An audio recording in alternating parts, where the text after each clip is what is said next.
Hallo, ich bin Phil Spencer. We at Team Xbox are excited to be back at Gamescom to celebrate gaming with our fans from all over the world.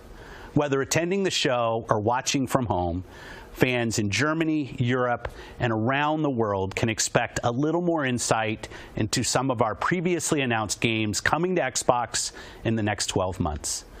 We're excited to continue building a community together and bringing the joy of gaming to everyone on the planet. From all of us at Xbox, Dankeschön, and welcome to Gamescom 2022.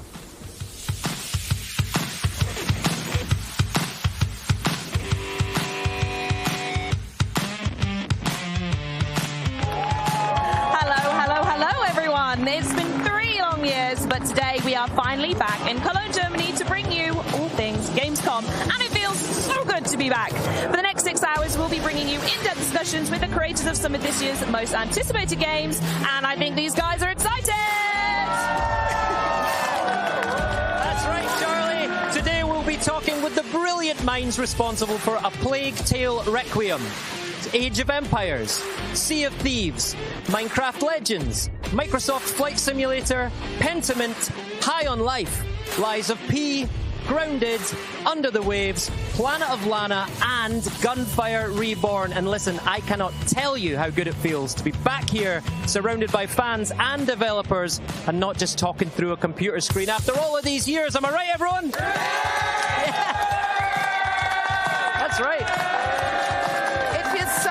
To be back and to be bringing such brilliant games along to Gamescom with us. If you're watching at home, we want to hear what you're excited about. So as we go through the show, use the hashtag #XboxGamescom to join the conversation. Now let's get into the content, and I'm going to ask my colleagues to clear the runway so we can welcome the creators of Flight Simulator to the stage. But before we sit down with the team, what a better way to celebrate Gamescom than with an entrance to the city from the Flight Simulator directly. Enjoy and viel Spaß!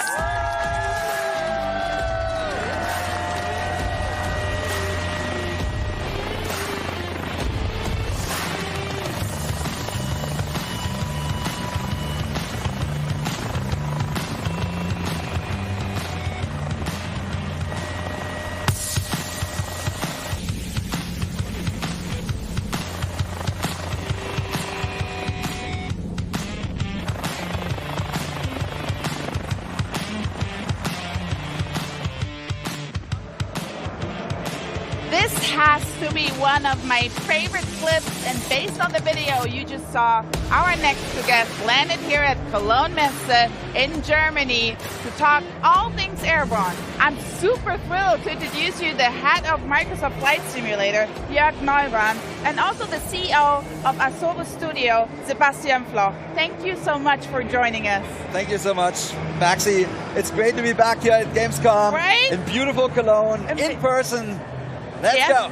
Thanks so much for having us. Thank you. And I heard you brought something special with you today. Yes, we did. We thought we have to rise to the occasion and do something special, and we had to come up with something new. So for the first time, we're doing something called City Update, which essentially means we made 5 new photogrammetry cities here in the area, and we have a trailer, so let's take a look.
This looked incredible. Yeah. I think I even saw 5 soccer stadiums. I definitely saw BVB, Cologne. I wonder if we have any Cologne fans. You're a Cologne fan? I'm maybe a little guilty. I'm a big Bundesliga fan, and my favorite club is 1. FC Köln. so happy to put it into a video.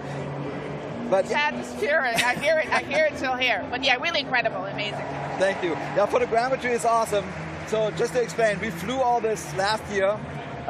So basically we have planes flying really low, taking a photograph a second.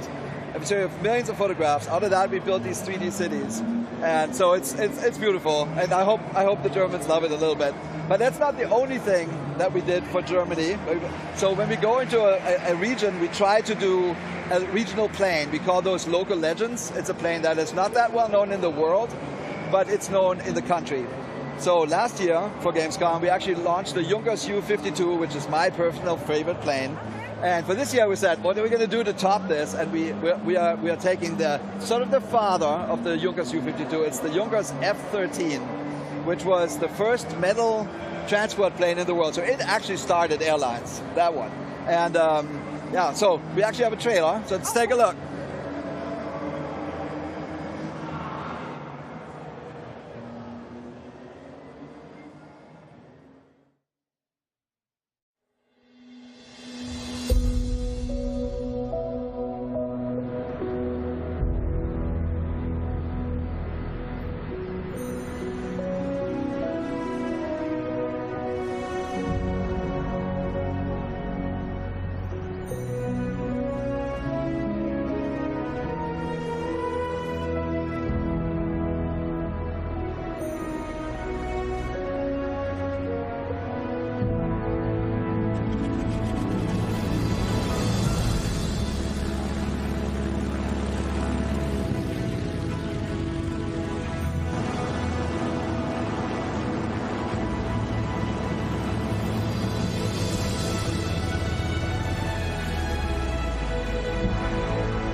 That trailer, the music, it really, you're just bringing a beautiful piece of history to life. So thank you so much for that.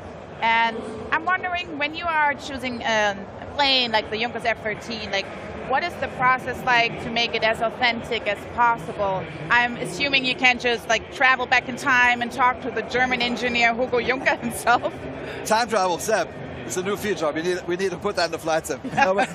No, seriously. So it's a ton of research. The first thing we do is, are there any surviving aircraft? So this plane is from 1922, and we looked, and there are pieces. So we first contact all the museums where the pieces are. And so in this case, the German museum, Deutsche Museum in Munich, has an original cockpit.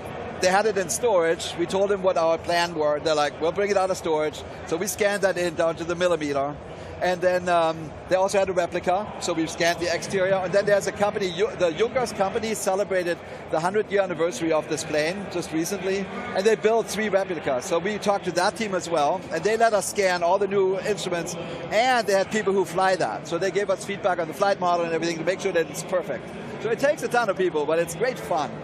So does that mean when you, for example, decide on a new plane to bring back, you have a dedicated internal team that will look after it, or do you bring some outside people in as well? We bring outside people in. So this particular plane is actually made by a German engineer, a software engineer. His name is Oliver Moser. And he works with the German Museum and a whole bunch of other people to really get it right. And the curators of those museums, they live those planes. That's what they do in their life, right? So they know everything about everything. We can ask them any questions. So that's the process with old aircraft. And with new aircraft, Seb is actually oftentimes traveling. Yeah. Just last summer, we visited a school to fly on the gimbal Cabri G2. When we do an aircraft, we make it extremely realistic. We go capture audio data, flight data, visual data, and we test the aircraft with engineers from the manufacturers or even test pilots. And I mean, that sounds incredible, but what's even more incredible is Flight Sim is literally turning 40 this year. Like, I'm 38. I can't even believe there is a game that is older than me. No, but it's really amazing. It's a milestone. And you announced at the Xbox Bethesda showcase that there will be a 40th anniversary edition. Before we dive into that one, what does it feel like to run Microsoft's longest gaming franchise? Do you have any key elements that you could share? Yeah, I mean, it's like we're a little bit in awe, right? We're living history. We feel very thankful. We always say we're standing on the shoulders of giants. Bruce Ardwick made the first Flight Sim. He invented the genre. We try to stay very true to that fundamental vision. And I would say that what stands out to me is the fans. We talk to them all the time. There's people that have been with Flight Sim for 40 years, so they're in their 80s. They know everything, and they're very vocal and active, and that's what makes it fun. When you're talking about the community, what have they been asking for the 40th anniversary edition? Yeah, so they have a lot of requests. Two that stood out for us was helicopters and gliders. And Seb and his awesome team at Asobo did a bunch of work. So Seb, just talk about that a little bit. Yeah, so helicopters and gliders, they both are very specific and they require a lot more accurate simulation of the airflow around the aircraft. So for example, for helicopters, we have the gimbal Cabri G2. We simulate 1,000 surfaces of the helicopter instead of just one, which was the previous helicopter model. And we have to simulate also the airflow around the helicopter because the rotor is what makes the helicopter fly, and it pushes the air downwards. So it creates very complex airflow movements. To make it easier for people to understand how this worked, we have added a visualization so people can turn on and off a tool that allows to see how the air flows around the helicopter. So when you see the air really, how it creates vortices and how it creates turbulences around the helicopter. And so there's very important effects that account when you fly in helicopter. One of these is translational lift. Translational lift is when the helicopter goes forward, it's easier for it to catch the air and climb up. And we actually flew the gimbal in July, and it's very strong, the effect. When you fly, you go forward, and as soon as you go forward, you get a lot of lift, and it really goes up. Yeah. Another effect we have is the ground effect. When the propeller, when the rotor pushes the air down, it's for the helicopter like climbing a ladder that always goes down. And when you go closer to the ground, the air is blocked by the ground. It goes down slower, and the helicopter is more efficient at climbing up. So does that make, just a question, like, because you said July and it's very hot, that makes a difference, right? Oh yeah. The gimbal G2 has enough power to easily climb vertically when it's cold, but in July when we flew, it was 100 degrees Fahrenheit, and we couldn't even go up vertically. We had to go up forward. And another thing you said, it sounds very dangerous. This like this blade flapping. I'm sorry. Oh yeah. I don't have any aircraft knowledge this deep, but it sounds like it's a baby bird's first fly. I don't know. Almost, it feels like wings, so the helicopter physics is really very complex. We had to push it up from 100 hertz to 1,000 hertz, so just to capture a rotor going around, because it spins so fast. And flapping is when the helicopter wants to go left, it needs to push on the left side, so the rotor goes up and down and up and down.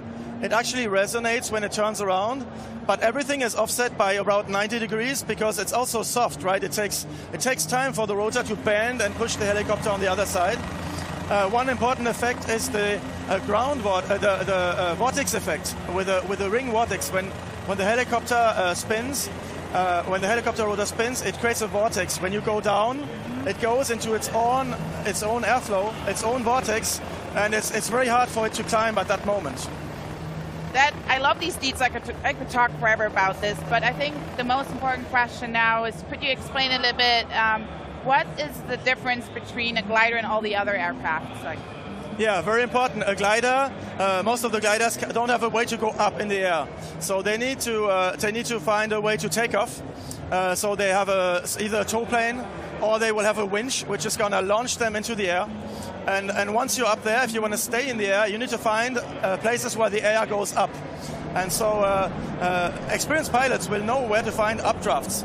But we added a system for anyone to see them in the environment, so you can see the air flowing up, and it's easier to find where that happens. The pilots can then fly in the environment, go up. It allows you. The glider has a very long glide distance, but when there's updraft, it can stay in the air for hours, basically, as long as there's sunlight and as long as it heats up the air.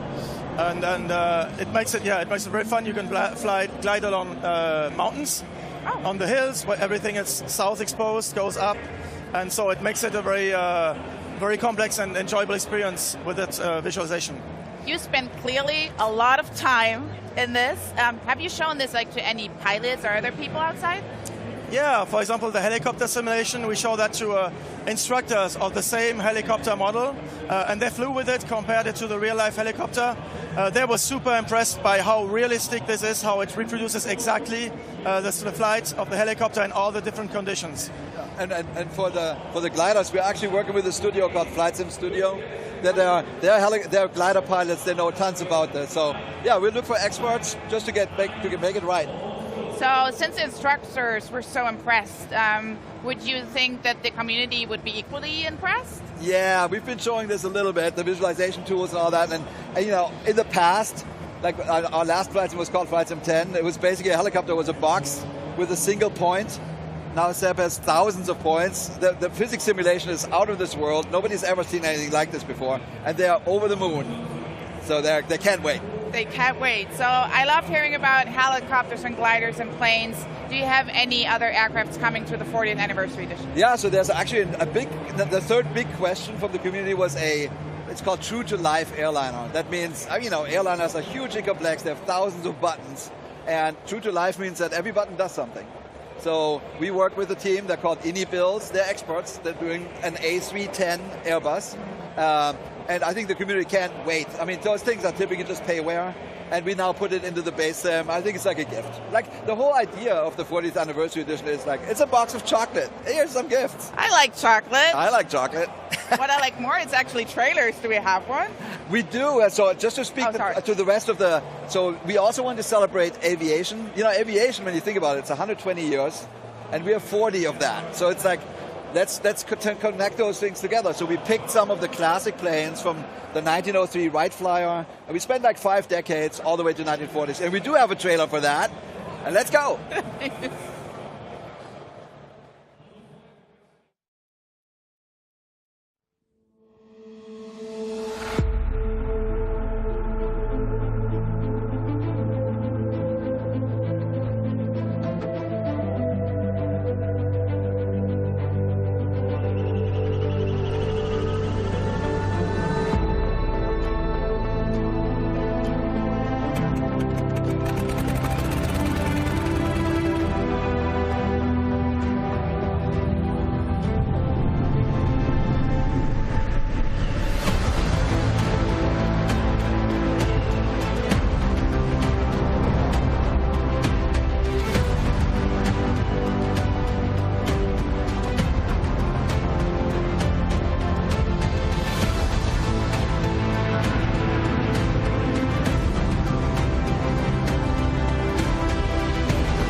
Well, it looks like we have a few more surprises in this trailer, and we have some planes in there that we didn't see before. That is exactly true. So there is a Curtiss JN4 Jenny, that's from 1915. It's actually the plane, they made thousands of these, and it's the plane that everybody in, like literally America and also in Europe trained.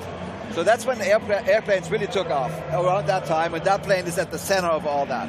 Then the next plane we added was the Grumman Goose 21A. Beautiful plane. It's famous because it shuffled Hollywood famous people to Catalina Island and places like that with waterplanes. So it's lots of luminaries. And a lot of them are left because, you know, honestly, wealthy people had those planes. And then at the very end, I don't know if you saw that huge plane, that's the Hughes H-4 Hercules. It's better known as the Spruce Goose. So that's Howard Hughes's, you know, he was a big, ambitious guy. So he said, I'm going to build the biggest plane ever made. And forever and ever, this was the biggest plane in the world. And it only flew once for 20 seconds. And we worked very closely with the museum. There's a museum in Oregon called Evergreen Museum. It's part of the Smithsonian organization. And they have the plane. So they let us in there, take photographs. They gave us tons and tons of feedback. And they're so happy because this is going to be the first time the Spruce Goose really flies. That's going to be cool. That is really, really amazing. I'm not sure if that's the one, but I want to touch a little bit on the legacy, and maybe this is some of the moments that captures this. 40 years of flight sim. What has fans coming back to the flight simulator like every day?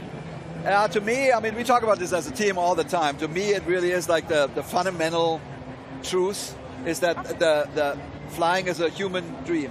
And it's been a human dream for a long time. I honestly think people looked at the sky, looked at the birds and said, man, you know, I wonder what that looks like. And the dream, when Bruce Artway started all this, the dream was go anywhere, look at anything, see it from that very unique perspective of flying. And we stayed true to that. The franchise stayed true to that. And I think that dream is very much alive and still shared. And now with this new version, like it used to be we didn't have enough data. We couldn't really, the planet didn't really look like the planet. When we started this, we had 4 petabytes of data, which is 4,000 terabytes, a lot. And the cloud. So we now suddenly could actually show every house, every building. We have 1.5 billion houses. We have 3 or 4 trillion trees. So we have literally every house and every tree on the planet. And everything looks right. So what people are doing now is what I call digital tourism. So there were always people interested in planes, and now people are also interested in the world. And let's just look at everything and visit it. And I think that's a new dimension that we've added that brings in new people to this hobby, and it's a beautiful thing. So, Sebastian, what's your experience in this? I mean, aviation is so rich. It's 120 years of constant innovation. There's so many different things to discover, so many planes, so many aircraft, so many helicopters. It's just very vast to explore. And then the playground is the planet, right? It's huge. You have so many cities, millions of cities. You have so many countries. You can go travel, prepare travels. There's just so vast. There's way more than 40 years of stuff to discover. I have one question for you both, because I want to know, which is your favorite city to fly over? That's a very good question. So I really like Sydney. All right. Because I've never been, and I want to go because I saw it in flights. And I actually landed everywhere under the Bay Bridge and whatever the bridge is called. Awesome. I need to go. In the real world. Yeah. What's yours, Sebastian? It's going to be San Francisco. San Francisco. We've been there. Mine is Seoul. Like, I've never been there. Korea, like, I want to fly over that. I spent a month in South America. I've never been to South America. I flew around for a month. I now have a sense what Suriname looks like. I had no earthly idea, right? So, but it actually sort of this itch to travel, especially during the pandemic. I couldn't go anywhere. That really helped me, and it really brings the planet closer to you. It's great. It does, and there's nothing like taking your Halo Pelican and hover over your own street in Munich. I can just recommend that. So the important question, of course, when will fans be able to hop into the cockpit to take off with the 40th anniversary edition? Yeah, I mean, so the 40th anniversary edition is releasing on November 11th, so that's 3 months from now. It's a full box of chocolate. So we talked about some planes, so it has 12 new planes, it has 14 heliports, 10 glider airports, it has 4 classic airports we didn't really ever talk about yet. Like Flight Sim always used to start in Chicago on Meigs Field. That airport closed. We didn't have it in our original sim. Now we have it. There's others coming. There's new missions. We're bringing missions back from the old sim. So I think it's a true celebration of the franchise. And just in case people don't know, the 40th anniversary edition is in fact free. for people who are on Xbox, on Game Pass, and who already own Flight Sim. Well, I love celebrations. I love everything that is free. So I can't wait to hit the skies with this 40th anniversary edition of Flight Simulator. Thank you so much, Jörg. Thank you so much, Sebastian, for coming here. And as you always say at the end of your trailers, the sky is calling. Yeah, see you in the skies. Thank you so much. Thank you. So before we hear from the folks behind Planet of Lana, let's visit a spooky reimagining of Boston in 1925. In this uniquely macabre mystery, you inhabit the bootstraps of a dashing detective investigating a chilling murder with a demon as your partner. It's the classic kind of good cop, demon cop routine. It has full of puzzles, an eye-catching art style, great action gameplay, and a plot that will have you at the end of your seat check out the new trailer for this wonderful, unique-looking adventure. It is The Last Case of Benedict Fox.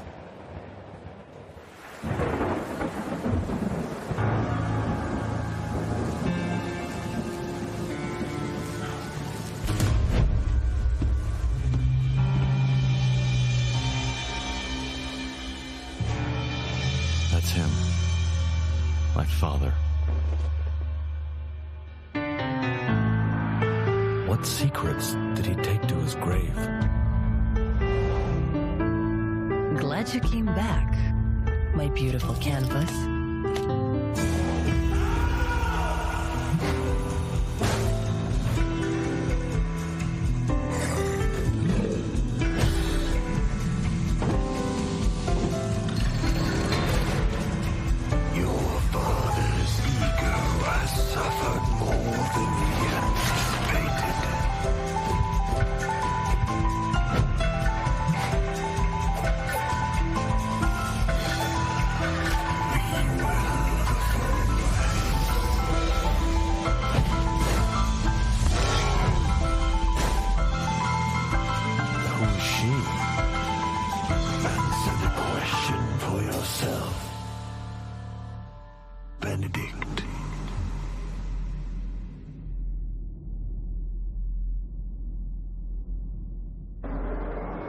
Coming up next is Plague Tale Requiem, but first, Charlie is standing by with our very own Aaron Greenberg, and I have a very special question for Aaron.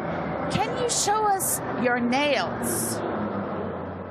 Just like gaming is for everyone, so is getting your nails done in the Xbox controller colors. Thank you, Maxie. That was so great. And now I've learned about shellac. It's a whole process, right? And I feel like I'm in a secret beauty club now or something. He really is. I do hope you take these techniques back with you to Seattle. Maybe Phil next, a Trends, maybe. I'm in. Who's next? Let's do this. Let's get the Xbox nails trending. Absolutely, we're going to do it. Right, to the here and now, how does it feel being back at Gamescom after 3 years and surrounded by this incredible community? This is like a dream come true. I mean, you know, for us at Xbox, like it always starts with the fans. It's about the fans. Always, yeah. These are the most memorable moments of all the years. We love the games, we love the products, but the memories we create with fans are ones that last forever. And to finally, after 3 years, to be back here is really special. It really is. Talking of memories, do you have any favorite ones? And you can't say talking to me 3 years ago either. See, that was great. Planted. So, no, I would say, listen, we have done FanFest. That's always been kind of the highlight of Gamescom. Fans here in Germany, fans from all over Europe come. We've done parties on boats on the Rhine. We've done FanFest on a boat. And so this year, you know, we have a big booth here at Gamescom. We did a really great after-hours event just for fans last night. And it was fun because we started giving out prizes. And then throwing controllers into the crowd. I might have thrown a few things. Sorry, hey, But then it turned into like a sea shanty fest. Yeah, it was great. And fans were singing sea shanties, and it was like, just the joy and love we give from our fans, it just warms our heart, and we miss this. Yeah, absolutely. And for those who can be here this year, what can they expect from us on the booth at Gamescom? Well, we have tons of playable. So, I mean, start maybe with Pentiment. So, you know, obviously Josh Sawyer and the team of Obsidian have been working on this incredibly rich narrative adventure, taking us back to 16th century Bavaria. So, of course, we had to launch it right here in Bavaria. Fans are loving it. That's coming out in November. We've got new Age of Empires 4 updates. Yeah, we do. 2 new civs coming. Those are also free for Age 4 players. We've got some great partner titles here, Liza P. Yep. So if you were looking for like that Pinocchio meets Bloodborne meets Game Pass. Exactly. A punishing childhood game for everyone. Yes. It is in the like 18+ section. The secret bit over there. Yeah. You have to get into that. Last case of Benedict Fox. Yes. That was a big highlight from Showcase. And I got to meet the team from Plot Twist. They're here from Poland. So that's also nice. There's a lot of developers here that are creating games for Xbox and for PC and for the ecosystem. And to get to meet those teams is also super special. And then, of course, for Grounded, the full release September 27th, we have a giant 17-foot, over 5 meters wide brood mothers. And I'm told that that's to scale as well versus in-game. That's how big she is. Yes. So, yeah, we're having a great time. The booth's filled with games, filled with fans. I mean, that's what Gamescom's about. And it's just nice to finally be back here and let people get to experience some of that magic again. Nothing beats in person. 100%. Couldn't say it better myself. So thank you so much, Aaron. Coming up next, we'll get an inside look at the much-anticipated A Plague Tale Requiem.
Hughes, stay here and patrol. Report if you see one bloody rat. I knew it.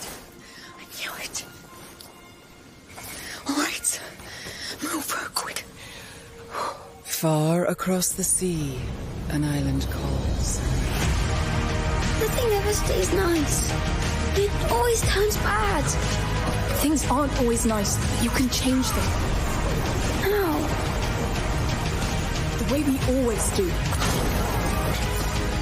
We fight. How far will you go to save the ones you love? A Plague Tale Requiem picks up a few months after the end of Innocence, right around the first days of summer.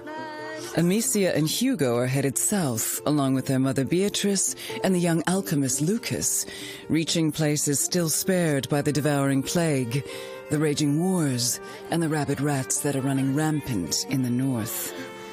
Is that a fair? Beneath the warm sun of 14th century Provence, the de Runes are almost able to enjoy a normal life. You're great! Yeah! But for a recurrent dream that Hugo has been having of a mysterious island that calls him. These look like teeth. It's a two-teeth island. How come nobody noticed their disappearance? Maybe nobody cares. Maybe. One day, the macular illness that's been dormant inside Hugo awakens, and the dreaded living nightmare begins again. In the wake, Amicia finds herself with no other choice but to trust her brother's dreams and head further south towards the elusive island before he's consumed by the terrible macular affliction. The bite, yes. They've locked the arena down. They let them die here. Starting all over again. Her mind is made up. She will find a cure in what dreams and prophecy may hold. Get used to it. With almost no one they can trust. This is your life now. Amicia and Hugo must traverse land and water as restless forces stand against them. Amicia, you're all right. After the events of last winter, Amicia is hardened, experienced, and when backed against the wall, can be surprisingly resourceful. With several new tricks up her sleeve, she is now able to freely choose between striking from the shadows or unleashing hell with a variety of equipment and tools.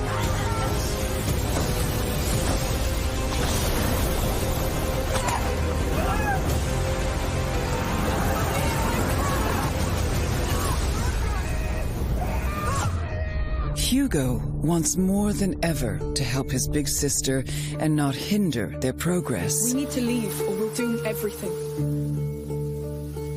The macula within him is a double-edged sword that has deepened his connection with the rats. The rats. They can feel people's blood. Now I can too. This powerful ability can decimate entire squads of soldiers. It takes a severe toll on Hugo every time he uses it. What's wrong? What's wrong?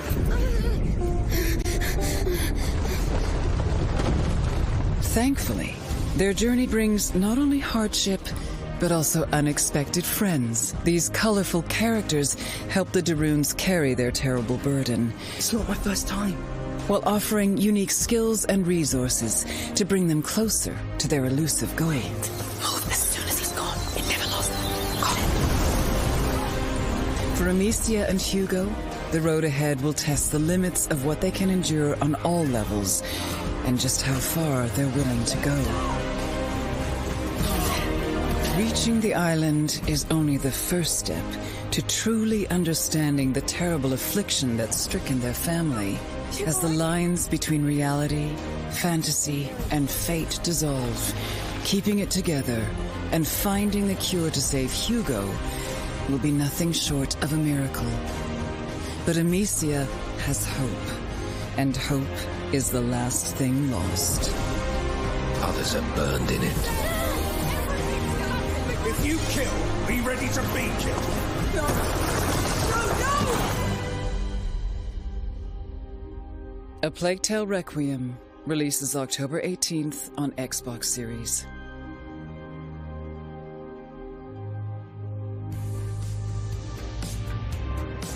Wow, what a journey. I don't know about you, but I've been eager to get back to the rat-infested France of the 14th century, which is a sentence I never thought I'd say, and it's in part thanks to this guy over here, Kevin Chateau, game director for A Plague Tale Requiem, releasing this fall. Kevin, thank you so much for joining us today. Thanks for having me. I'm super happy to be here. It's such a good day. So we're going to dive right into that trailer. As it mentioned, this is the follow-up to the smash hit Innocence. So I was wondering if you can catch us up to where Amicia and Hugo are up to now. So the game takes place in the 14th century southwest France. They came from the southwest, but they had to flee because of the event of the first one. And so we joined them 6 months after the event of the first one on the road. They are arriving in Provence, so southeast France, and we are going to explore this region and also a bit of the Mediterranean Sea. Lovely. So for those who haven't, or people who are waiting to jump right into Requiem, I should say, but maybe they've not played Innocence, would you say it's recommended reading? Is it important to go back? I'm certain you'll say it is, but what do you think for new fans? No, of course, they should play it. Absolutely. Yeah. No, it's we have not rebooted, but rethink everything in the game. So it's a brand new game. We have done everything to onboard everyone joining a Plague Tale universe. So even if you haven't played the first one, you can jump in. It will be good for you. Absolutely. So I was actually wondering if you could talk a little bit about the sort of accessibility and the onboarding that you've done and what you had in mind during development. What are some of the key changes coming to Requiem, especially for those who loved the original as well? So there's a lot of new things, of course. You've seen it in a trailer. In terms of gameplay, it's much more wider, bigger, much more open than the first one was. Yeah, I picked up on that actually, yeah. Yeah, it was quite narrow, the first one, so we were able to open it even further and offer new tools to Amicia, like the deadly crossbow she has now, or the knife she can use. Quite the arsenal she's got with her now, yeah. Yeah, and it's quite different for her because now she's using war weapon. It was not something she was doing in the first one, so she's ready to deal with death much more than very ready. Deal with death and deal out death by the looks of the trailer. So you mentioned the word new a lot, and I think it's important to point out that this is a new console generation that we're working with at the moment. So what kind of shiny current gen features can we expect to see in Requiem? So there's many things. Again, the first one that come into my mind is we have pushed the facial expression, the mocap even further. It was a brand new thing for us. We had no mocap on the first one, so we built up our studio. We've learned new ways to work, so we've improved this aspect of the game, and visually it's much more stunning than the first one was. We wanted a larger game, as I was saying, but we needed then more light, because light is a key element of our gameplay. I love the way every new thing brings its own problems that you had to overcome, So we had a much more wider area, so it means more light. Light is very expensive in terms of performances for the game, so it was a big challenge. But also, of course, wider space, we need got to more fill it rats. with something. Yeah. So we jump up from 5,000 to 300,000 rats on the screen. That's a lot of rats to begin with. So sorry, say that one more time. That's 5,000 to 300,000 rats. Yeah, that's it. Are you lot okay? That's a lot of rats to put in the video game. Well, I was going to say, well, thanks to all of those rats, it does mean that when we say that Amicia and Hugo have been through quite a lot, I think it's a little bit of an understatement, especially now. And at the end of the day, they're actually still children, if there are anyone out there who didn't know that much background from the story. So how do you go about showing their relationship in an authentic way after everything that they've been through together? It's super hard to do that because they've been through a lot. They have experience. They were almost dead sometime, and a lot of people around them died. So they have to grow up, be much more mature than what they should be at their age. It's super hard to build up a story and convey a convincing dialogue for children. Fortunately, the team is quite old now, and age is but a number. But and we a lot of us have children, so we can be inspired by them and try to feel the best way to convey children emotion to the players. It must be a very difficult one to do, though. I mean, as a parent myself, I can only reasonably say that I hope I never see my children go through what happens in that game. So what's that sort of like to go, yeah, we're reflecting the childlike experience in the game, but also committing terrors to them? Yeah, it's this is something we have no inspiration from to take from, because again you don't want to be inspired by that, do you? No. Of course no. Yeah, well, fair enough. We're going to focus a little bit now specifically on Amisha. As in Innocence, we saw her wielding a crossbow. She's way more prepared, she's way more confident, dangerous, and all round, I think you'll agree, a bigger all-round hero to Hugo. So how do her tactics change in Requiem, and what does that mean for the people playing as her? So as prepared is the right word. She's ready. She don't want just only to survive or to escape. She's ready to fight if she needs to. Absolutely. But she's not forced to. So the player can choose the way he will approach things. Oh, interesting. Okay. So he can go full stealth if you want. He can go full combat. Everything is still there from the first one. So, but right now you can choose to approach a situation the way you want. So it's not that only the space that is wider, but also the way you will approach things. Yeah, and by full combat, you mean? I mean, we saw some stuff from the trailer, like all-out combat, right? Yeah. You can burn people, you can use the crossbow to kill them instantaneously, or you can use the knife to silently kill them. It's all there. It's absolutely all there, and I think that all comes together and making the experience so much more cinematic, which I want to talk about now, because the other thing that's so fantastic about the title is the voice acting, and I think that becomes essential when you want to convey emotion. So I'd love for you to share a little bit of insight about the development process, working with the voice actors, and getting to the voices and the emotion that we hear in that trailer. So it's funny because it's something that people don't really know, but when we are working on the game for several years, we don't work with voice actor instantaneously. So for like 2 or 3 years, we work with text-to-speech, so robot voices. And for an emotional game, it's a bit hard because... And it takes you out a little bit. Yeah, it's like when you use your smartphone, it's a flat voice with no emotion, no punctuation, nothing that makes really sense. So it's really hard to keep your focus on the story, on even sometimes to understand what is the purpose of sequence. It's after 16 hours of playthrough, you're like, I think I don't get the story at all. Sure. Interesting that it changes that much. I will say, first of all, I would love to see that version one day. It does sound wonderful. So do you want to... What was the process like working with the voice actors? So when the voice actor arrived, it changed everything because we were able to work again with Charlotte McBurley and Logan Annan, which were the actor for Amisha and Hugo from the first one. And we were so in love with their acting. It was a game changer for us to have them back in the game. When they arrived, their voices arrived in the game changed. I was going to say, I imagine it's a little bit of a chicken and egg situation with voice acting. Who informs the character? Is it you guys designing the character, or does the voice actor come in and actually completely change a scene? Actually, it's both.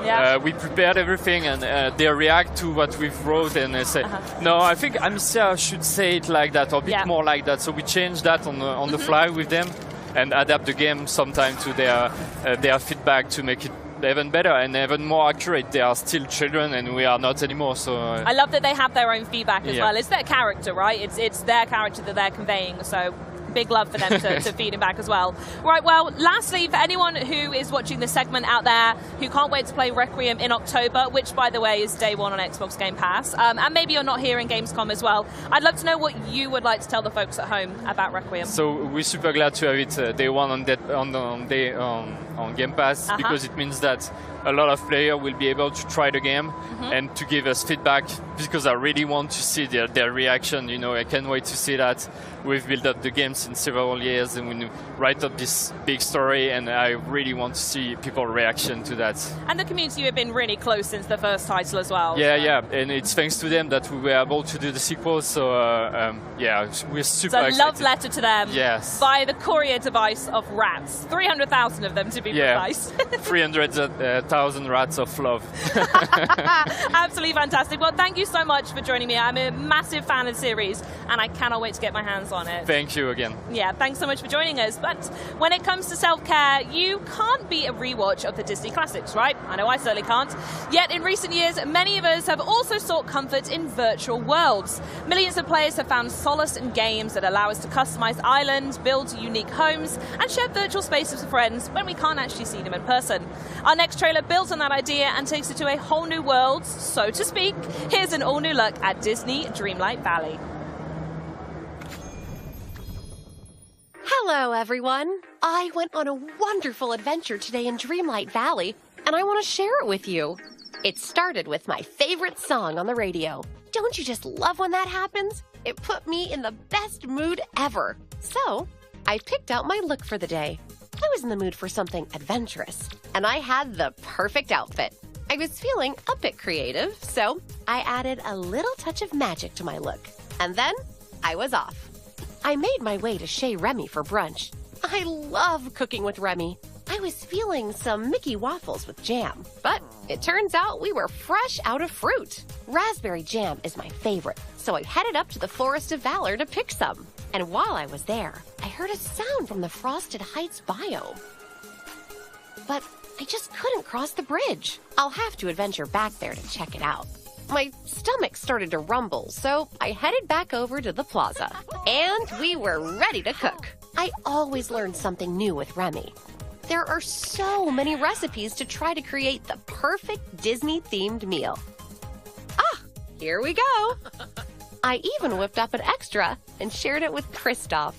After brunch, the weather was just so perfect that I couldn't resist going for a walk and some shopping. While looking in the windows of Scrooge McDuck's general store, I ran into Scrooge himself. He asked for my help spreading the word around town about his shop. Of course, I said yes. So I headed over to my crafting table, whipped up a few signs, and placed them around town. I was exhausted after so much excitement, and I just felt like relaxing a bit, so I decided to move my house over to Dazzle Beach to watch the sunset. When I set up my house, I noticed a strange pillar. Merlin had quite a story to tell about it. I put up the perfect hangout spot, and I invited Ariel to hang out because happy moments are always better when you share them with friends. It really was a perfect day in Dreamlight Valley. Pre-order Disney Dreamlight Valley now.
Ahoy there! Welcome, my name's Adam Park and I'm Head of Branded Licensing at Rare, and I am joined today by 3 members of the Sea of 3 crew.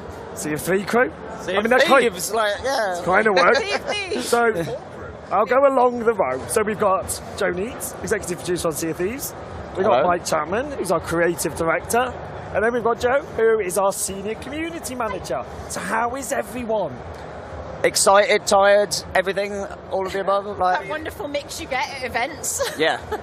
Feeling the buzz of the live show. Yeah. Chatting to fans, the energy. So awesome. I mean, it is our first official show since 2019. Yeah. So how is it actually being? I mean, I'm sure everyone's asking the same question. How is it back at a show with people? Right. Overwhelming, but in the best way, right? Yeah. Like, it really is. Like, it's just the passion, the excitement, the buzz, I think that we all have coming to a show like this, right? And kind of meeting the fans, but then giving back to us from everybody that we see. It's just like, it's incredible. Like, we brought so many of the team here. We've got about 13, I think, with us. Like, and because it's just so valuable bringing people to shows, getting that buzz, getting that energy that you just take back to the studio to kind of just pour into more Sea of Thieves, basically, right? Yeah, absolutely. Like 2019, but it feels so much longer. Yeah. Like the first live show for us since 2019, so exactly what Joe said, feeling the buzz from the fans, and we get to take that energy back to the studio to keep making this here. And so, Joe, this is your first official Sea of Thieves event. Yes, first official Sea of Thieves event and first Gamescom in general. And? It's amazing. Like, obviously, we had a little taste of this end of July with Sotfest. Yep. And that was wonderful to see the fans in person after so long, and for the first time for, I think, a lot of us. And now we've brought it to Gamescom, and some of them are here, and you're seeing them again and recognising them, and you get that real sense of what it means to them to be a part of this community. And we've got all sorts going on the stand, so go and show off. So we've got tattoo stands, we've got Gold Hunters Live, which people can tune into. You can come and win things, photo ops, meet the team, so it's great being back. But, so obviously it's been 3 years since we've done anything like this. What's gone on generally, Mike? I'm going to ask you to start with. Sure. Sea of Thieves, has anything happened in the last 3 years?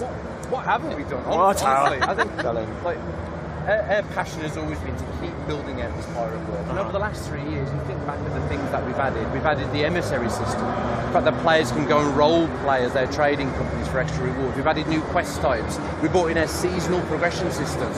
We brought in our adventures. We brought in our mysteries. We brought in like all these new ways to play. And one of the key ones, of course, was our collaboration with Disney on A Pirate's Life. And since 2019. Thank you, sir. Just keep going. Yeah. And one of the big ones was what happened with The Pirate's Life. So working with Disney, we built all of that during the pandemic. Being at home, working with this team, we've worked together for so long. All of this incredible bonds and relationships that we built allowed us to get through what was a very hard time, but come through it stronger as a team, and we're more passionate than ever. And obviously, Joe, you joined Sea of Thieves during the pandemic. How has it been, like, that dynamic of actually coming into the studio? It's the best thing. Like, you get a real sense since day one of how closely the team works together and how approachable everyone is. There's no one that you can't just drop a message to. But that translates over to the studio, where we've got such a wonderful, creative, nurturing environment. But you can go and knock on the door of anyone or bump into them into the corridor, and conversations spark from that. It's such a wonderful thing to now have that. Everyone's not just behind a screen anymore. And how do you feel, Joe? I mean, again, it's been a long 3 years. We've achieved a lot in that time. How does it feel being back somewhere like this with what we've done? Well, honestly, like, I think we were talking about this kind of earlier, right? Like you were talking about during the pandemic, the team's all separated, but being back in the studio, you just get that energy that you feed off each other. You feed off kind of the team and the people around you. And coming to a show like this, you kind of get that same thing. Like I said, it's just you feed off the energy. Like, and even though we're exhausted and we've all got sore throats and I've got a cough sweet in my mouth at all times, like water on hand, but it is water, I promise. It's just. It just gives you this energy and desire and passion to just like want to go back to the studio and just pour it into your work and pour it into the game. And you kind of want to take it and bottle it, right, and then take it back to the whole studio, like we always do when we go back. We take photos and videos and do a big presentation and really try and just get people to understand what it's like to meet the fans, right? And you get the afterglow, and this is what we'll experience next week. We'll have this wonderful Gamescom afterglow as we get to take that back to the studio, like Joe said, and put it into all the ambitious things we've got planned for this year and beyond. Well, before we get on to that, teases and the like.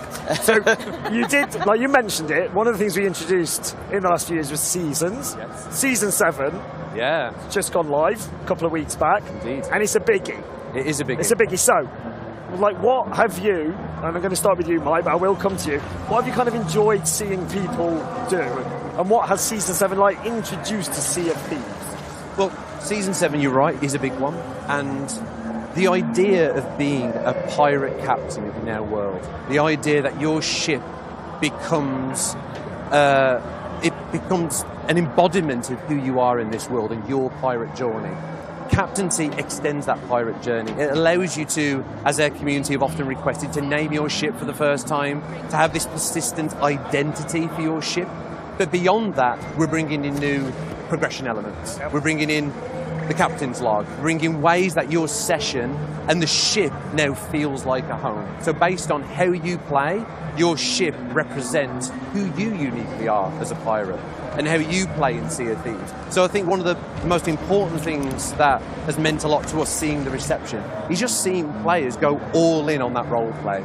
You know, we're going all in on the idea of this is who I am, and when you board someone's ship, that representing who they are in the Sea of Thieves world. And why captaincy now? Like, what made sense to bring it in at this point? Well, it's one of those features. I think we were always going to do it. Yeah. Why it made sense now was, and it kind of goes back to the question around what's happened in the last 3 years. You think about how much richer that Sea of Thieves experience has become. There's so many ways to play in Sea of Thieves now. There's so many ways to be who you uniquely are as a pirate, where the sandbox has got richer. There's new activities, there's new quests, there's new enemy threats. There's just new ways to play. So captaincy coming in now and rewarding you for all the unique things that's now in the sandbox, it kind of just puts this lovely new layer to that pirate journey. And it just celebrates this rich game that Sea of Thieves has become. And I suppose, Joe, from a community perspective, you must have seen this played out in real time. Like, how has the community taken to captaincy? That's the thing. Like, from day one, they've been asking, when can we name our ships? When can we do this? And then we've not only delivered that, we've delivered so much more on top of it, that people now have this pirate identity that until now was just conversations or role plays. And we've got people that are going for all those fishing trinkets, or people like myself that it's all cannons fired and fort of the dams that you've completed. And you've got that real sense of identity now from our players, because they can represent themselves on their ship, and they're colour coordinating everything, and they're decorating, and they're playing how they've always played, but now they're rewarded for it with their own identity. And they absolutely adore it. It's wonderful. Yeah. I mean, a big part of that is beyond just the notion of being a pirate captain. We wanted the idea that pirate captains in a world like ours would become the VIPs. Yep. They become the rock stars of the world. So as part of captaincy, and that's a big update that we brought in, there's a set of perks and conveniences that captains now have. So when you own your first ship in the Sea of Thieves, there's a unique cash-in point just for you in the Sea of Thieves world to make offloading that treasure, you know, as part of going out there and having adventures, making that feel so much more efficient, using the harpoon to harpoon the treasure off the deck, cashing in that treasure really efficiently. But alongside that as well, you've got the new trinket system. So this new progression system that allows you to unlock these trophies that represent who you are. There's the captain's voyages, so you can select exactly what you want to do and store all of the voyages that you could do on this bookcase immersively in the captain's cabin. As part of that as well, you can go to the shipwright and you can purchase resources right there from the outpost and have them delivered to your barrels. So the idea that if you are a ship captain in the Sea of Thieves, you can get your ship ready quickly, you can pick the adventure you're going to go on, and you can just walk straight on that ship and have your adventures. And then that adventure be persistent. There's that sense of consequence for your actions. Your ship showing the battle scars of all your adventures. You choosing to, maybe you want to keep that. Maybe you want to role play with this kind of battle-scarred ship. Or you can pay a small amount of gold to make the hull pristine again. So it really strengthens and really amplifies everything that's already unique about Sea of Thieves. That second option is me. I have to pay to get it redone. I get in too many fights. Yeah. I love that though. I love the way it just allows players to be more uniquely who they are. Yeah. And like being out on the waves and looking through the spyglass and seeing all these ship names and how players have chosen to represent themselves. I mean, that's the magic, and it's enriched the sandbox of Sea of Thieves, and that's what we always want to do.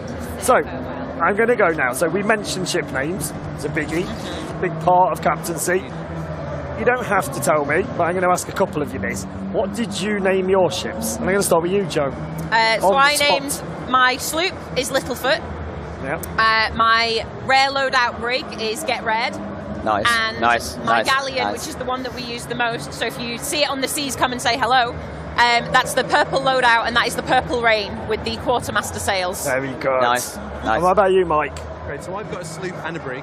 So for the sloop is called the Golden Blade. Yep. So fans of Sea of Thieves will know that the Silver Blade, the Burning Blade, it's a big part of their lore. So the Golden Blade's a little tease for our fans maybe, someone that's really into the lore, but my sloop is called the Golden Blade, and my brig is called Inferno.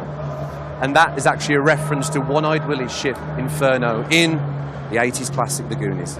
And why, Mike, is the Goonies so unique? Because it's something that comes up, like, right back. And Joe?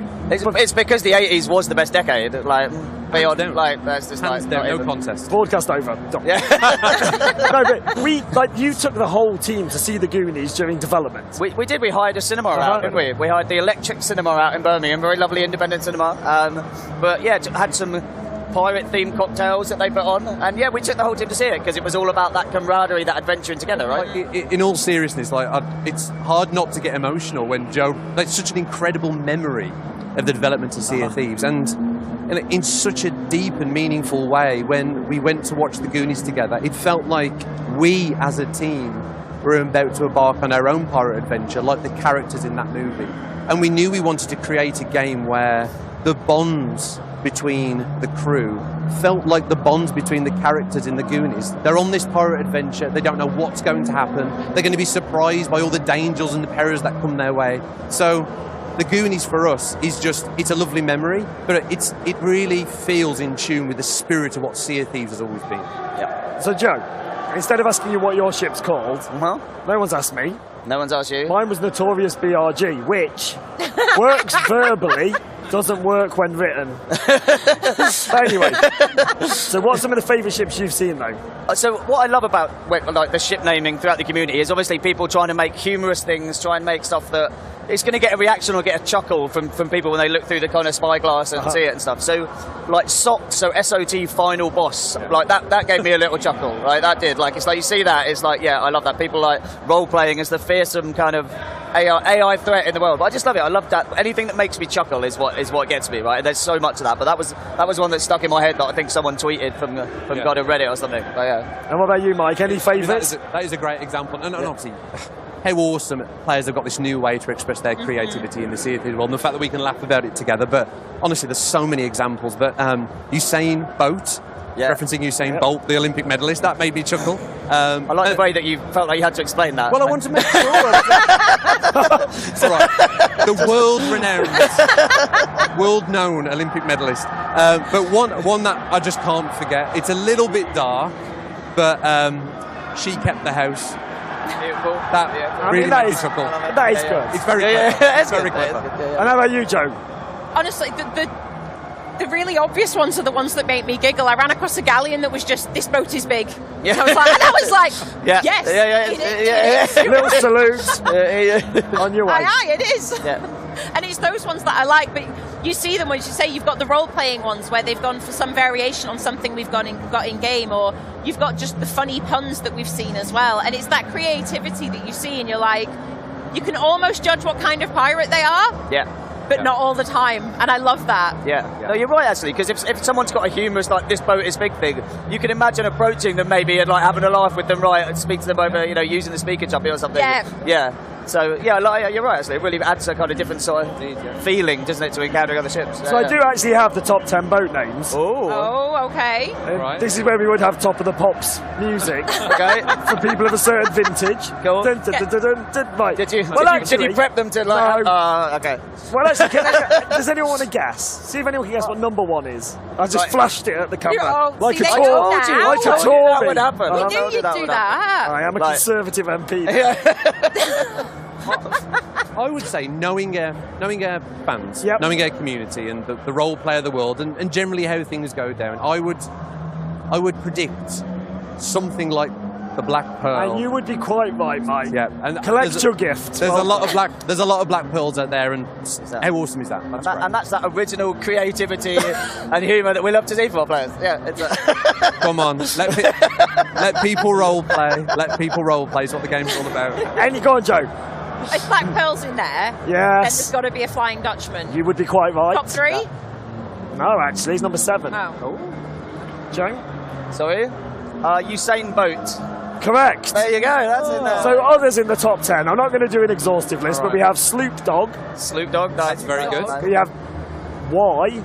Why? The letter Y. I don't want an existential crisis while I'm sailing. Why? Why? Why? Is this just like everybody's just like, why? Don't come at me with those difficult Don't questions. get, look at on the that. You way. looked really troubled by that, mate. I am troubled. I don't understand that one. No. And then, so, If your ship's named Y, get in touch. Yeah. yeah, actually, yes, let us know why. Please. And we hope it's not rude. Yeah. So we've also got Unsinkable 2. Yeah. Okay. Oh, I Titanic thought there'd be reference. Titanic in there. Okay. Yeah. Jackdaw. Jackdaw? Yes. Real Thousand Sunny.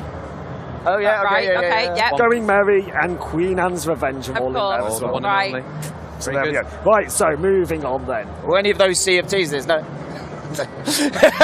We're just getting to that section now. Yeah. Everyone just like, "Ugh." So, No. Adventure 6 then. Adventure 6. So it's live right now. People are playing it as we speak. So can you, Mike, probably best, give us an overview of where this fits within the lore and the story? Where are we?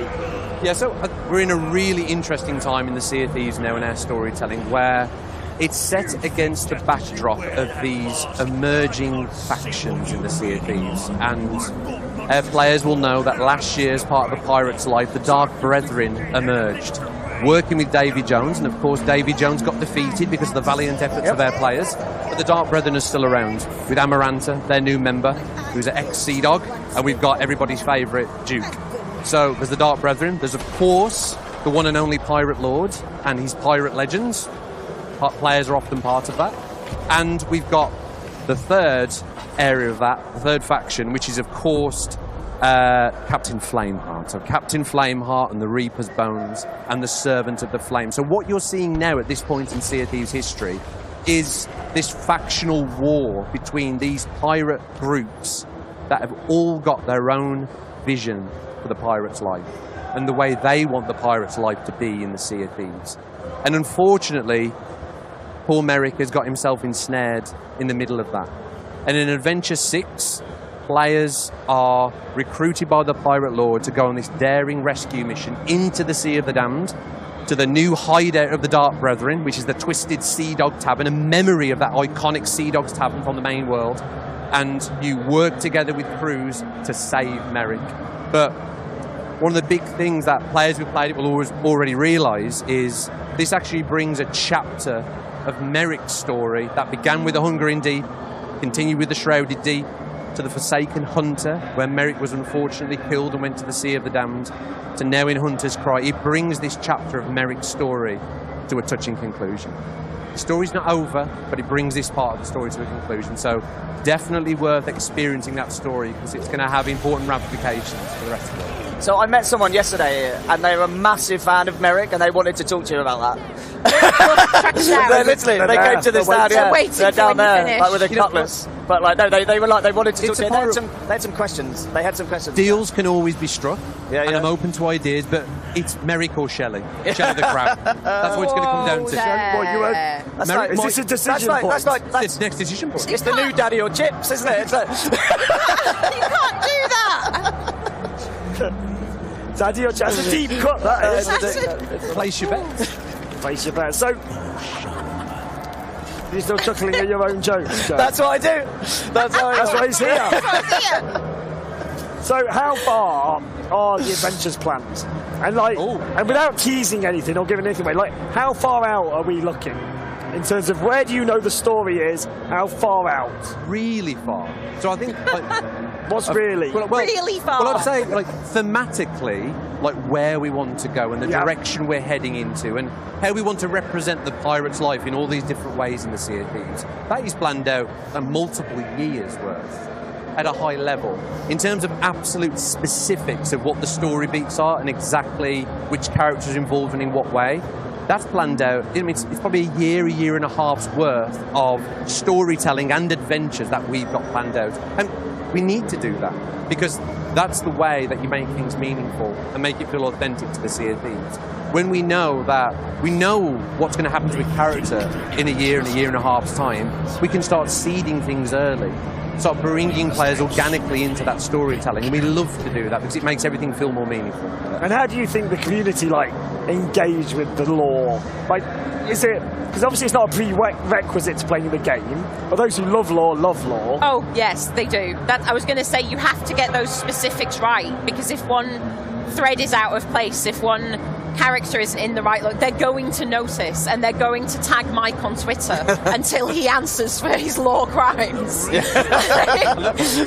they know their stuff, that's the thing, because they've been so invested since day one, and we've now stepped it up with the amount of lore we're delivering. And I know across our social channels and on Discord, we've got separate channels, and we had to separate out the lore section, because we've got mysteries and adventures and then general lore, and they're all over it, and they're sharing theories and they're swapping stories, and they thoroughly embrace that side of the storytelling that we've got now. And I love that. I love that. I mean, that to me shows that a lot of our community are invested in the world and they care about our world. And you're right. Of course it's not a prerequisite to play Sea of Thieves. Sea of Thieves is this wonderful sandbox adventure game where you get to choose your own adventures. But we've always believed that the more meaning and purpose we can put into the world, the deeper we can make that world feel, the easier it is to immerse yourself in those adventures and that role play. So it's there, waiting, full of surprises for players that want it, but it's not a prerequisite for Sea of Thieves. And how do we bring in expanded universe into this? Again, with the planning, we need to know what's coming, but say the most recent novel.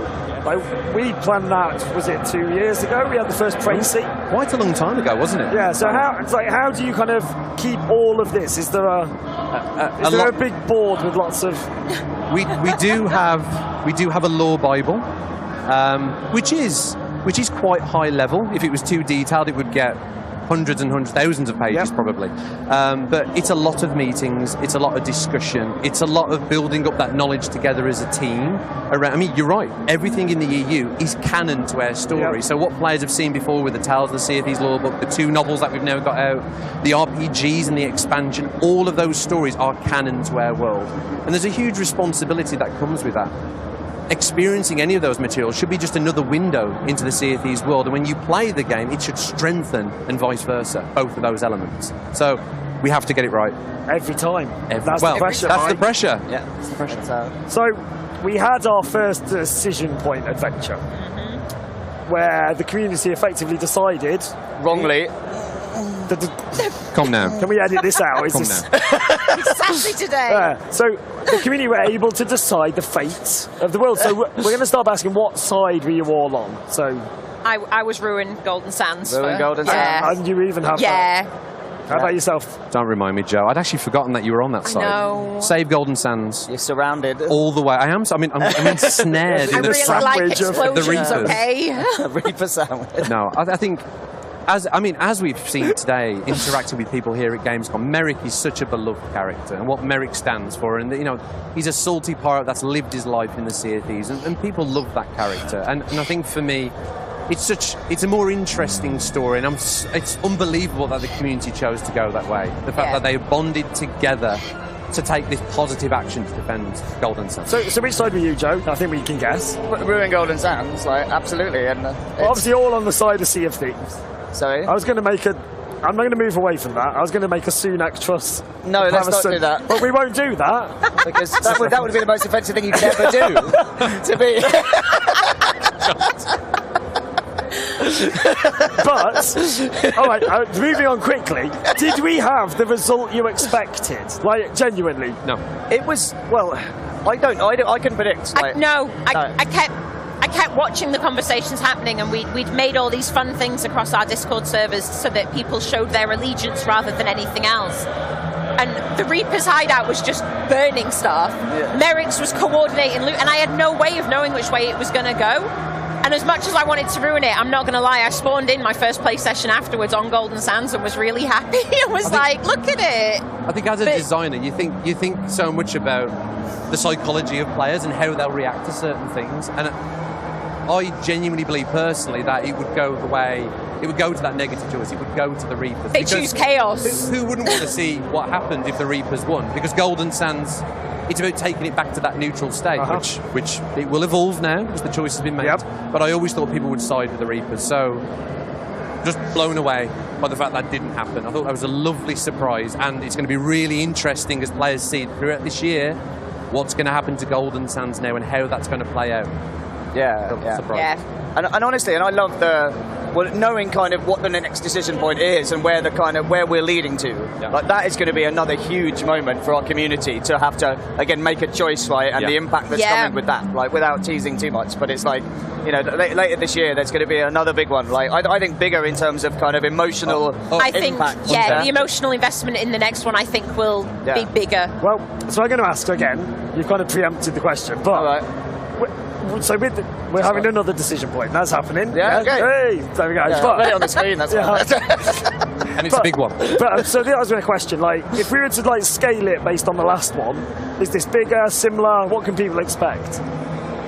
Bigger. It's absolutely bigger. It cuts right to the core of some of the key characters in the Sea of Thieves. And we wanted to do that. We wanted to drive a big world change with Golden Sands. Obviously, we set that up with the first adventure, Treasure Island. And picking Golden Sands because it was a beloved outpost, beautiful palm trees, it's paradise. We knew that would trigger an emotional response for our players, but we've done that now. We've seen how players interact with it. We've learned some lessons about how to set up these type of live storytelling events, and now we're going to go even further. We're going to be even more ambitious with this second choice this year, so look out for that. And also mechanically, again, without spoiling it, but you've learned a lot from how we designed the first one and the activities people were doing and how we're going to be kind of, like, I love what we've got planned there in terms of like the activities people are going to be doing and how that's going to play out and how it's just, I think, going to make the whole Sea of Thieves feel so different during that time period. It'll be a real moment in time, and Joe's right. We've deliberately in Adventures so far done very different things. One's more focused on the pure gameplay, one's more focused on the storytelling, all these different set pieces, because we're learning, and we're going to take those learnings into the future adventures that we've planned out. We're already doing that. And you've touched on it slightly there, but how is it planned? Like in terms of production, as executive producer, asking. In terms of production, as design director, like how do you kind of prepare for that decision point though? Like, you know, do we have both tracks ready to go, or is it more a case of, well, we assume this will happen, or we have a more neutral state? So that genuinely is probably one of the most complex things we've ever done. Well, you got like 2 minutes. I'll keep it brief. But you've got to plan for both outcomes. We deliberately don't start building the bigger things because that would be an incredible waste of the team's time that we could put to more valuable things. But we have to plan out a junction point. So earlier on, when I was talking about the fact that we've got adventures planned out for the next year and a half, there's almost a fork in the roads there, where there's almost option A and there's option B, based on some of these community choices that we're planning. So it makes a complex job even more complex, but like so worthwhile. So worthwhile to see that play out with the community. And Joe, just kind of, we're going to wrap up in a moment, but like from what you know of the next decision point, like do you think we're going to see that kind of groundswell from the community again? I think they're gonna go wild for the next one. I think it's really exciting, and with that other decision point, they've seen how they can alter the world that they're playing in, and that most of them spend a lot of their time in. And I think this next one really is going to step it up, and I think we will see that resurgence of the passion that we saw in the last decision point, and then some. So to wrap up then, we're here for a couple more days. What can people expect, like, from us at Gamescom? Just come to the stand, basically. Like, there's always going to be Sea of Thieves crew at the stand, right? And each day we have, like, there's a meet and greet slot that we've tweeted out. I don't know when it is. 5 o'clock today, 5 p.m. today? 5 o'clock today, And then 1 o'clock, I think, every other day, I think. But, and then, you can come play, you can win the medallions, like, you can watch the stream, but the whole point we're here is just to chat and meet with fans, right? That's why we brought so many people here. That's the energy we want. come and give Mike feedback and questions about Specifically everything. on Merrick. Yeah, specifically on Merrick. I love it. Honestly, that is the privilege of being at a live show like this. Nothing energises you more than talking to fans, feeling their passion, hearing their questions and their feedback. We don't just want to hear the good stuff, we want to hear the bad stuff. We want to learn, we want to make this service of Sea of Thieves and this pirate world the best it can possibly be. If you love pirates, Sea of Thieves should be the game for you. So we love nothing more than talking to our fans. We love the game as much as our fans do. What a wonderful place to leave it. Yeah, isn't that lovely? You didn't even ask any questions about Skull and Bones. What's that then? What about, tell me about Skull and Bones show. Oh, we're out of time. But no, so thank you. But this has been great. So thank you ever so much. And as Joe says, if you are here, do come down and see us. Please do, honestly. But if not, we'll see you on the seas. Indeed, yes. Thank you very much. Bye. Has fallen. Humanity is hanging on by a thread. But you know what? It's not all bad news, because our planet is full of badass dinosaurs. And seriously, who doesn't love a dinosaur? Seriously.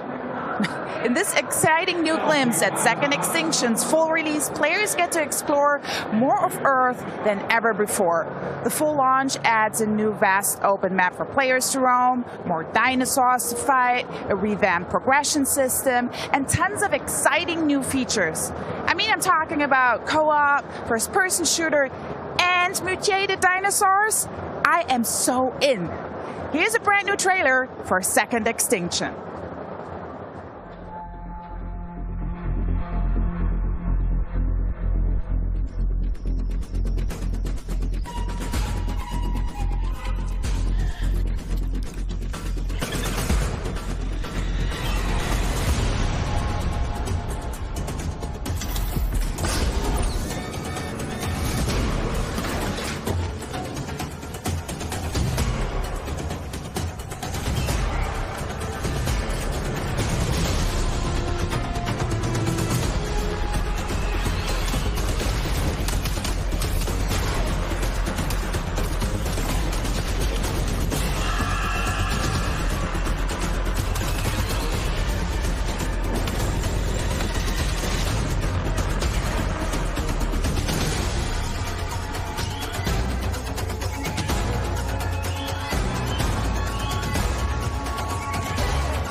Can you hear me?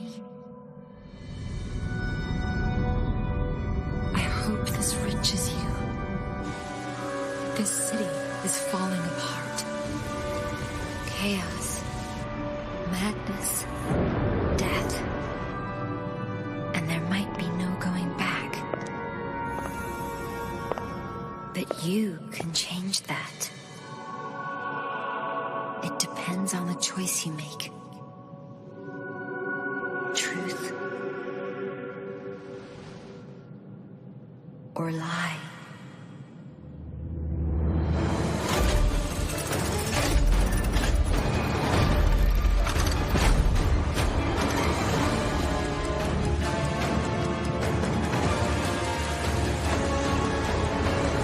I might be asking too much of you.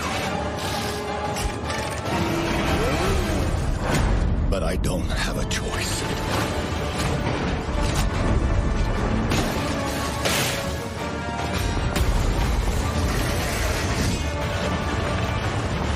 Only you can do this. Please, help me.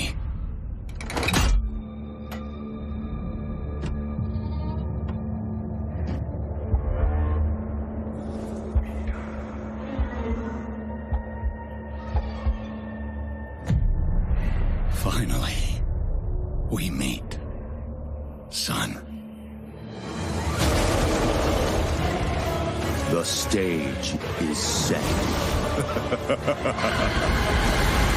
The light shines brightest in the darkest of times. All right, buddy, I'm here for you. Don't worry.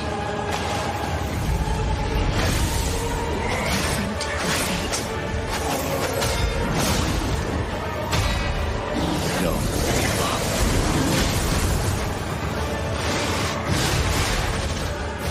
Keep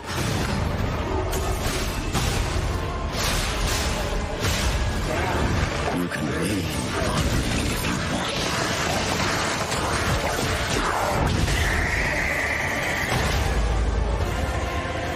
protect.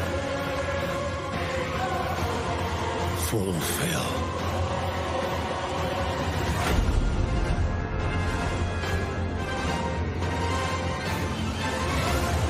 Your destiny.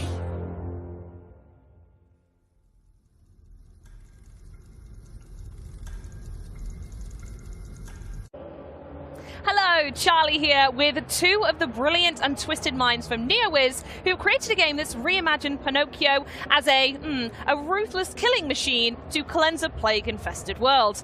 Made by the studio behind beloved fantasy MMO Blessed Unleashed and coming from a team of developers who worked on the absolutely awesome Monster Hunter world, I am super excited about this one. Please welcome Ji-won Choi and Jason Park. Hello. I told you they were twisted. It's lovely to meet you, whoever's underneath there. This is haunting. Truly haunting. Should we have a look and see if we can find the humans underneath? Yeah? Let's go. Let's do it. Yeah. I'm going to do the slow reveal. Here they are. Jason and Ji-won. We have a Joker. Hello. Nice to meet you. There they are. Amazing. They've joined us. Welcome. Now, when I think of Pinocchio, it doesn't quite look up to the trailer that we saw just now. So could you let us know where the idea of Pinocchio as a killing machine actually came from? Our team is called Off, and this is the first time we've developed a single-player console game. So we needed a way to get our name out there. In order to stick in the minds of the people, our strategy was to choose a subject that was very well known, but transform it into something completely original. We eventually chose the adventures of the Pinocchio, but that wasn't a quick decision. We first thought about what features we wanted our Souls-like game to have. The first, don't ever reference dark fantasy or medieval themes. The second, the story shouldn't be childish and we should be able to enjoy it as adults. And last, the game should be full of adventures and unforgettable characters. This is naturally led us to Pinocchio because it matched the conditions we set. Yeah. I had read Pinocchio when I was a child, but I was shocked when I read it again more carefully recently. The adventures of the Pinocchio is definitely not a story for children, but rather like an R-rated movie for adults. It was a real pleasure to take the fantastic source material and create our own original story. Totally free. I bet it is, and now we're at Gamescom showing it off to the world. Yeah. So when you brought up the initial idea of making a game based on the story of Pinocchio, honestly, I was not convinced at all. I was thinking that Pinocchio is a story for just for kids, not sure for online soul-like games.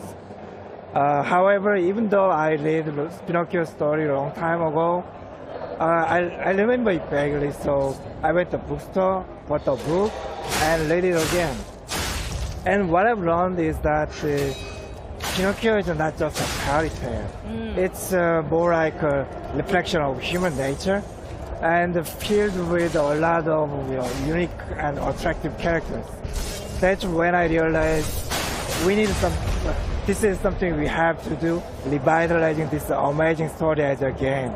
I think it sounds like I might need a reread of Pinocchio then. But until then, do you want to give us a bit of a deep dive of the story and the world that your Pinocchio inhabits? As you already know, Lies of P is based on the original story of Pinocchio, which is actually quite brutal. And while the main characters in Lies of P are from the Pinocchio, our game's story is completely different and filled with new events. For example, Lies of P takes place in the imaginary city of Krat, where petrification disease is spreading and causing a lot of conflict. And while you will meet a lot of familiar characters from the Pinocchio, they want to be anything like you remember. We introduced the Black Rabbit Brotherhood before, but I'd also like to tell you about Antonia, who appears at the beginning of the trailer. In the original story, Antonia is actually Antonio, Geppetto's friend. That is all I can leave it today, though, and I will save the rest for the future. I was going to say, I definitely don't remember these masks from my childhood, it's got to be said. Yeah, so me too. My favorite is Black Rabbit Brotherhood. They're also in the original story. Poor Black Rabbit holding a coffin on their shoulders. They're in Lies of P. They are not just rabbit. They are brutal warriors. They are still carrying a coffin and always trying to squeeze you into it. I really want to see how you guys survive when they're hunting you. So, in order to go up against them, I have seen from the trailer so far that there are some ridiculous weapons, and you can even take some enemies to the wood shop with them, if I saw that correctly. So talk us through the combat we can expect from Lies of P, and how similar is it to the Souls-like games we've been seeing recently? I can confidently say that Lies of P is full of a unique and one-of-a-kind battle system. And the first system I'd like to talk about is the weapon combination system. Weapons are divided into two parts, the blade and the handle, and can be combined in countless ways. Each blade and the handle have their own weight, motions, features, and special skills called flavor art. Oh, okay. So players are free to mix and match and create the perfect weapon for them. It should be fun to try out more than 100 of possible combinations. Wow. And another unique system in Lies of P is the Legion Arm system, which you probably already saw on the main character's left arm. Yep. He has actually body of perfect, so it's possible to modify it with the parts and use special skills. They are particularly flashy and dynamic and can also be strengthened. It'll be fun to choose the right Legion Arm for the situation you are in. Now, I had a chance to play it earlier, by the way, I'm just going to say, and it is so difficult. So I just want to let anyone know out there that this game is so difficult, you are going to absolutely love it. But to answer the elephant in the room, obviously the original Pinocchio game had a big emphasis on his nose growing with every single lie. So I have to ask, does this element of the Pinocchio story play into Lies of P at all? Yeah. First of all, I think that lying is the most important aspect of the original story. Yeah. Agree. And when you really think about it, yeah, humans are capable of lying, and that can also be proof of their humanity. Yeah. This also means that we approach the concept of lying in a completely different way than the original. Yeah. Think about it. Is there any more human than using lies to achieve something? Yeah. We think that in order to become real human, one has to lie, and that is reflected in the game by players experiencing a variety of events by lying. The choices they make will also affect the ending. Yeah. As for what this might do to his nose, I can spoil it for you. Oh, dang it. And you need to find that out for yourself. But I can guarantee you will not expect anything. I tell you what, when the full game comes out then, the first thing I'm testing is the lying. Yeah, in the game you can lie if you're a human, but always remember, the Black Rabbit Brotherhood is always looking for a chance to put all liars into the coffin. Right, okay, moving swiftly onwards from that then. There had to be a ton of people putting a lot of time into Liza P to pull the strings, pun intended, to get a game like this off the ground. So can you talk about the development process, and were there any difficulties actually getting people to buy into this reimagining? Actually, in Korea, the majority of games are online PC and mobile games. So there aren't many developers with expertise in single-player games for console. Oh, okay. Yeah. So we did a lot of trial and error and made a lot of mistakes. But this was unavoidable. Yeah. Despite these challenging circumstances, the fact that our team has a lot of developers who already had experience with the console game project was a major help. Yeah. Most of all, our team absolutely loves console games, so it was easy to get everyone on board with our visions for Liza P. Yeah. I would like to give all the credit to our team members, and they are the reason why Liza P could come this far. Yeah. And I'm really proud of our team. And I'm sure they are so proud of you both sat here today representing the game as well, so shout out to you two in particular. Yeah, it is the first time for us to make a single-player game. We all have a lot of experiences on developing action games, but only limited to online games. At first, I was thinking that making single-player games would be easier in terms of technical perspective, like no network sync issues, etc. But it didn't take long that I realized I underestimated. Yeah, our game needed a lot of features we haven't even imagined when we develop online games. Okay. We only have one playable character, which is easier to make because online games normally have more than 5. Very true. But this one playable character, I mean Pinocchio, requires, I guess, 10 times more animations than the online games. Makes sense, yeah. Yeah, Pinocchio uses a lot of different types of weapons, and each weapon requires total unique animations of, total set of total unique set of animations. So I have to admit, our initial plan was off in terms of estimating the cost of the animations. Yeah. So if you look at our studio, and probably you can see our animated artists and combat designers yelling at each other and arguing all the time. We are still in this chaos, but anyway, we are enjoying it, and definitely we will be better at planning it next time. Well, I really appreciate that you brought the chaos to us here in Germany, but before we run out of time, I do want to give you the floor to share anything you want with everyone out there about Liza P's before its release. Actually, we didn't expect Liza P to get this much interest and love from gamers. We really want to thank you all for the tremendous level of support. We'll do our absolute best, and are sure that you will be mesmerized by the city of cards. Take care, and see you in the Xbox Game Pass next year. Hell yeah! Yeah, for everybody at Gamescom, don't forget to visit our booth and play the demo. Enjoy it, and please share your experiences with us.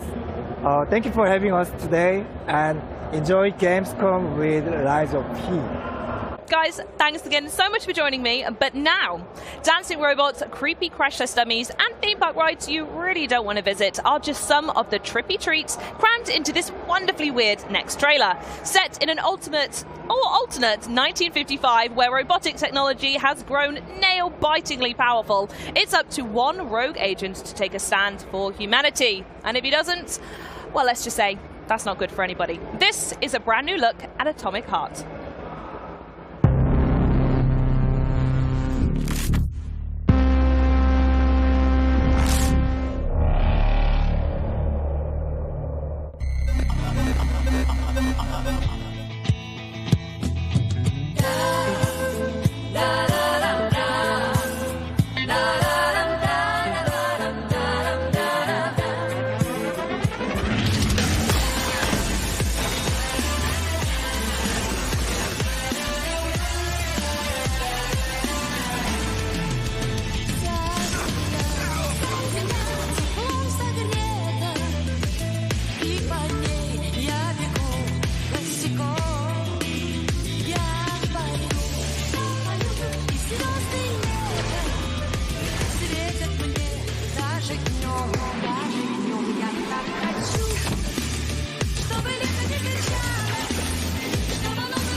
Hey, welcome back, everyone. I'm here with Stephen Takowski from 505 Games to talk about all the Gunfire Reborn wildness we just saw in that trailer before its console, cloud, and PC release on Game Pass on October 27th. Stephen, thank you for joining us. Thank you for having me. I really appreciate the opportunity. Listen, no problem at all. We appreciate it. And welcome to Gamescom.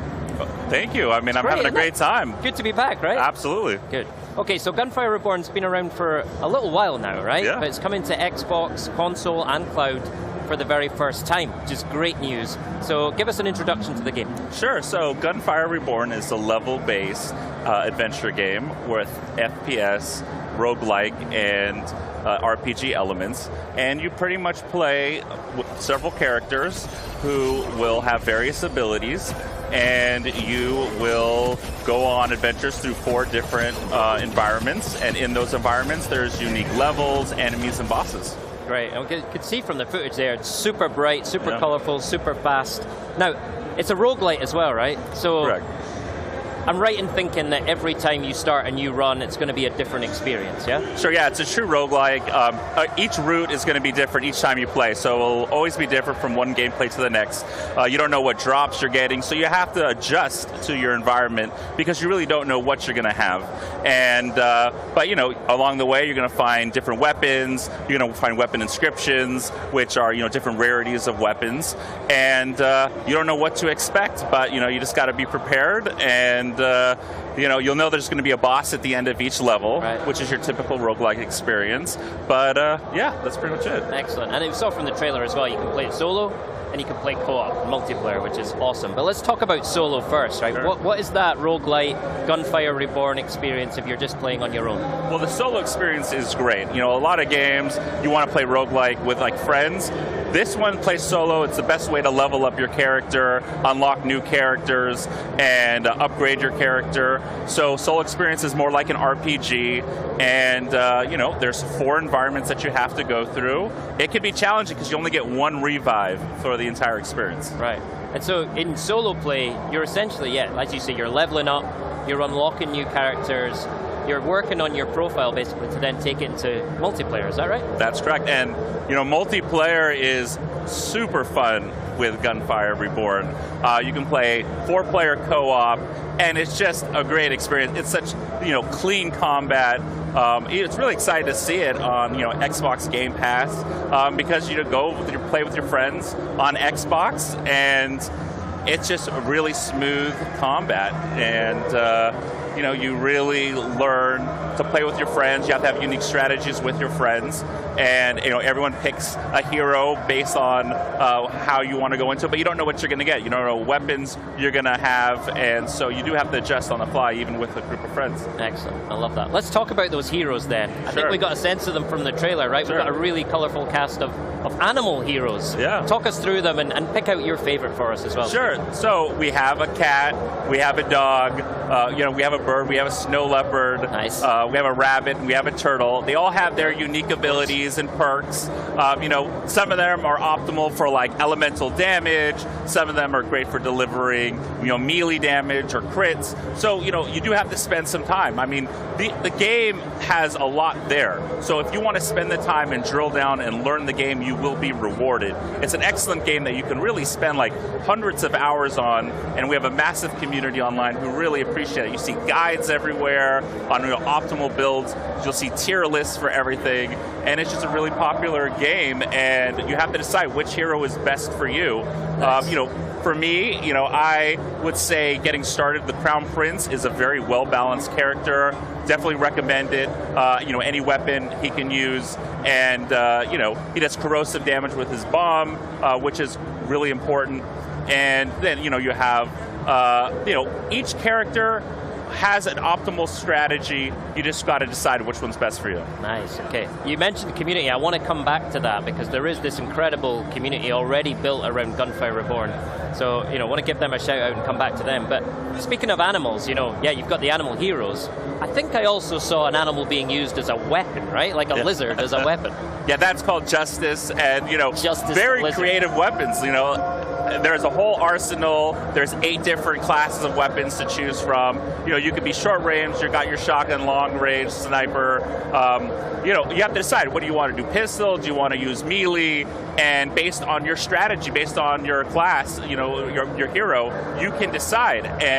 But it's roguelike, so each game, you don't know what you're getting, but you have choices. There's generally 3 choices, unless a boss drops an item for you. Then you have to pick up that weapon, or you can choose not to pick up that weapon, and you can also refund the weapons as well. So you have a lot of options for your gameplay, and you look at the stats on each of these weapons, and you have to do your research, and you'll be rewarded for a game like this. I love it. All right, so we've talked a bit about the heroes, a bit about the weapons. I need to know about these villains as well. Who are we up against in Gunfire Reborn? Sure. So enemies in Gunfire, there's 3 classes. You have your standard enemies.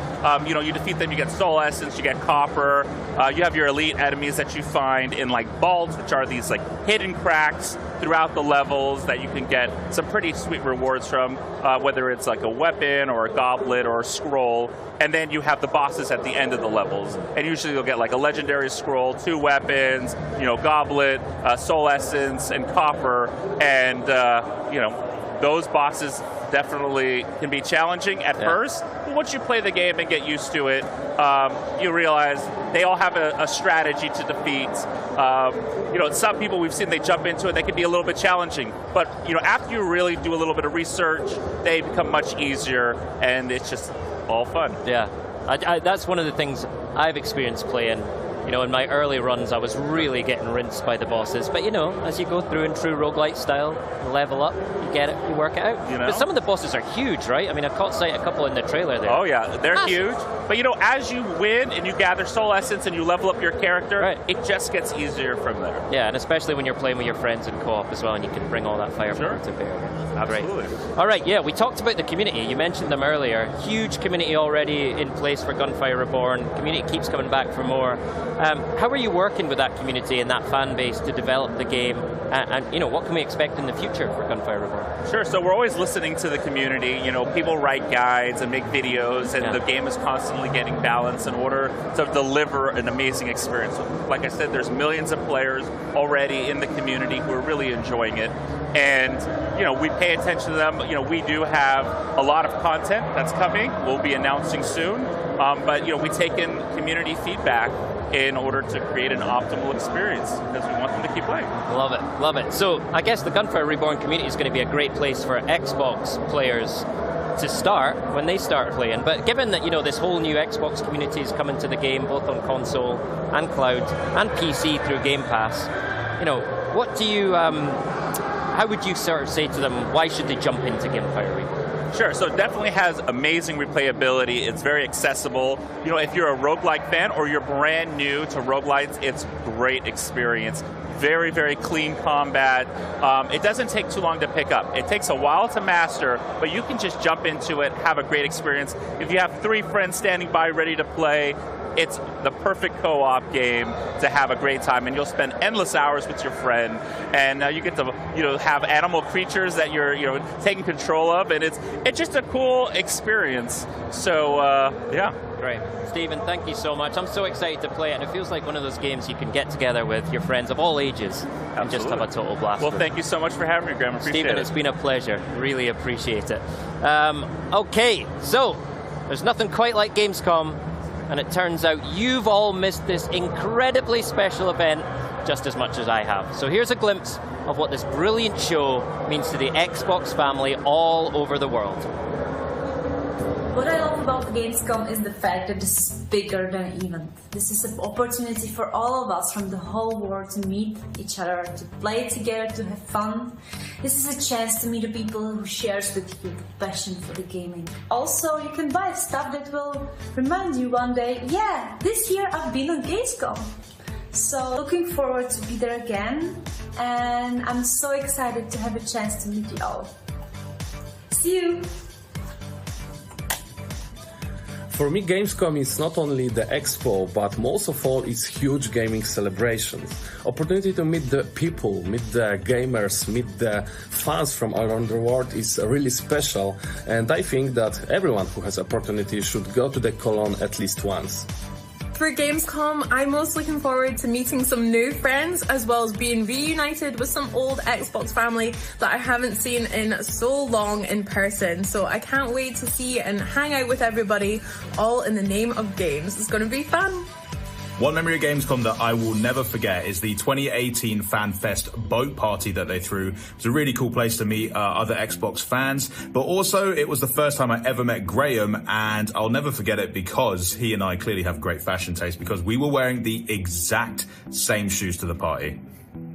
Bonjour from France! What I like the most about Gamescom is discovering the work of the talented teams working on the tomorrow's games, discovering new worlds, new stories, and especially talking with fans about our favorite games. Enjoy the Gamescom 2022!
am joined by Mikey and Maddie from Squanch Games, who are here to give us an exclusive look at High on Life. Thank you so much both for joining us. Yeah, thank you for having us. Great to be here.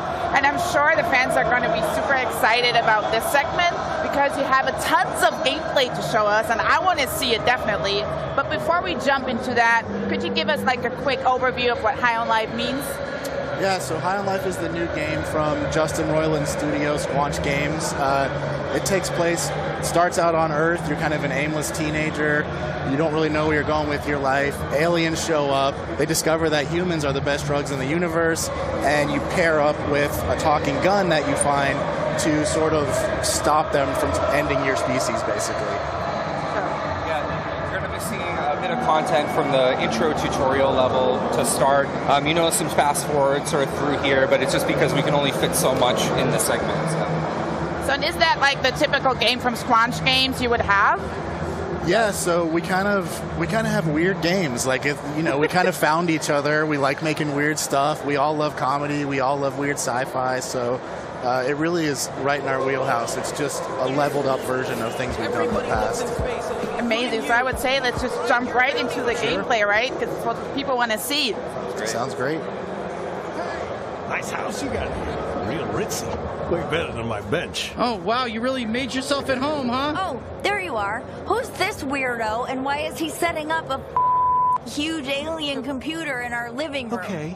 First of all, that alien computer is a very expensive and surprisingly operational Bounty 5000. So, you're welcome. A what 5000? I've got just the thing. A small-time local gangster by the name of Nine Torg. She took my favorite knife. She's got an operation out in the slums. Maybe you kill her and get my knife back. Then we'll talk. Maybe take you out to Glumpy's to celebrate. All right, so we just head out to the slums? No, moron. You gotta use the Bounty 5000 to initiate a bounty. That's what I went through all the trouble of setting it up for.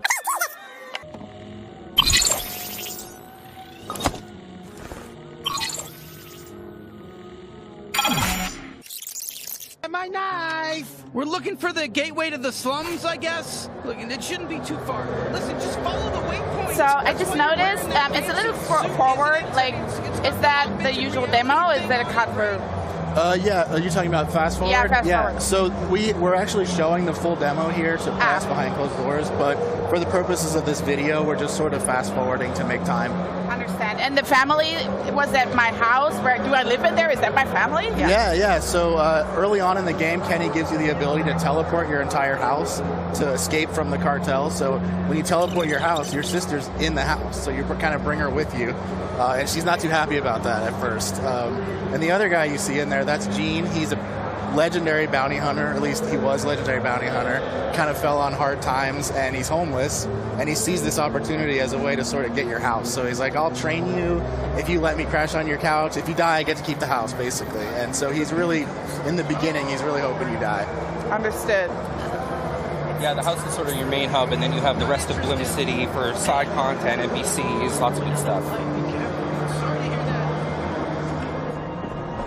Well, look what we got here. Fresh meat. Hey there, Fresh Meat. Welcome to the slums, Fresh Meat. Oh boy, here we go. Kid. What's wrong, Fresh Meat? You scared of a little kid? Yeah, I'm a little kid. Look at me. Look at me. I'm sorry. This is annoying. What's this all about? Well, honestly, he's just supposed to be annoying, basically. So we implemented this patented Squanch shove tech, basically, where characters get in your face and push you around. It's such a funny little mechanic, and he's one of the first characters you encounter that's doing this to you. And he's really pressuring you to shoot him, but you don't have to. You can skip it. Yeah, you meet his mom later, and he's actually 30. So, okay. Yeah. Okay, so not really technically. You're not killing kids, and it's your choice. Okay.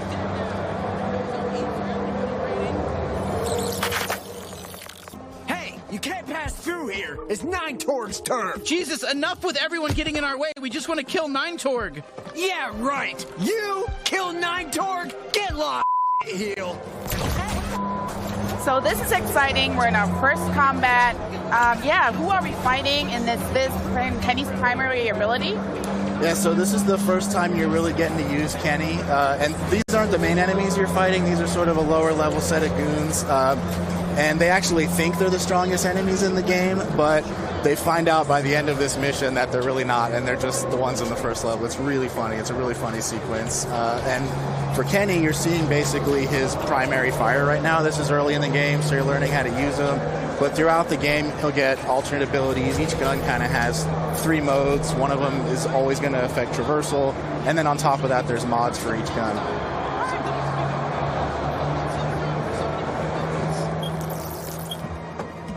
Oh, hey, you want to see a cool party trick I used to do? Aim me at those spinny platforms. Come on, give it a shot. It'll be fun.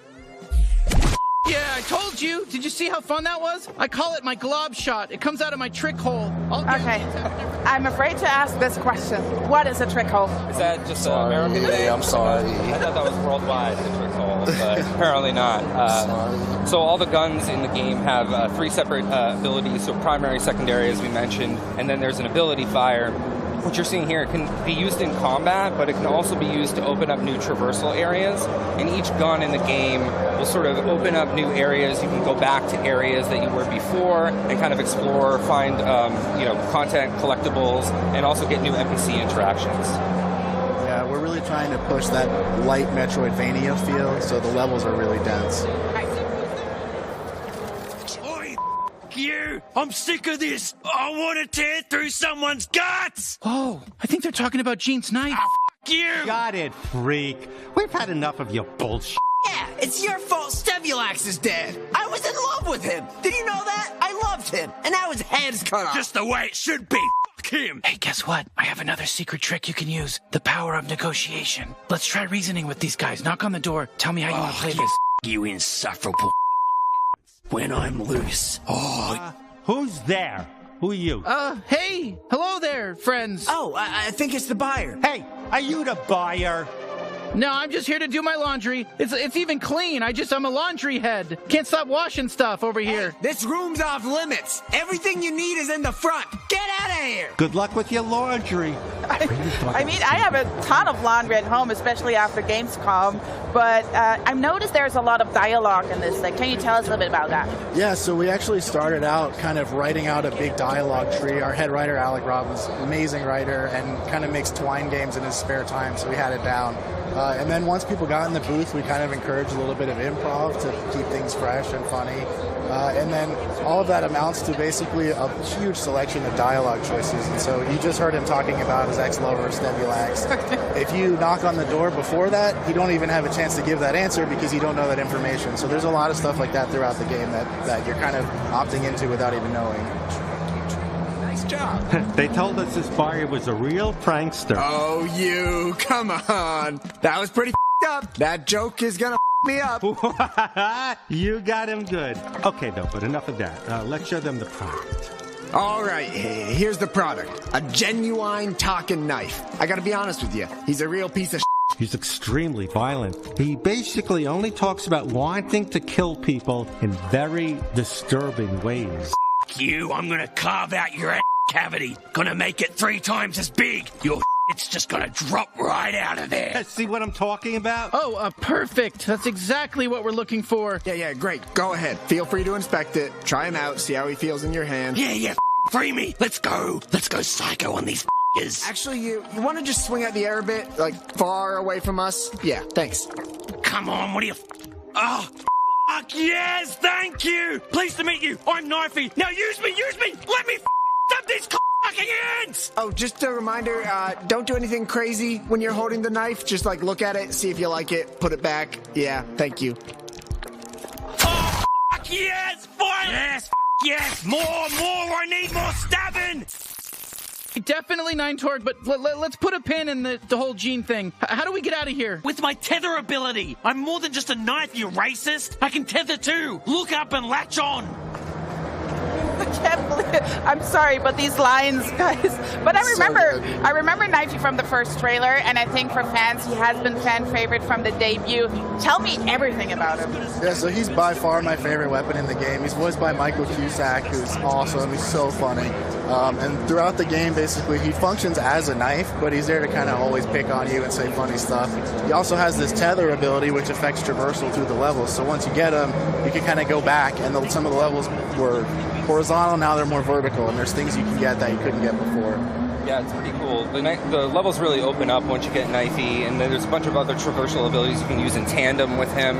And you also can't open chests until you get Knifey, which you'll see right here. These are our lug loxes. Hopefully we'll be selling plushies of these, plushies of Knifey. Always going to have that side hustle.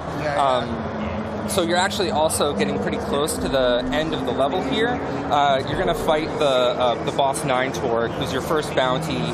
You're going to be able to use all of your abilities that you've learned in the level together. So your primary, your secondary, you're going to be tethering around the arena, and you're also going to be deflecting with Knifey. So you put it all together, and you fight 9 Torg.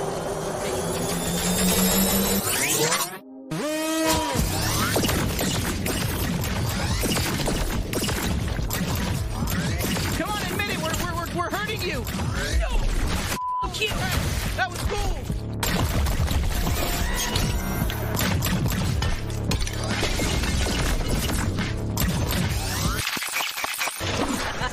Better not bump! Hey, I'm still here. You can still use me if you want. I can deflect attacks. Did you know that? I'm not just all about stabbing. Well, I'm mostly all about stabbing and tethering, but I can also deflect attacks. I'll slice them to death. I'll cut their heads off. I'll rip their limbs. I'll do everything. I'm gonna cut right into them. I'll cut their asshole off and eat it. You know, this slug matches your toxic personality. That was a good one.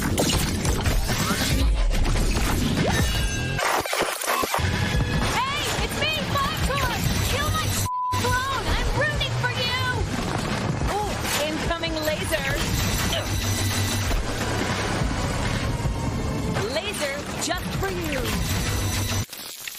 I'm taking you with me! Stay alive! I think she's basically done for. No, how does it end? I want to see more. Is that it? Is that it? Are you sharing that's anything? The whole game. That's Are you sharing anything else at Gamescom? Yeah. So actually, we're showing this full playthrough of what is essentially the first bounty you get. So we're showing that behind closed doors to press. There should be full videos online of the whole playthrough for people to check out, and we're just so excited to finally get it in people's hands and see their reactions. And it's been a real labor of love for us and the team. Amazing. Well, I can say this is a gloopy globby blast, right? But when can people get their hands on the game? So December 13th, it's going to come out. We're really excited for everybody to check it out. We're working really hard on it. Yeah, seriously, please check it out. Like, this is really, really a special game to us, and we really hope you guys like it. Well, Mike and Maddie, I have to say, first of all, thank you so much for us letting us bleep in your game. I really appreciate it. And yeah, thanks for having us at the show, and enjoy the rest of Gamescom. Thank you. Thank you so much for having us. And now we are going to take a look at a game set in the Warhammer 40k universe. So just a little change of pace here. I don't know about you, but nothing signals the end of summer like a good co-op shooter. And just as the darkness starts creeping in, we have the perfect slice of shooty socializing for you. Set in the city of Tertium, play as one of 4 types of recently released prisoners as a last resort to protect the city. It's time for the rejects to rise. This is Darktide.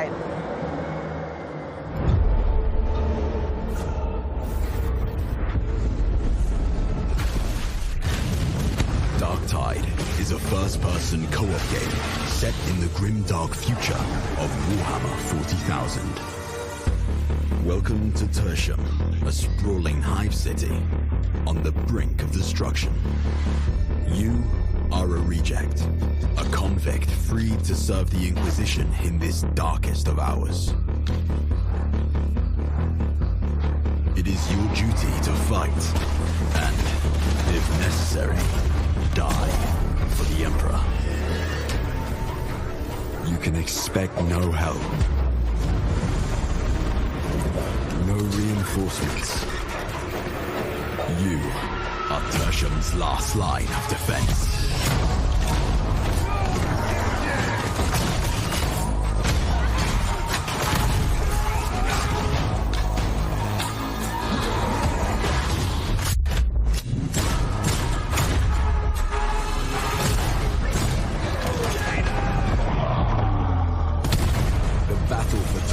Is about to begin.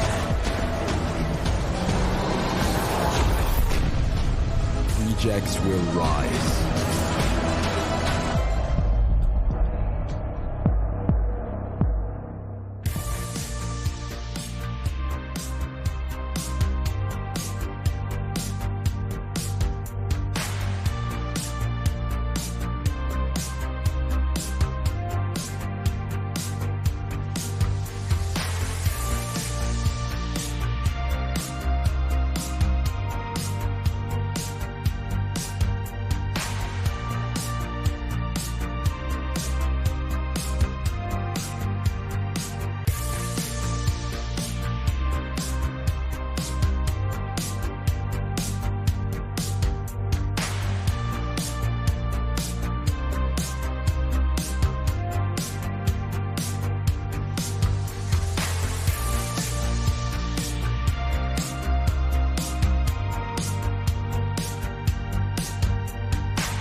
Ima. Hola, Imui.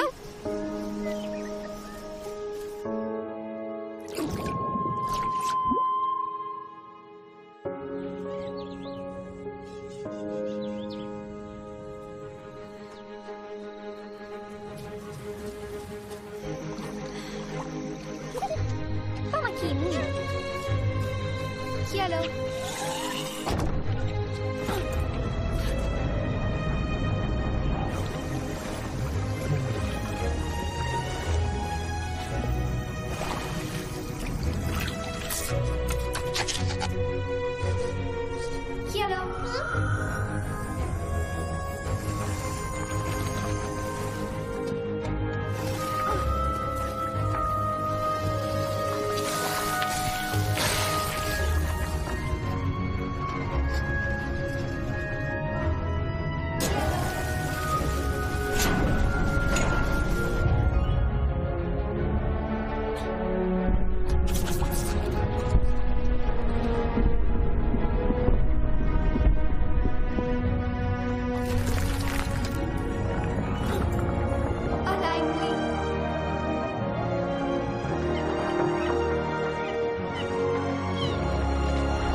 That was nice, wasn't it? A nice little moment of tranquility there in amidst all the fun of Gamescom. How's it going, folks? Welcome back.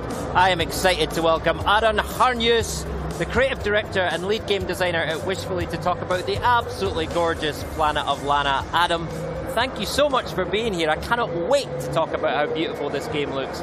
But first of all, right, give us an intro to Planet of Lana. We just saw the trailer, but what should we expect? Yeah, so Planet of Lana is a side-scrolling sci-fi puzzle adventure, right? And you play this young girl called Lana. And at your side you have this little cute creature companion, and together you go out on this epic adventure, you know, through the world of this planet that's set far away in a galaxy, and you're going on a rescue mission to try and save Lana's big sister that's been taken away by an invading robot army. Yeah, love that. That's the gist of it. So super exciting for everyone attending Gamescom here this year, and for you as well personally, I'm sure, is that you can actually play Planet of Lana for the first time here, right? Yeah, so excited about that. You can play Planet of Lana here in the Xbox booth as well as in the Thunderful booth here in Hall 8. So very excited about that. And this is actually the first time we're showing the game to media. So very excited about that. So what's in the demo? Like what can we expect from it? Yeah, so the demo is quite an early part of the game, right? So it's actually the first part where you just met Mui. So it's the first part where you get to play with her at your side. So it's like an introduction, and you can think of Mui kind of like a dog. So you can tell her to go places and tell her to stop and follow you. She's really a valuable companion on this epic journey that you get to experience in Planet of Lana. Wicked. What kind of feedback are you getting from people that play it? I mean, we've gotten incredible feedback like yesterday and today, and it's just a big queue over at the Thunderful booth, so it's just been absolutely unreal. You know, 5 years in the making now, this game, and yesterday was the first day that we showed it to players and media for the first time, so yeah, congratulations. exciting. Right, let's talk about Mui, because she is so cute, and I can see her on screen here just now, waking up Lana. Tell us about Mui and what she brings to the party in Planet of Lana. So, Mui, what she brings to the party, as I said before, you know, Lana is this, like, you don't have any weapons in this game, right? You're playing as this 11-year-old girl, and this creature companion that you meet and that you befriend, she's quite agile, so she can jump higher than you and reach places that you cannot. But she can also like bite off cables and do things like that, push down things for you to reach. And then she also has this hypnotic ability that you might have seen in our like in the gameplay trailer intro we had just there. Yeah. So you gain that a little bit later in the game, and then Mui actually can hypnotize like these weird creatures that you come across that has the same like glowing white eyes that she has, and that opens up just a whole set of possibilities of how to interact with the creatures of this world, which is a lot of fun. Yeah, great. I played the demo myself, and one thing that really struck me was the way that Mui's abilities kind of, you discover them slowly and they kind of build on each other, and the puzzles become more complex. That must have been a really fun thing to work out as you designed the game, right? Yeah, and I think it's a super important thing as well, We've been focusing a lot on like having a good ramp up of the game, Yeah. We want this game to like reach a really broad audience, but it's also important, in this kind of games where you have logical puzzles, because everyone is at a different level and have different abilities of solving these kind of puzzles. So, it can't be too easy, because that will get really boring. It can't be it can't be frustrating either. You just have to, balance that challenge of just right, I think. So, yeah, and that is a challenge in itself, but I think we've done a really good job. Did you ever consider like a co-op mode where two people can, play as Lana and Mui and solve those puzzles together? I mean, a lot of people asked us that like throughout development, but it was a very conscious creative decision from the like core idea from the get-go that we shouldn't have that, because I mean, we're going for this relationship with Lana and Mui that you kind of have in real life with a dog, like the relationship with a human and a dog. So, and if we would like have another controller and put that in the hands of a friend to control Mui, you will lose that kind of magic, that we feel, because Mui is very much her own creature with her own personality, So, yeah, and I think that really comes through in the relationship you see and hear between Lana and Mui. It's so like adorable the way they communicate to each other. Like, tell us how you like did that through sound design and through the language in the game. Yeah, so we're telling the story without words, right? And that's something we want to do from the beginning. But then my co-director and also the scriptwriter for the game, Claes Eriksson, he invented this language for the inhabitants of this planet, of Novo. And it just adds so much. It adds that extra layer of like a way for the characters to be able to express emotions, And also since Lana and Mui is constantly communicating with each other, so it's just it's details that I think really makes world building so fun, and that's something that we really focused on in this game. I love it. For sure. Yeah, I mean it's a new language, but you totally get what's happening, like the way they talk to each other, communicate, the little chirps. It's exactly. So it's a mix of the body language and the language and everything. Yeah. All right. So we talked about Lana and our faithful companion Mui. But tell us about the overall story here, because one of the things I've noticed, in the trailers, you've got these really beautiful contemplative moments, but then some moments with real like drama and speed and these big robots as well. So what's the overall kind of story you're telling? Yeah, so what you can expect playing our game is really an epic story that would unfold over like 5-6 hours when playing the game, and we're really going for, that's what I think sets us apart a little bit in the genre. Like we're bringing these companion-based mechanics, but also we're really focusing on telling quite a classical saga, this story of this unlikely hero, this 11-year-old girl, and Mui going through this incredible journey through the planet on this rescue mission to try and save her sister. And you come across so many environments. We have like this old shipwrecks that's been buried in this swamp for several hundred years that you get to explore, and you get like pieces of information that like the players that have more attention to detail will get more out of the rich like backstory that we've created for this world and the lore of the world. So that's really exciting. And then also all players will get an answer to why humans are living on this planet and why the robots have come and why they've invaded the planet and so forth. So yeah, it's really a classic like epic adventure that you get to experience with a lot of twists and turns as well that I won't spoil right now. Love that. And we've got to talk about the art style. It just looks so special. Tell me about your inspirations and how that art style has evolved over the 5 years you've been working on the game. I mean, there's just so much inspirations. I mean, I grew up with games like Another World and Flashback and Oddworld as well. And there's definitely a bit of Another World in the game, as you can see. And then just, Studio Ghibli films, especially Miyazaki's film like Spirited Away and Ponyo on those, and like modern games like Inside.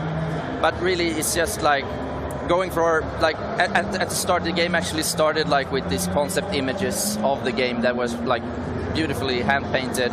and then going from that concept art into the game that we have today was a long process and a lot of iterations to, because we wanted to create that, depth and immersion that we have in the world now, but still keeping this hand-painted style. So it's like this 2.5D mix of 3D and layering of 2D layers, and then we also have put a lot of emphasis on bringing this art style to life as well. So we have this wind system, for example, that our talented programmers have created, where we can go from calm to full storm. It's just it's really, we have such a talented team, and it's so fun going to work every day and get to work with these talented people, and everyone is just pouring in a lot of love into this project and that's what's created the atmosphere that you can see in the trailers and in the demo that you can play here. Well, it really shows, and part of that atmosphere is the music. And you've got someone very special working on the music, scoring the music for the game. Can you tell us more about that? Yeah, so we have Takeshi Furukawa that's writing the music for the game, and he's known for creating the music for The Last Guardian, among other things. Excellent. And he's just a prolific composer, and it's just been unreal to have him on the project. I mean, it was very unreal from the beginning, but we just get along so good creatively. And I mean, it's also, from the get-go, we've decided, that we also want the sound of this planet to speak its own language, and then have music come in to emphasize special scenes, to emphasize emotions, and music also plays a pivotal part, actually, both in the gameplay and in the story. So it's just been so great having him on board, and he's just doing an amazing job, I think. Wicked. Now, you've also announced that Planet of Lana is coming to Game Pass, which is amazing news for all of us Game Pass subscribers. What does that mean for you as an indie developer, especially with this being your first title as an indie? Yeah, I mean, I can't emphasize how much that means to us, honestly. I mean, having the game on Game Pass day one, it will just we're making this game, we want as much players as possible to experience the game. And having it on Game Pass just lowers that barrier of entry of people to experience it. So it's just amazing. And also, I just have to say that Xbox has actually played a pivotal role in the success that Planet of Lana has gotten up until this point. I mean, we got so much support from Xbox, and it's just been really, really amazing. So very happy to have that collaboration with you guys. That's amazing to hear. Listen, we're happy that you're here. This is absolutely incredible. It's great to talk about it. Going to hit Game Pass day one in spring 2023, right? Yes. Why do we have to wait so long, Adam? I want to play now. Yeah, so, I mean, it was a week ago we announced that we're delaying the game. We were planning originally to have it released in this year, 2022. But, I mean, it's both. I think it's, this game that we're making, it just needs to be at a very high level of polish to really create the vision and experience that we want to create. So it's just the right decision, I think the players will be happy in the end that we made the decision not release the game prematurely. Yeah, I think that's always a good decision. Yeah, no, you're quite right. Something special deserves all the time it takes. So that's great. Right, before you go, is there anything else you would like to share with our audience? Any highlights from Gamescom? Or? I mean, it's just unreal being here, really, just experiencing all the love and support that we have gotten from the game over the years and here at Gamescom. And yeah, just thanks for everyone's support. Yeah, and very happy to be here. Adam, absolute pleasure. Okay, everyone, that's the gorgeous Planet of Lana coming to Xbox Game Pass in spring of 2023, day one. Thank you, Adam, for joining us today and bringing such a beautiful game. Enjoy the rest of the week. Thank you so much. Thanks for being here. All right, coming up, my co-host and pal, Charlie, will be speaking with Shyla Schofield from Obsidian Entertainment about the much-anticipated release of Grounded 1.0. But before that, we've got even more Grounded 1.0 content to share. We're going to hear from Phil Spencer himself and the creative director of Grounded, Adam Brennecke, about what we can expect from the upcoming release of everyone's favorite backyard adventure. So what I like most about Gamescom is that I come together with different people from around the world that I usually don't really see very often because we don't live in the same city or country. And Gamescom is the perfect opportunity for me to finally meet them and to enjoy video games to its fullest. What I like the most about Gamescom, without a doubt, is the close community atmosphere. The best thing is to be able to see each other again and enjoy in person, side by side, what we are passionate about, gaming and video games. And of course, it's amazing to be part of it and enjoy of everything that Xbox has prepared for this event. Thank you and enjoy the Gamescom. Hi everyone. I have been at Gamescom twice, one as a journalist about 10 years ago and one with the Xbox team in 2019, and it has always been very special for me. I had so much fun there, and I think it's really great to have in Europe a big gaming moment like Gamescom, where gamers can meet and enjoy video games together, as well as discover new titles or even make new friends. This year I will not be able to attend, but I cannot wait to see what's announced at Gamescom and hope everybody enjoys it. My favorite thing to do at Gamescom is to be just outside of the booth right when the gates open on Saturday morning, and you have this crush of people. You really start to feel how big Gamescom is, because it is like the running of the bulls, but like with more gamers and less injuries. But it just shows the dedication and the commitment of gamers in Germany and throughout Europe, and I'm definitely missing that this year. I miss Gamescom. I'm not there this year. I miss walking around the show floor. The show floor is just massive, and there's thousands of people, and just seeing what's new in the games industry. Certainly I work in it, but seeing it with other fans is a ton of fun. I miss that. I miss Xbox Fan Fest, and of course, I miss the Curryburst.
Hey everyone, Phil Spencer here. Really excited. We're going to get to talk about Grounded.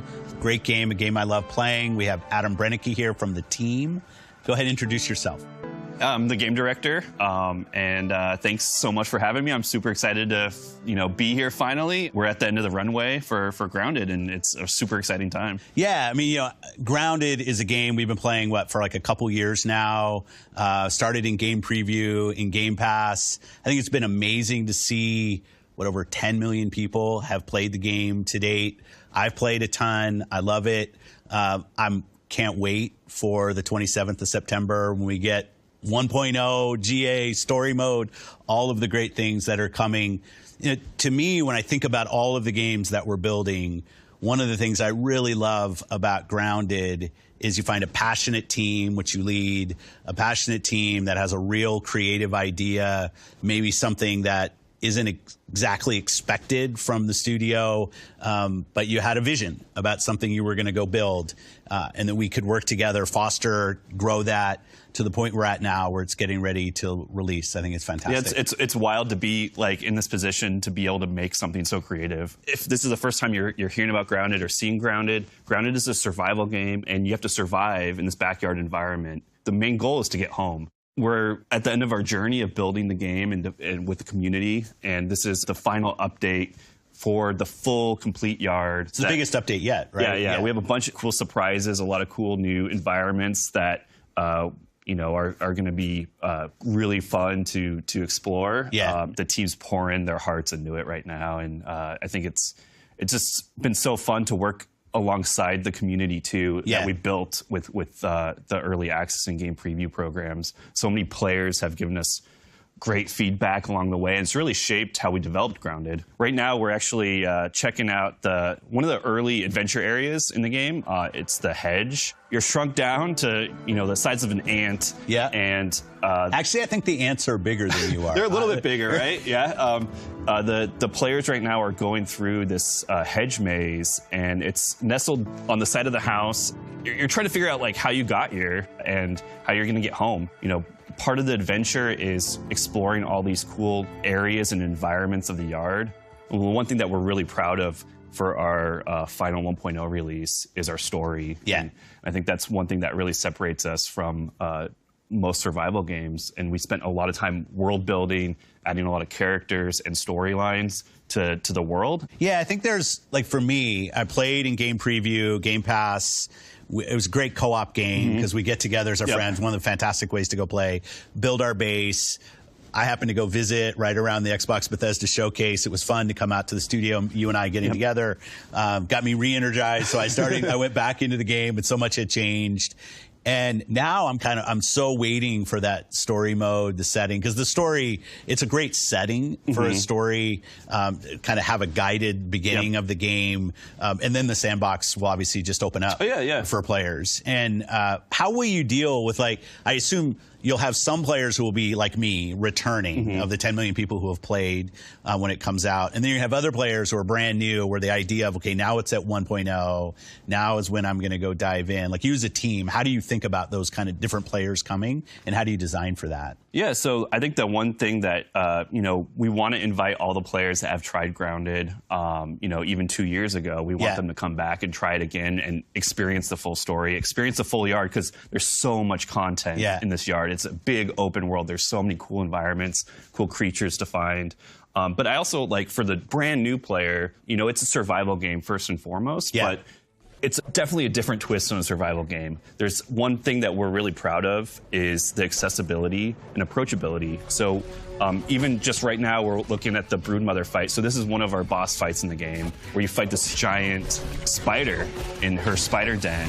It looks kind of funny because we have a arachnophobia mode. And that's one thing that's really important to us is making the game accessible for all different types of players. We have tons of game options. So even if survival seems, that might be a hardcore genre of game, we're trying to bring in a huge audience with a lot of options to play the game how you want to play. I think that's really important to us. And we saw that in the community. Like, certain people just focused on the base building and building, I mean, frankly, almost levels or bases that took over the whole size of the lake, which was awesome. I think you're going to get a lot of people who want story. I think the boss battles and the kind of the circle of collecting items, building up your crew so you can go in and take down different parts of the game. Awesome. People built huge fortresses and spent an enormous amount of time building these crazy, crazy, huge forts. And then that gave us ideas of adding more. So we added mushroom bricks, and we want to add more building materials in the future. Well, and that loop that you're commenting on now, I don't think that it's not always recognized how important that is. Is like a team has a vision.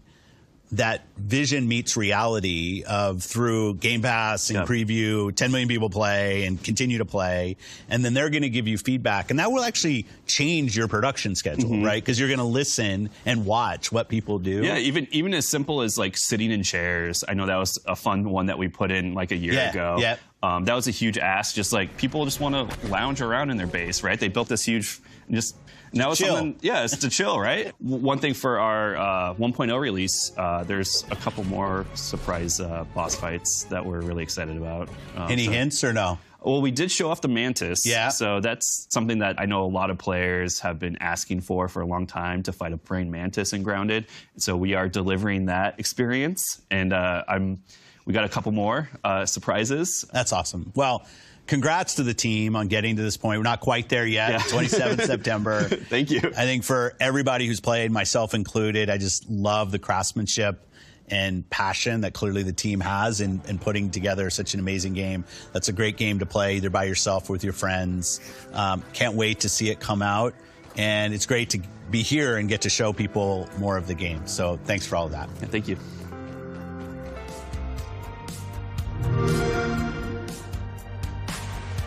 To continue the conversation on Grounded, we have Shyla Scovard with us from Obsidian Entertainment to give us all the backyard dirt on the upcoming 1.0 update, which releases on September 27th. Shyla, welcome to the stream. How are you feeling being here at Gamescom? I am so excited. This is something that I've missed, being in the show floor, watching players play the game. There's nothing better than being able to get something that's been worked on so long and getting players to watch it. So for me, this is thrilling. I am so There's stoked. a particular energy in the room today as well, is there not? Oh, no, it's great. And I think everybody's just glad to be back and playing games out in public again, so it's fun. Totally agree. Right, let's move swiftly on to Grounded then, as that's what we're here for. So some folks out there might recognize it as Grounded has been around and available in game preview for like 2 years now, thanks to Game Pass. And Phil mentioned something very exciting in a deep dive then with Adam, and that is that the full story is on the way. So what exactly does this mean? And how is it going to be integrated into a game that players have grown, pun intended, to love so much over the years without one? Oh yeah, no worries. So there's a few questions that you get when you start the game, and that is, why am I so tiny? Yes. Whose backyard is it? And how did I get here? So, all valid questions. Right? Yes. You wake up and you're tiny, you need to know. These are important. So with this story that's being integrated into the current gameplay, you are going to be able to uncover these answers, find out how you got there, and ultimately, hopefully, be able to go big and go home. I love that that's the thing you guys say. It's great. So perfect. It's the best one. So a reminder to fans that this is actually going to be the largest update that the game has had so far, right? Yes. It's going to be absolutely huge. So I would love for you to highlight some of both the big and the miniature, because it's Grounded, updates that games that players can expect are coming to the game. Perfect. So we do have some things. I know Adam mentioned the Mantis fight, and there was a picture of it. It is huge. It is something that the players have been asking for so long. One of the most requested insects. So the fact that we could put that in and players will finally get to experience that fight, that's perfect. I love that, like, of all the games that you could find in Germany this week, I do believe yours is the only one where people have begged to fight a praying mantis. You know what? And if that's the case, that's perfect. I love it. So as someone who enjoys the spiders in it, the mantis is the next step up. Absolutely, So along with that, and like we mentioned, the story will be going in. There will be an expansion to the backyard, so there are going to be new areas for players to explore. Obviously, new items to craft and everything else. I wish I could go into specifics, updates, but that's just something that we have a month away, so they could wait. Absolutely. But there have been so many updates along the way. You mentioned new locations, but it's not the first time you've done this over the last couple of years. No. So back when we launched in July of 2020, Grounded started, and it was basically an oak tree, and there were some areas that you can go explore, but all your stuff was around this tree. Over the years, we've expanded to a koi pond, where we have a giant koi fish named Trudy the Second, who, if you look at her, has a scar over one of her eyes. Okay. Yes. I don't know why. I asked someone once, and they just said, Trudy's seen some things. So we leave it at that. I was going to say, what happened to Trudy 1 as well? That's the only answer I've got. But she lives in the pond. Players can meet her. After that, we went and we expanded the hedge, which is where the brood mother lives. They can go explore that background, get some fun stuff from there. And then we went into the haze, which was originally part of the official launch. But when we wanted to go back and do it, like, it was there, we were cool with it, but we had so many more other plans that the team was able to go through and redo the haze to make it something that they wanted. They added a sandbox, which has a very angry crab face that I love, because one of the first times you get into it, you're ziplining in and you just go right past this angry crab. So it's perfect. There's a picnic table, which has a tabletop game that is called Minotaurs and Myrmidons. Volume 2, obviously. And so you actually get to go through the tabletop castle that they've built, because whoever lived there left some miniatures and everything playing around. So cool. And then the most recent one that they just added was the upper yard area, which includes a wood pile and the termite den. So not only do you get a knocked over barbecue pit and you get to go explore that, but now you get to go meet the termites, which are always a blast. Meet the termites. Love it. So how many updates have you done now? For those who may not have been following, how many are we up to? I want to say 14, which will be, 14 will be coming. As many of our fans know, we do push out our updates onto a public test before making them go live. And this is one of the beauties about being on Game Preview and working with our community. So the one that will be coming up hopefully soon, because it's available to test, will be 14. However, I believe I've done 18 vlogs. So we've been updating for a little while now. Absolutely. And it's been amazing to see both the community and the game itself grow so, for lack of a better word, momentously over the last couple of years. And as well as that, receive positive feedback along the side. So now we're only a month away from the game's full release, as Phil mentioned, on September 27th. I want to know what that journey's been like for you personally. It's been amazing. 18 vlogs. You've been there. It's been great. So when we first announced Grounded at XO 19, it was a very exciting time. It was a very, good, anxious time and everything, because Grounded is not the type of game that you go, Obsidian, that's perfect. That's what I'm expecting. And so to bring it to XO and get a first-hand glimpse at not only the announcement, but players actually playing it for the first time, that was just great. And so to see it go from those few who were at that convention, grow to 1 million in the first 48 hours, 5 million in the first 3, and then recently we hit 10 million. To just watch this grow and to watch the team work with the community to build this game, it's impressive. Like, it makes me happy every time I think about it. I'm just so proud of what this game has become to not just the team, but the community and players. Oh, absolutely. And talking about all 10 million of those players, I got to say, you must get a ton of feedback and a lot of requests. So, two-part question here. Number one, how on earth do you go through all of that and work through all the feedback? Yes, so our team is very dedicated to knowing what the community wants. And so when I say they read everything, they read everything. Oh, everything is read. Everything. Yes. They are on the Reddit constantly, seeing what players are posting, what kind of bases or information that they're sharing with others. They are on our Discord, seeing what's being talked about there. Twitter, Facebook, any place that people are talking about Grounded streams, they're there to see what ideas people are suggesting and what they can put into the game. And so in order to have that and have a way that we can parse through everything, we have an official Discord where we encourage players to go and join the Discord and join the suggestion channel. That's a great idea. It is, and it's what's nice is it's very a community-focused type of way of getting suggestions in, because they can go and suggest something, and then the community can vote. So if it's something people really want, they can vote it up. If it's not something that they really care about, they could just leave it alone. And once these suggestions reach a certain limitation, Then they're put onto an Excel file, and then they're brought in front of the game director and the QA lead, and our community manager and player support specialist, bless their hearts, they go through everything with them, and they make sure that the community is being heard in front of the dev team. Fantastic. So my follow-up question on that then is, I'd love to know how the community has actually shaped Grounded over the years, and if you can give any in-game examples that actually only exist because people have shouted so loud about it. Yes, so one of the ones, like Adam mentioned, sitting. Well, yeah, we saw it just then in that clip. Who'd have thought sitting is what people want in their games? Right, but it makes sense because we introduced chairs and sofas, and so people were able to decorate their bases, and decorate them they did. But then it would just be like, come to my base, but we can't sit. Don't you dare sit down. No. So we went ahead and we were able to bring sitting to the game, and so now people can lounge around. That was one thing that without the community, without how often they requested it, wouldn't probably be possible. Ladders are another one, because people are building giant houses, they're building bases. We've seen bases take over the entire yard, and sometimes they build straight up. They don't want to spend their time climbing a spiral staircase, so they started suggesting ladders. Ladders straight up. And we did it. A lot of the suggestions that we take from them, which are great, are quality of life suggestions. Because they're playing the game. They know what they want in order to make the game more fun for everyone.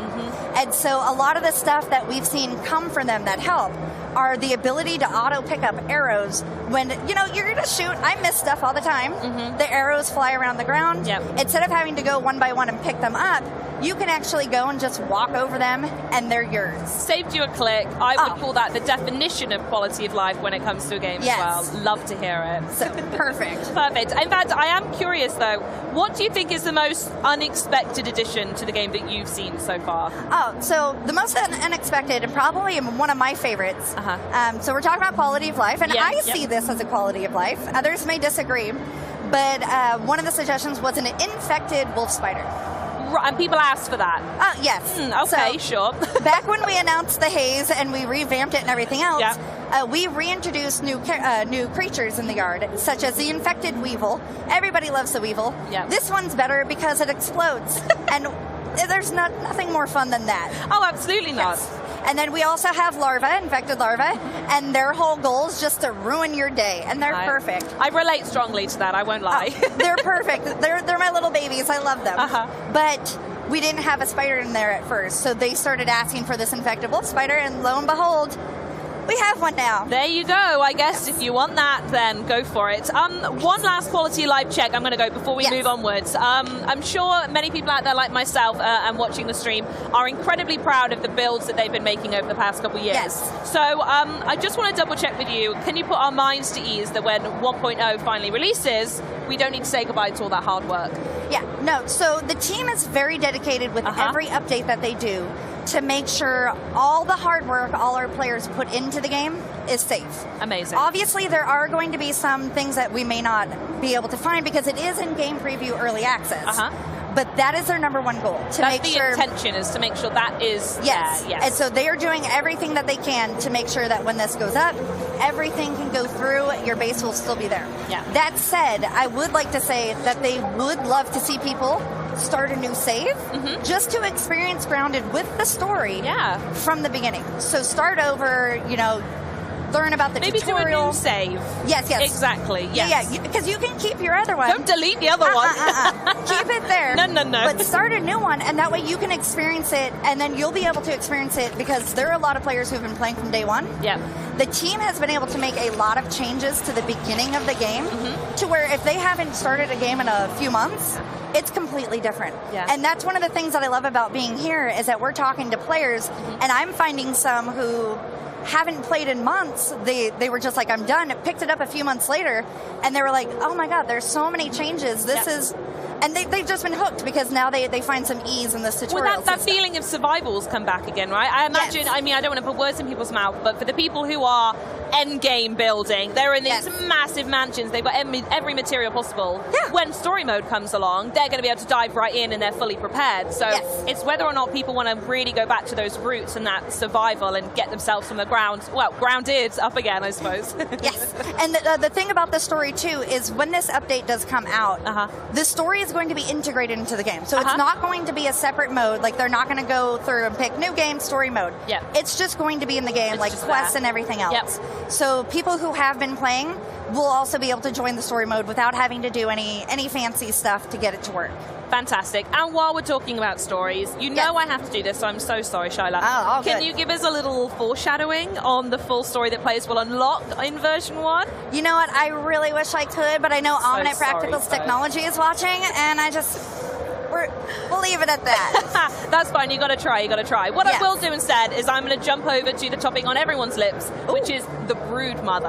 Yes. We saw her in the footage just then with Adam and Phil. She's literally right here behind me. I can see she's absolutely stunning. Yes. We saw some of the epic battle gameplay with said mother, and I'm just going to make some estimations here. Is that a final boss battle? Is raiding on the way? Can you tell us a bit more about combat? I'm so curious. Yes. I love that you just automatically go to a final boss because she's humongous. Surely, she is. Surely the mother is the end of the game. No, she is actually the first mini boss players can encounter.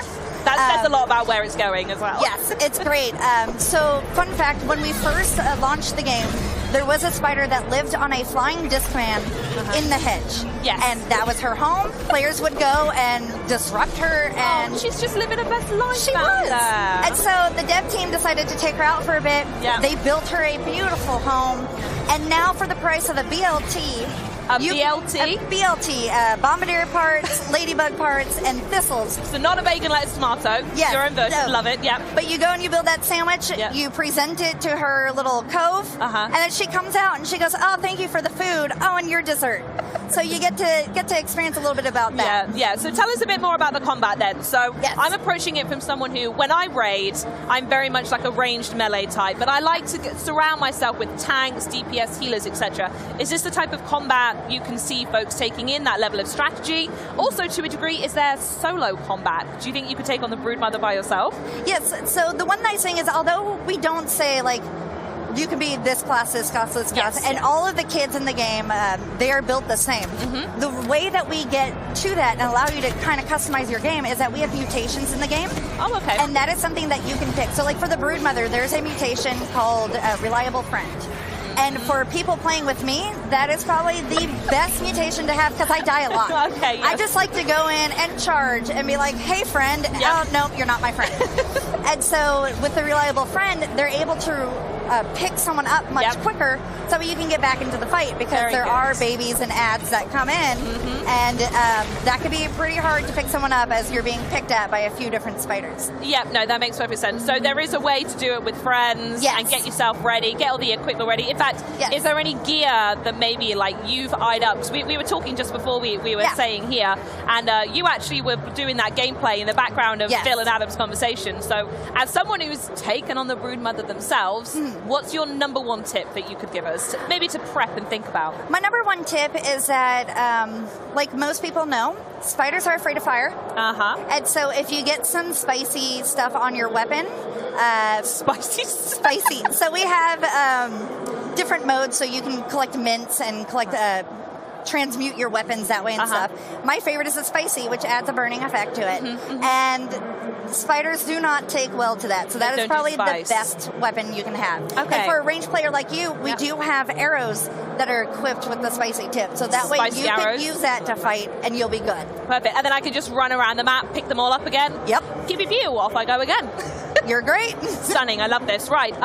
The one thing that is really amazing about Grounded in particular is about that we could talk about the full release is coming in a month, as a reminder, September 27th. But like I said, the amazing thing is that you can go play it right now, right this second. So I want to ask you, for both new and returning fans, remind people where they can go play Grounded right now. Yes. So Grounded is currently available on the Xbox Game Pass, which I do say I subscribe to, and it is, I call it the subscription we're subscribing to. I call it theft, so I'm glad we have different words for it. You know, but we mean the same thing. It is we really too good to be true. The value is phenomenal. And the fact that there are so many day one games, just like Grounded. It's and impressive. So many of the shows we have, the games even we spoke about today as well, all on Game Pass. Oh, no, it's great. So that is like the easiest way that I recommend people, because then if they're done with Grounded, there's so many other games that they can go and explore. Absolutely, and that's perfectly fine. We're all gamers. We all want to see what's out there. Yeah. If they don't want to do Xbox Game Pass, it is currently available on the Windows Store and on Steam.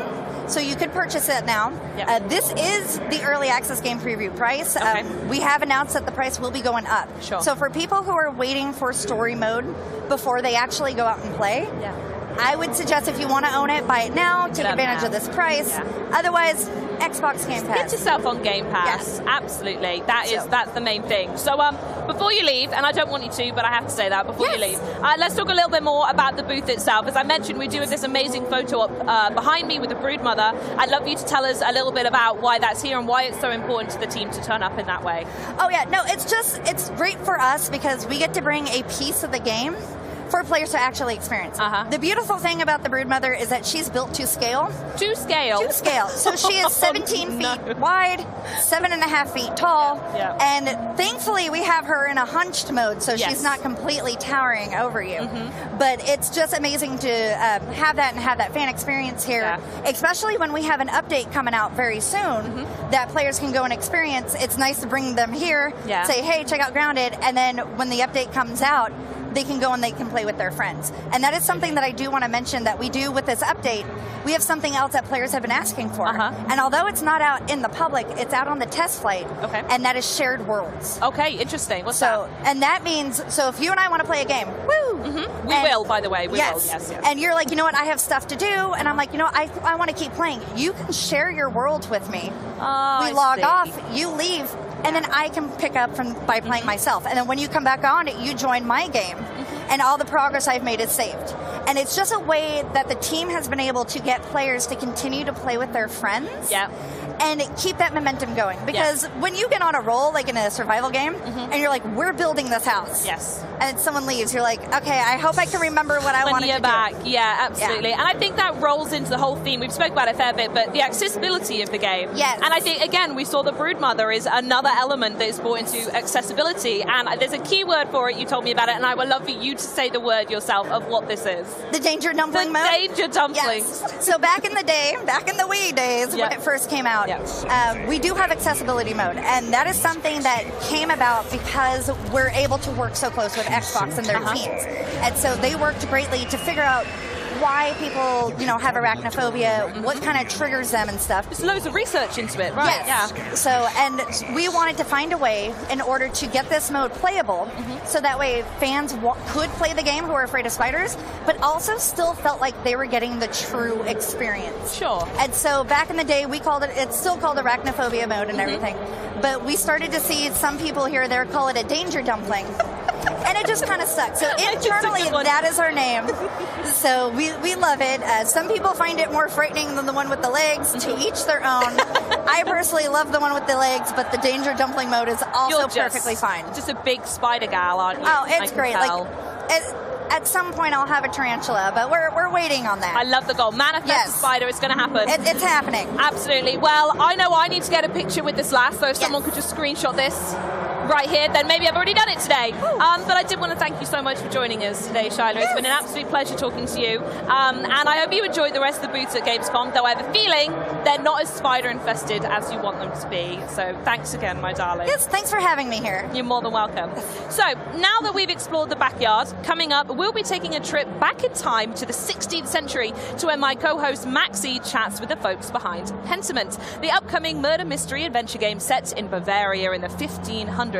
But first, we have a video to share that might strike a little bit of a chord.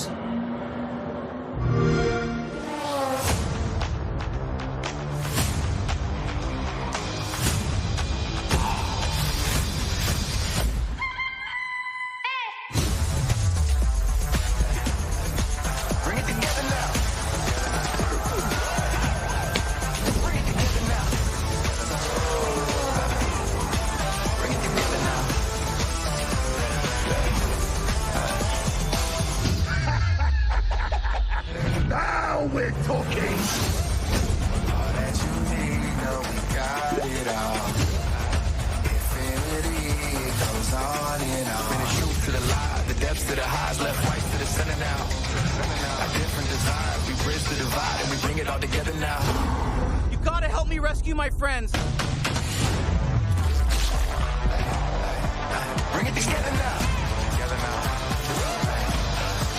Bring it together now.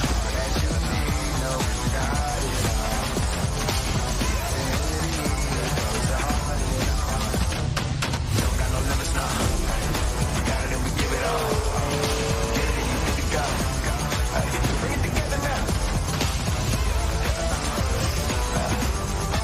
Bring it together now.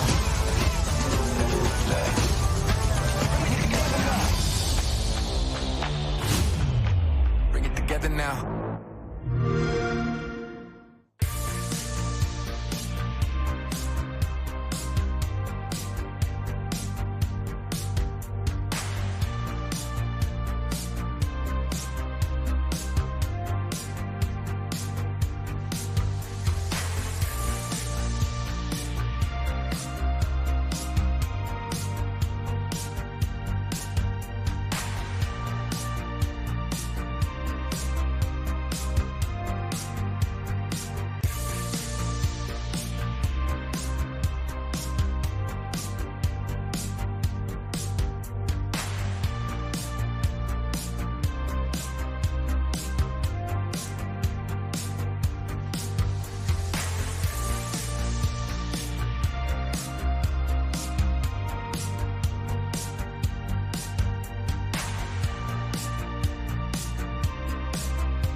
So joining us now are game director Josh Sawyer and art director Hannah Kennedy to talk to us about Obsidian's medieval narrative game, Pentiment.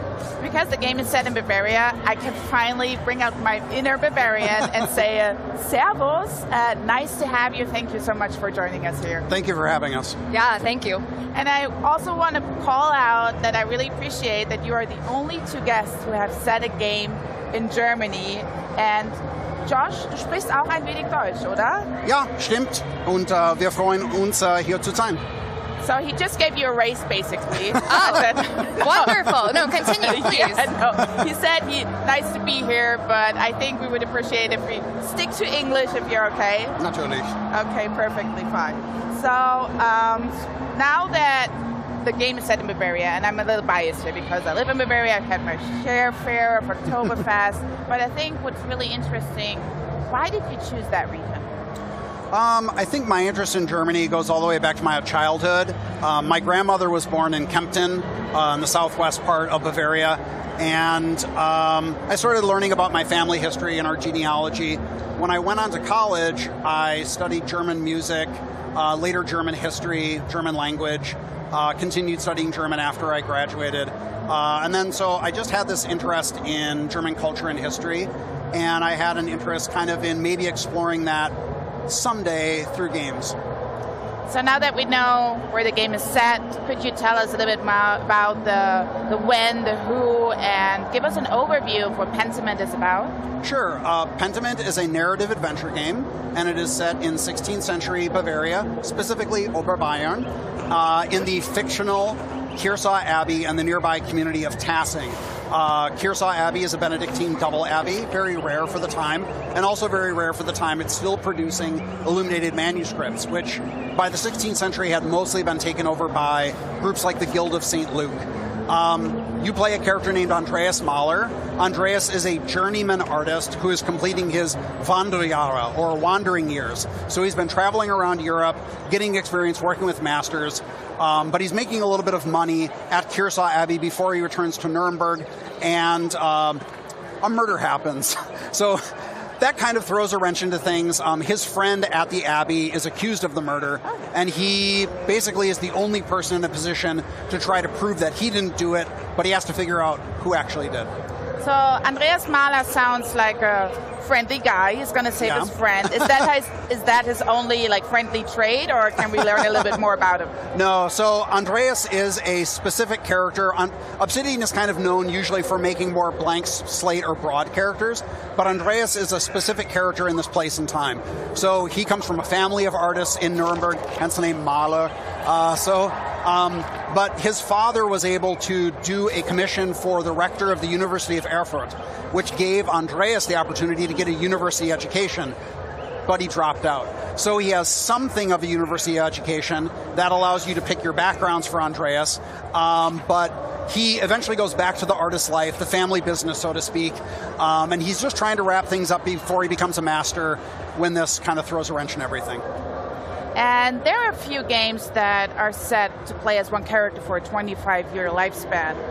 So I would imagine Andreas, as you just described, is a pretty interesting character. But could you tell us what the fans can expect in the 25-year journey? Yeah, I would say, again, most Obsidian role-playing games will focus on a story that takes place over maybe a few months, maybe a year or so.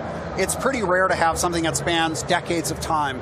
And we really wanted to focus on seeing how a character like Andreas, who is coming into his adulthood, beginning his life as a master, how he changes over several decades. But not only him, also Kearsau Abbey and Tassing, which are characters of their own, filled with actually hundreds of characters, interconnected families, the monks, the nuns, the peasants, the craftsmen, and just seeing how they change over time.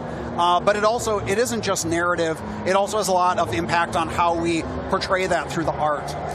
Yeah, so the art is reactive to this time that passes as well, and we really wanted to make sure that the characters didn't feel in isolation like they were growing while everything else was staying the same. So the scenes are updated as well as people growing and changing over time. Some people pass away. So that presented some challenges in that we wanted still these characters to feel recognizable, like you remember them from previous acts where they might have been babies or children or completely different people, but still be easily recognizable and still something that you can feel attached to. As well as with the scenes, you know, different scene states change, as well as each of our acts is set in a different season, a different time of year. So we have updated weather effects, the landscape changes with the time. And so, yeah, it impacted everything. We try to make that as thorough as possible.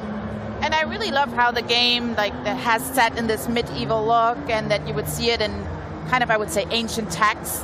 How did that period, time, and location drive the art style of the game directly? Yeah, absolutely. The art style was really informed by this period of time and real existing art from that period. This is a historical game, so we had the opportunity to be as representative as possible, as well as this is a story that's being told from an artist's perspective. So we got to reference works from the time period, both to inform how we wanted the game to look, as well as be key points of reference for you know, different information about the characters themselves, because this was a pre-photograph period of time. So, you know, we looked at existing art from artists of the period to inform what people decorated their homes with, what types of things they cooked, what types of clothing they wore. This is all things that you can find reference information about through text, but when you're trying to represent how they look and, you know, find ways to adapt that art into the context of a game, it was really useful to look at paintings. One example is that Andreas Mahler is designed after specifically the self-portraits of Albrecht Dürer. You know, that was not only a painting that showed what art at the time looked like, but also how that artist viewed himself, or at least wanted to present himself to the world at the time. Another really core piece that we used to reference for building the scenes themselves was the Nuremberg Chronicle. That was a really large book with lots of different woodcuts in it that showed landscapes and people, all sorts of things. So the woodcut style from that, we used that text really consistently throughout making the art for the game. And you can see that those details, they stand out. It's such a unique approach of the art style of the game, which is really great. And how does that gameplay work in that environment? Yeah, so laying out the scenes based off of that informed a few different things. Definitely how the character navigates the space. We had some experiments on what felt good, if it was going to be sort of open floor plane navigation versus navigating on paths. So figuring out how the scenes were going to be positioned and how the paths were going to work definitely informed how we were going to have the player navigate the space. One example was that we had some challenges with paths going straight up in the game felt really bad, and eventually we kind of figured out this is because all of the reference material that we were styling the art after, they almost never show a character head on. They never walk into the scene space. They're always shown in three-quarter view. So identifying that that's what felt right within the art style definitely changed the design of the navigation and the locomotion within the game.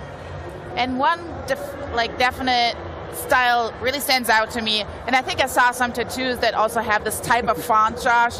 Like, what are the fonts that you are using in the game? Yeah, so fonts are a really big part of the game and the art that we wanted to have really custom made and bespoke for what we were doing here.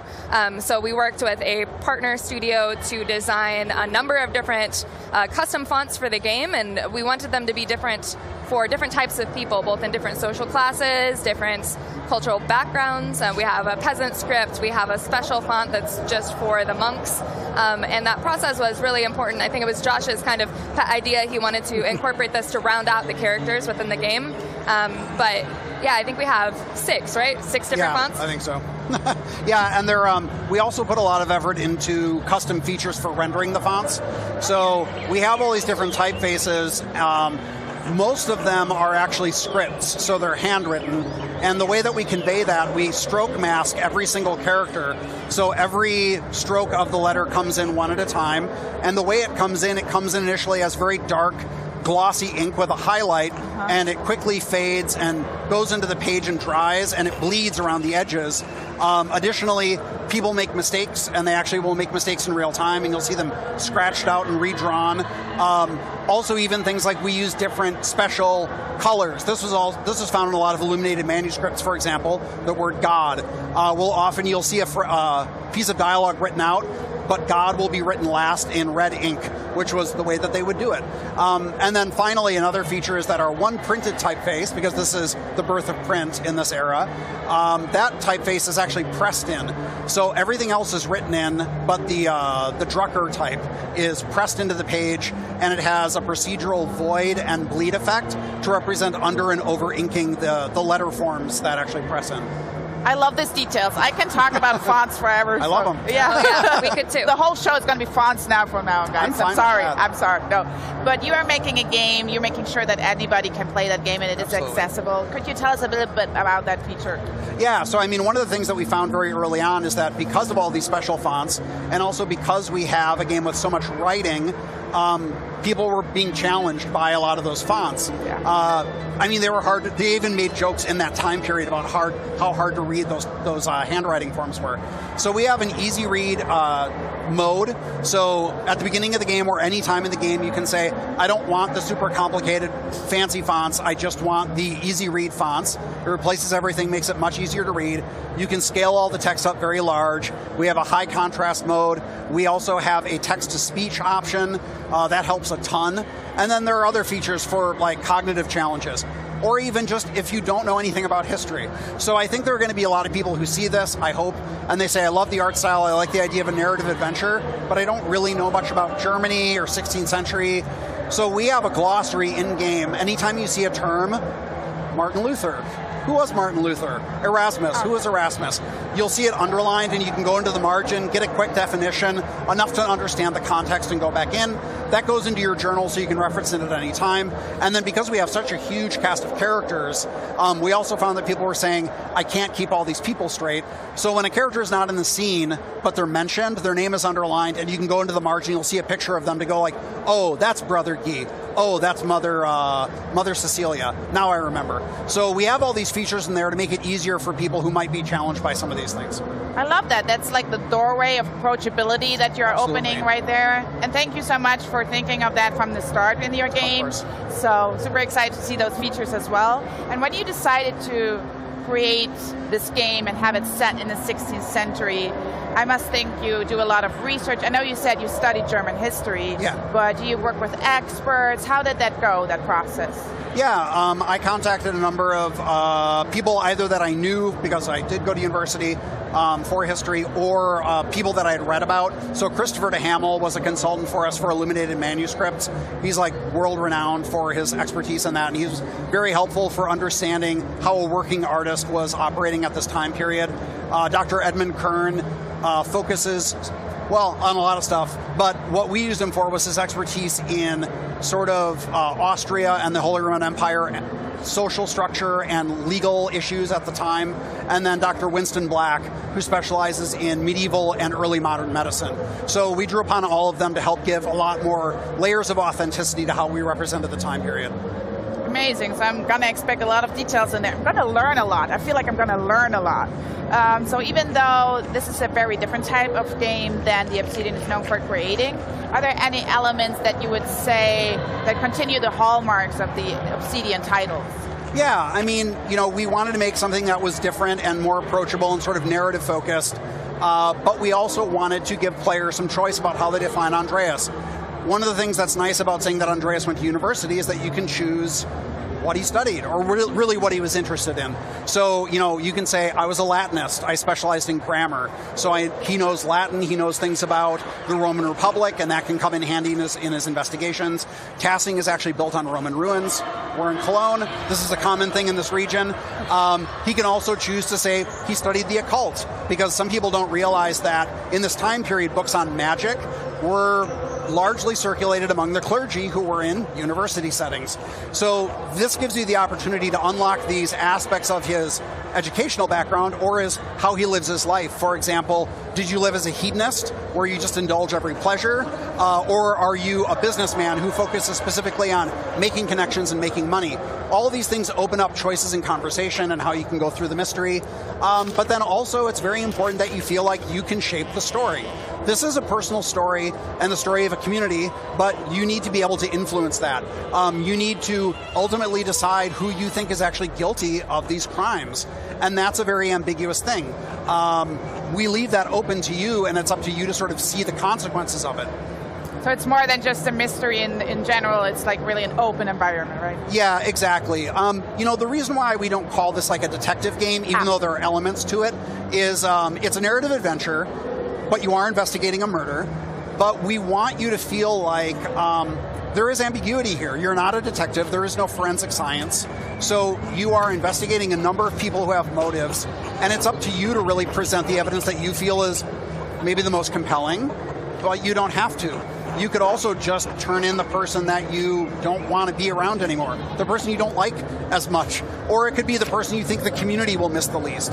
But the thing is, because you're going to be returning to this community over many, many years, if you get someone punished for a crime, the people who are close to them are going to remember that and they're going to hold it against you. Maybe other people are glad that you did that and they'll be totally fine with it. But that's part of the appeal, I think, of an Obsidian game, is that the story is more about living with consequences rather than a right or a wrong answer. I can't wait, because that means also for streamers, when they stream the game, it can turn out into different choices. I think there's a lot to explore. Yeah. So what was the development like of the process in reality? Yeah, so, I mean, I've always wanted to make a historical game, but this particular type of game I didn't really conceive of until about the time that Microsoft acquired Obsidian. I thought that a small narrative game, historical, with a small team would be a great fit for Game Pass. So I pitched my boss, Fergus Urquhart. I said, I'm going to make this game with a small team. And then I went to Hannah and I said, I have this idea for this game and I have an idea for an art style. It's kind of blending these two eras because it's a transitional time, but I don't really know how that worked. So... Yeah, at that point I was really excited because this was a unique challenge, but I was coming from my concept artwork from an illustration background, so I loved the idea of this being like a living book, mixing what I love about animation, what I love about games, and what I love about books all together into this project where we had to kind of dance this dance between being true to history and being representative of art that we were looking at from this time period, with the art that would be eye-catching, be easy to understand, and work really well for the format. So yeah, I was thrilled at that point and fully on board with this idea. So it's super obvious, this game means a lot to you, it's very personal. So what are you two most excited about for fans to play Pentiment and discover it for the first time? Yeah, one of the things that I'm most excited about is this game has been kind of difficult to clock for people to figure out like what the genre is and what it's all about, and I think that's really interesting. Like, I think that intrigue is exciting, and we have this potential to bring a bunch of different types of people to the table, people that either might not think that they already enjoy history or the idea of a historic game, or people that love history and maybe don't game at all. I think we have this potential to kind of have people learn something new in this context and maybe expand what they already know that they like. And for me, that's something that's really exciting about this project and games in particular. We're at this point now where there's so many games, so games that can do something new and a little bit unexpected or just kind of confuse people in a good way. I love that. How about you? Yeah, I think, you know, this story is a really personal story for Andreas and the people in this community. And we've put a lot of effort into all these like really funny and cute and tender moments that I found are, even in this format, which is you know, a very unconventional art style and it's all presented through text, has been really emotionally impactful for a lot of people that have played it. And so I'm really excited to see how it resonates with people, because I just think it's a very cool story, and it's also, it feels like a very personal story, not only for Andreas, but also the choices that the player makes, and there's a lot of really cool reactivity that I'm excited for people to see. Well, people can actually see it here at Gamescom for the very first time, and we're already a couple days in. Today is the first consumer day. What are the reaction of the fans? It's been really great. I mean, I think that when we announced the game, like Hannah said, some people were kind of like, this looks cool. I don't really know what it is. I'll check it out later. And so we had, but some people were really thrilled just by the subject matter and the art. So we had a lot of people coming in and playing it who were immediately like, yeah, I love this. But the other thing that I thought was cool is, even though this is a niche game, seeing people come in who admitted they were kind of skeptical or just kind of like, I don't know what this is. Yeah. They played through the whole demo and they walked out and they're like, I'm hooked. I want to find out more about this story. I love it. I love the presentation. And yeah, it's really exciting just seeing people play it and have a really positive response. So last but not least, when can we get our hands on this game? We're going to be able to play it on November 15th of this year. So my broadcast is almost finished. I'm going to go and play Pentiment right after that. I'm super excited to play. Thank you both so much for being here. I really appreciate it. Thank you for having us. We really appreciate it. Yeah, it's been a pleasure. So before we hear from the folks from the newly announced Under the Wave, let's look at a totally turbulent new collab featuring your favorite dodge brawlers and the heroes in a half shell. Dodgeball and Turtles, that's a level of like 90s cool childhood me could only ever dream about. Grab a slice of pizza, sit back, feast your eyes on this upcoming crossover event in this shiny new trailer. Cowabunga, dudes!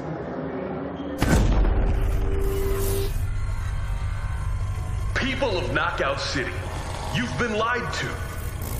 We've been forced to live beneath your feet. It is time you saw the truth.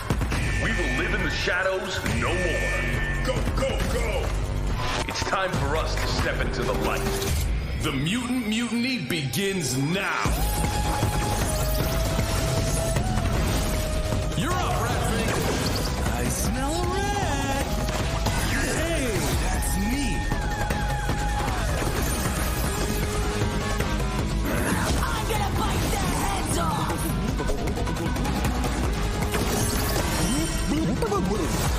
Whoa, Goober, watch your language.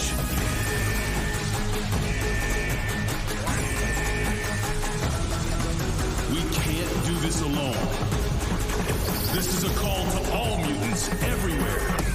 We need your help.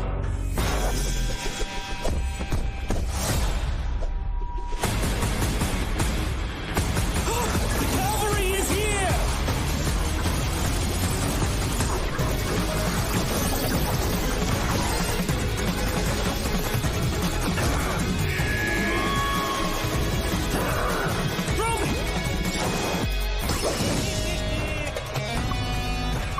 We're here for truth. We're here for justice. We're here for Malcolm X.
We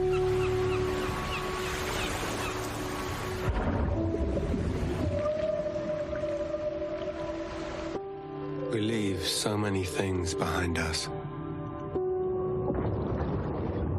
Objects, memories, mistakes.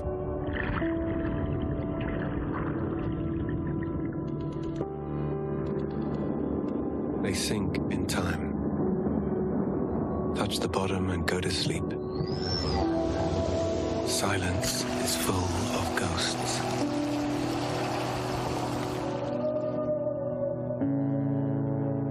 And here, voices can only come from the deep. Deep under the waves.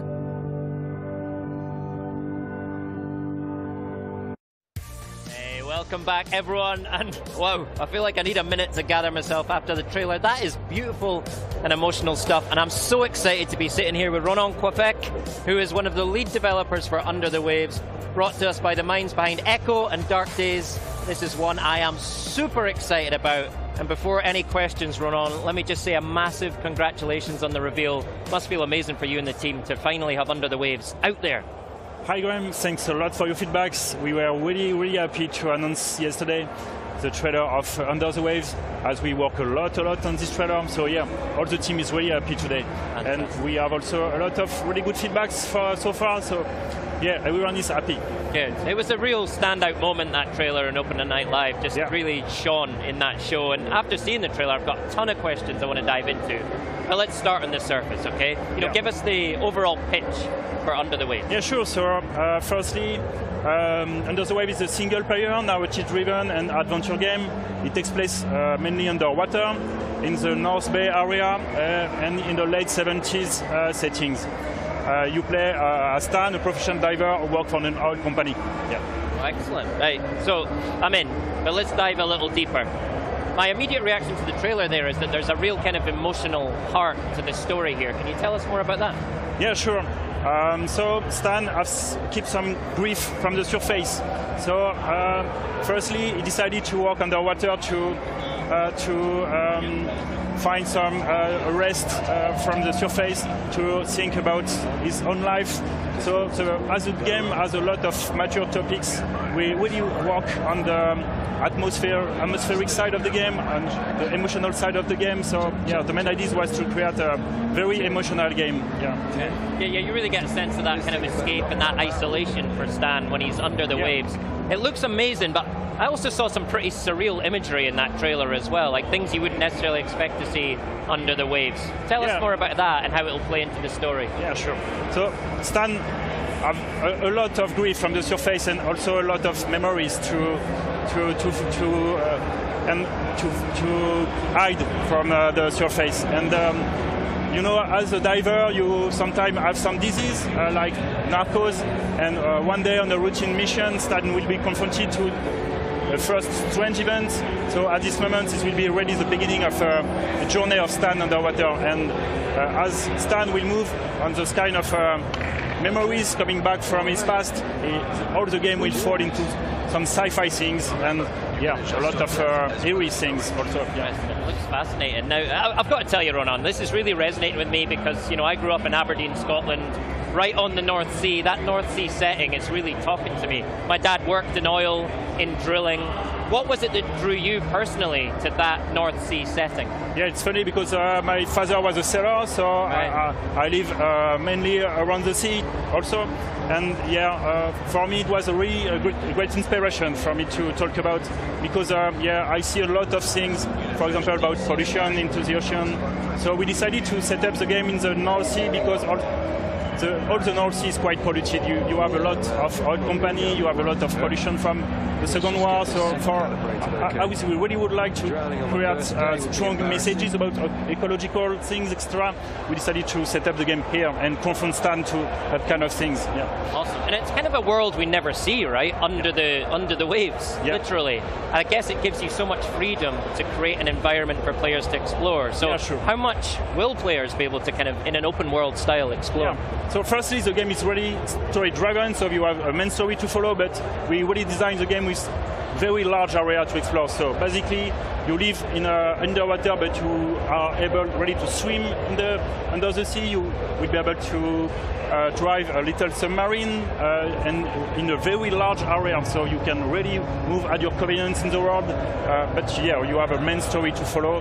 And in the ocean, you will be able to find wrecks, to find caves. We really wanted to let the player be free in the ocean, to really create some also empathy with the ocean and with the sea life. And for us, it's really important to create this connection, also to fit our ecological message. Yeah. Love it. Something else I loved was this sort of 70s retro futuristic vibe you've got going on with the technology and the underwater technology.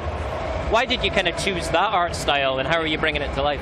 So it's all also come from my childhood. So when I was child, I visit a lot of boats with my father, and all the boats were in this kind of setup. And also I was a big fan of Jacques Cousteau sea documentaries, and as also the stories about really nostalgia, memories, and some stuff like that.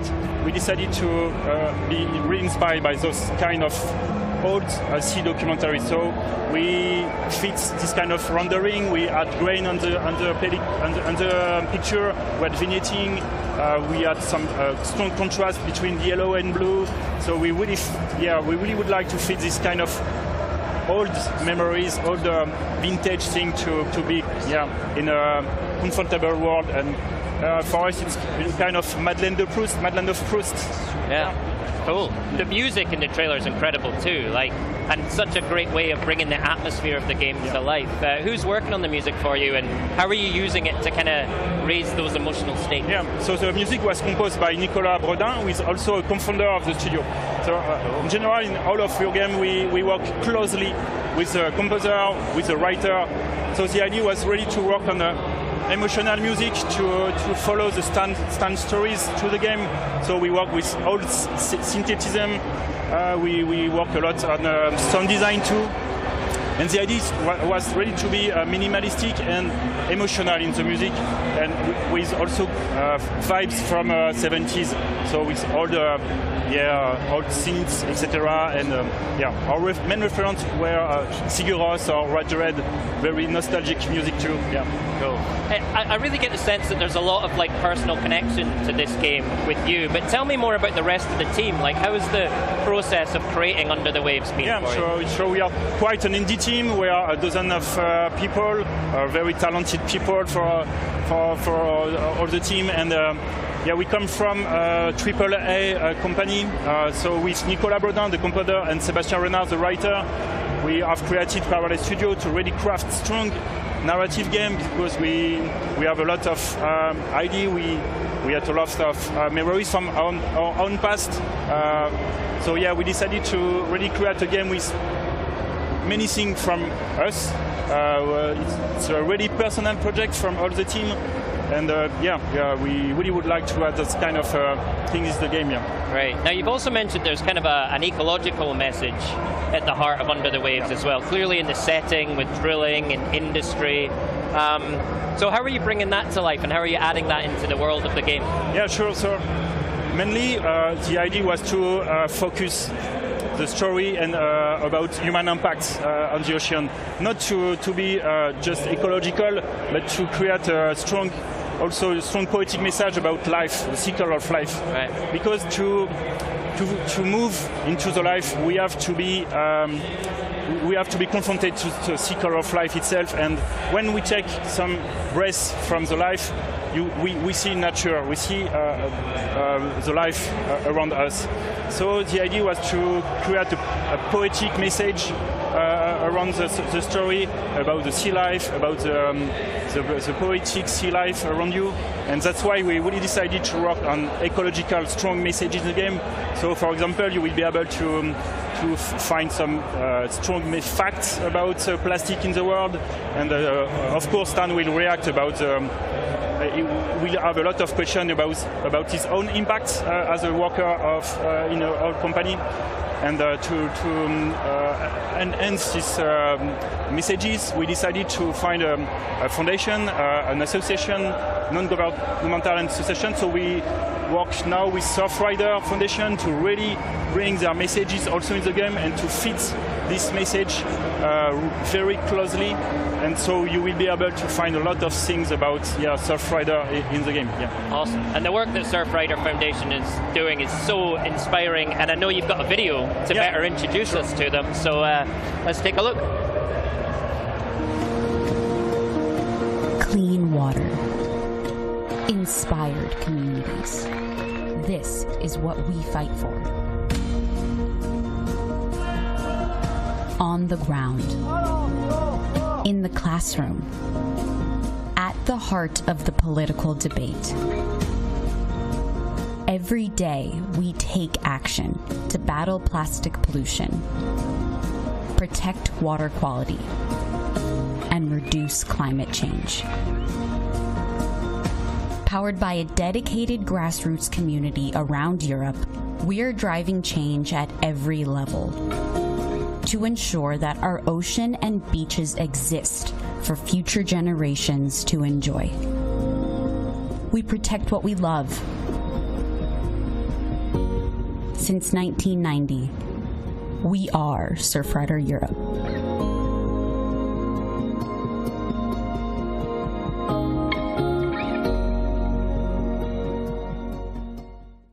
Hello everyone, I'm Remy from Surfrider Foundation Europe. All of us at Surfrider are very excited to announce that we are collaborating with Parallel Studio and Quantic Dream to amplify our actions of protecting the ocean and its users by bringing our messages to their upcoming game, Under the Waves. As gamers ourselves, we really enjoy seeing how video games can carry meaningful messages. It's crucial for us to raise awareness of the richness of the ocean and its vulnerability. We are very pleased to do that in a whole new way, thanks to Parallel Studio and Quantic Dream. Under the Waves message is about the beauty of the ocean and the necessity to protect it. We strongly believe in it at Surfrider, and we look forward to telling you more about this collaboration soon. So stay tuned to surfrider.eu for more information on our mission, and underthewavegame.com for more information on the collaboration. Incredible stuff there, and such an important organization to support. So Ronan, tell us how Surfrider is working really closely with you on the actual development of the game. Yeah, sure. We done a lot of brainstorming, so we take a lot of facts from Surfrider, for example, quantity of plastic in the ocean, etc. So we decided to really add those messages and facts in the world, so the player will be able to scan the area and find some information. We'll be able to find a more complicated, more precise facts through your logbook. And we have also done a really strong work on the backstory of the game. So one of the main characters is directly linked to the Surfrider. And we really decided to work closely with them, not to just have an ecological message, but really to fit the narrative side, the poetic side, and the real experience side. It's about ecology and the beauty of the ocean. Yeah. Right, and I think you've even got some Xbox achievements inspired by Surfrider, right? We have added a lot of achievements. For example, collecting a lot of plastic. So we think video games could be a really strong medium for that kind of messages, and for us it's really important to move with that idea. Yeah. Totally agree, Ronan. Okay, when can we play Under the Waves? Under the Waves is for next year in 2023. Excellent. Ronan, thank you so much. Amazing game, looks incredible, and a really important message as well. Thank you for your time. Thank you for joining us here at Gamescom. Thanks Appreciate a lot. it. Cheers, Ronan. Okay, up next, we're hearing about a new era of Xbox gameplay without a console. Yep, you heard that right. Maxi is standing by with Harrison Hoffman from the Xbox Cloud Gaming team. Throughout the show, we have been highlighting great games that you can get your hands on later this year into the next. But for this segment, we're going to change it up a little bit and welcome Harrison Hoffman, who will walk you through the future of Xbox gaming without having to have an Xbox console. Now, I know I just said what I just said, but could you explain to us what that really means? Yeah, for sure. So what we're showing here today is the brand new Xbox app for Samsung Smart TVs. So this is an app that comes pre-installed on all 2022 Samsung Smart TVs, and all you have to do is launch the app, sign in with your Microsoft account, pair a Bluetooth controller. We actually support both Xbox as well as PlayStation DualSense and DualShock 4 controllers, and you can just jump right into the game to play. well, we're right here right now. Could you walk us through a little bit what that app looked like? Yeah, for sure. So right here, we're on the home screen of the app. So the first thing that you'll notice when you come in here is we've filled the top of the screen with your recently played games. So we know from our experience with the console that the most common thing that people do when they come back to play is just jump right back into something that they were playing before. So we've made that really, really easy. Now, if you want to find something new to play, you can just kind of scroll down from here. So you may have heard recently we made Fortnite free to play on Xbox Cloud Gaming. So again, all you need is that Microsoft account and you can just jump right in and play Fortnite. But if you have an Xbox Game Pass Ultimate subscription, that's when you unlock, hundreds of, high quality games that you can just play right here inside of the app. So you can see some of the game selections that we've curated for folks here. Some of our most popular games: Forza Horizon 5, Halo Infinite, Sea of Thieves, all the ones that you'd expect. And then obviously our recently added games. So we're constantly adding new games to Game Pass, and I just kind of come in here like a couple times a week and see what's new and just jump right into it. So 2 Point Campus, Turbo Golf Racing, Cooking Simulator, all ones that have come out really recently here. Can we jump into a game right now? Yeah, let's do it. So let's check out Grounded. So I'm super excited for the 1.0 release of Grounded that's coming up here, and I've been checking it out a bit lately. So let's just load up into the game here. So what's happening right now is we are connecting you to the best Xbox Cloud Gaming server for your session here. And when you're playing in Xbox Cloud Gaming, you are playing in the Xbox ecosystem. So that means that all of your cloud game saves from your PC or your console or your phone are all automatically saved to the cloud, so you can pick up right where you left off from anywhere here. So you can see we're getting into this game, and we'll just go ahead and get the game started. And what's happening right here is this game is running on our hardware in the cloud and being streamed down to the TV in real time at 1080p 60 frames per second. Can I try it? Yeah, for sure. So let's just load this game up here, and then we'll let you have a shot at it. So all right, so here we are at the beginning of Grounded, and you can see I'm running around, and one of the most important things when we were developing this app is making sure that the gameplay feel is right. Like the latency between when you do something on your controller and what happens on TV has to be super low, and you have to feel like you're really in control of the game. So you can even see as I'm coming around here, how responsive this is. Like you can see I'm just jumping here, and it's just being instantly reflected on the screen. So let me actually let you take a shot at this. Can I take the PlayStation controller? Yeah, you can take the PlayStation controller. So let me swap controller for microphone here. Oh, wow. This is the first time for me playing an Xbox game with a PlayStation controller. But I know what you mean. Like the input feels great. I see no latency. I mean, it depends on the internet that you have at home, but this is a big step for gaming without having to have additional hardware. Yeah, for sure. I mean, obviously, here at Xbox, we have been making consoles for 20 plus years. And I actually personally worked on, Series X from early planning all the way through launch. So myself and the team have tremendous respect for the gaming experience that consoles bring to TVs. But we also know that not everybody is going to buy a dedicated gaming device like a console to play. So, all you have to do, if you have a TV that this app works on, you just have to launch the app and you can play. So this is a multiplayer right now. How can I team up with my friends here? Yeah, so obviously multiplayer, a huge part of the Xbox experience. So that's why whenever you're in a game, you can hit the Xbox button here. I'll just grab my controller back. I can take this for you. No, we're handling this fine. We're great. Okay. Exactly. So you can come into the guide here to see all of your friends. You can see what they're doing. You can invite any of them into your game. If one of them invites you to a game, you can come in here to view your invitations as well. Just join right up. Also, achievements, a huge part of playing on Xbox. You've got to be able to unlock those achievements and get your gamer score. So you can do that here. All the achievements that you unlock on your TV are reflected across the Xbox ecosystem. So I can come in here and just really see what I need to work on. Thank you, Cloud, I would say. Yeah, oh yeah, for sure. All right, how about we check out a different game? Which one are you trying? Well, I've been really into this new game called Turbo Golf Racing lately, and this game is brand new on Game Pass. It's actually in game preview.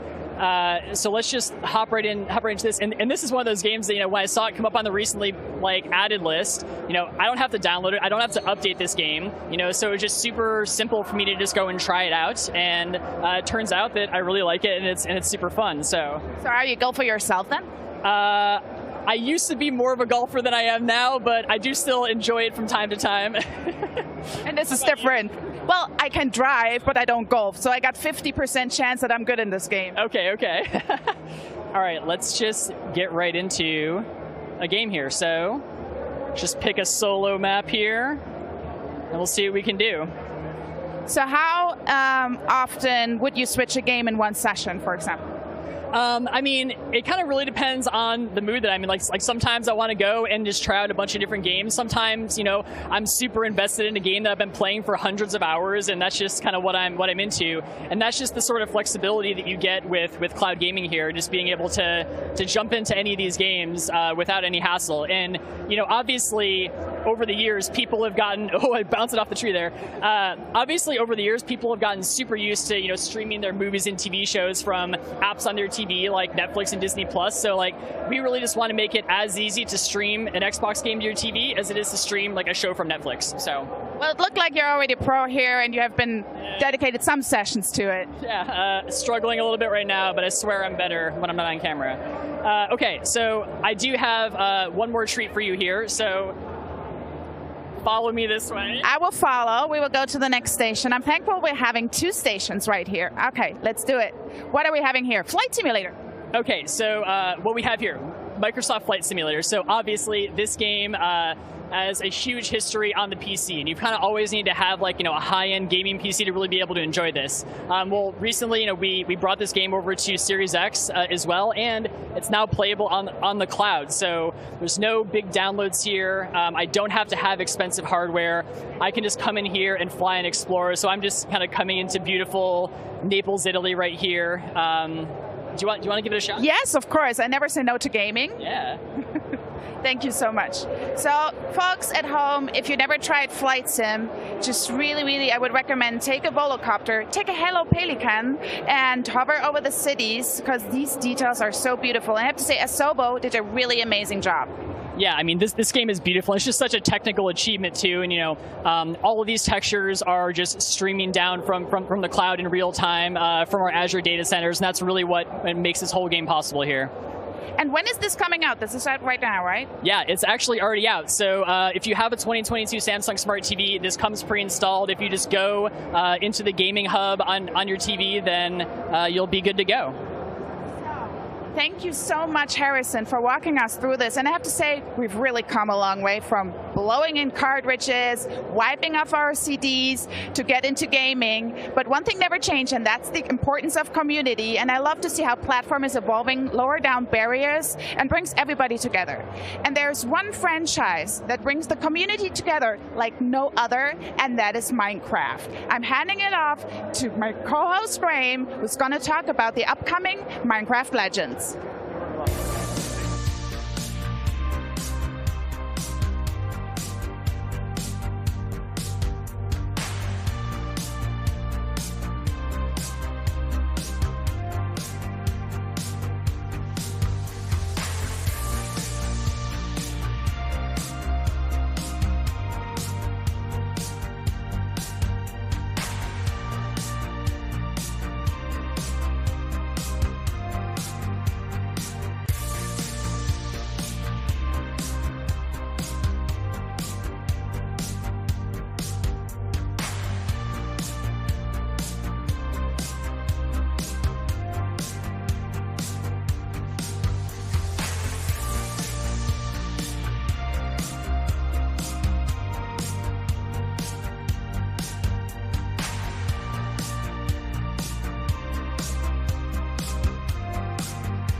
What is my favorite legend of the overworld?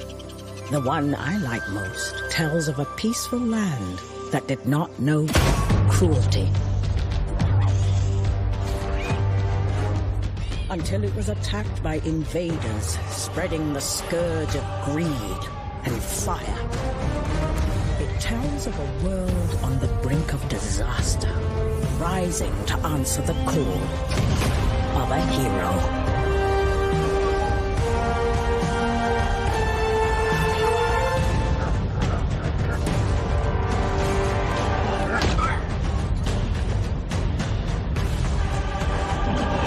It tells of struggles and sacrifices.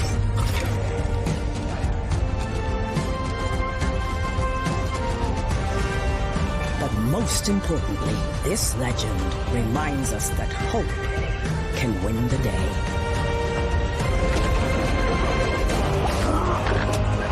And that when fiery foes seem never-ending, that is when the world needs legends the most.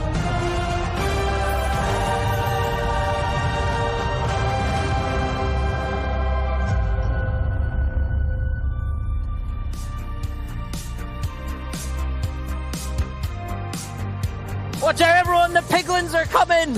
And we're going to talk a lot about those wee guys. But before we do, I should introduce not piglins, but a couple of the team members responsible for the highly anticipated Minecraft Legends.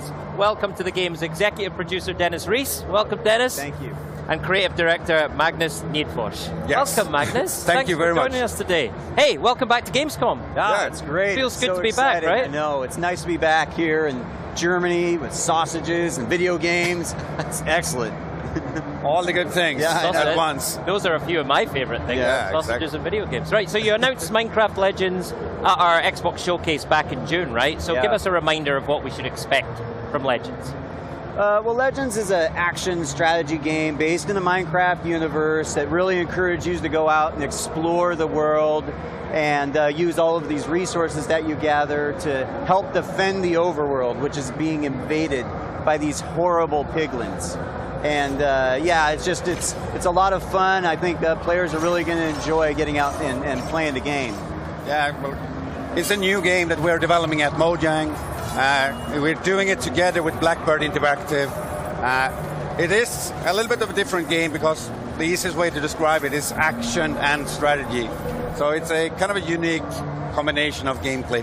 Nice. So it's not the same Minecraft that we're used to, but clearly still set in the Minecraft universe, still got all the things we know and love about Minecraft. But it must be so exciting to take that universe in a different direction, right? So why did you choose to do that with Minecraft Legends? Well, with Minecraft, we really like to, at Mojang, we really like to create games that we love to play.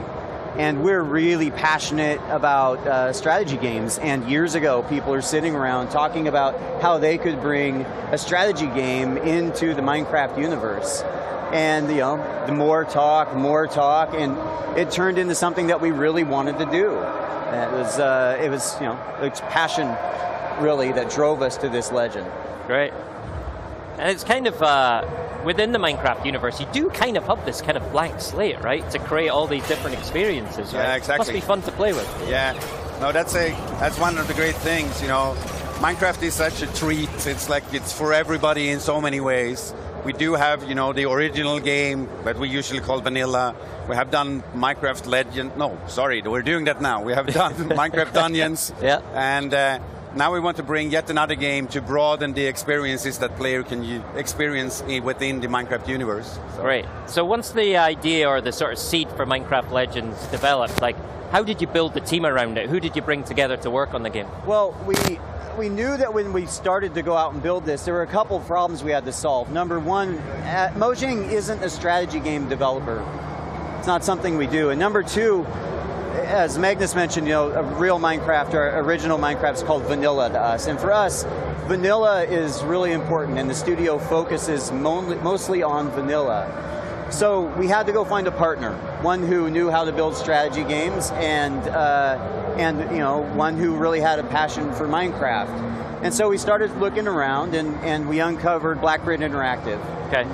They were known for making this strategy game called Deserts of Karak.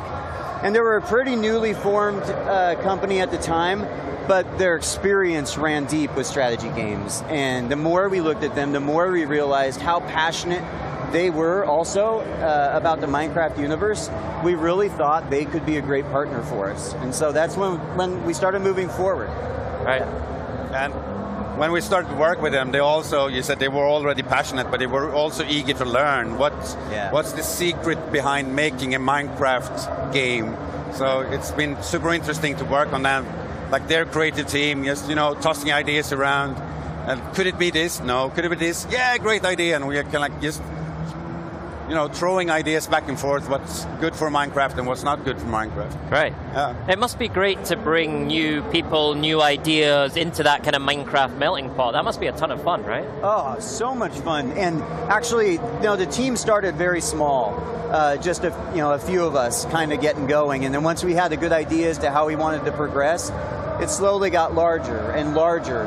And then, new people with a lot of new experience came on board. And I remember Magnus, actually. Magnus came on, 2-3 years ago? And when he came on, his experience with open world games completely changed how we wanted to think about Legends. And we were able to take a lot of his experience and apply it to Legends to really create a better experience. And and that's the story across the board with lots of the folks from the team as it grew. And I really enjoy it. It's been a great experience. Nice. Wow, Magnus. Yeah. Nice work. Yeah. Well, thank you. It's a pleasure to work with them, and the whole team is fantastic to work with. And as Dennis said, I came aboard a couple of years ago, but I also saw the energy that already existed there. Like everybody was so excited, and it was great for me to learn a new environment and a new type of games. I come a little bit from a different background. Yes, I made open world games, so I can bring that experience. But Minecraft is so different, so it was a lot of super fun learning for me as well, coming to Mojang.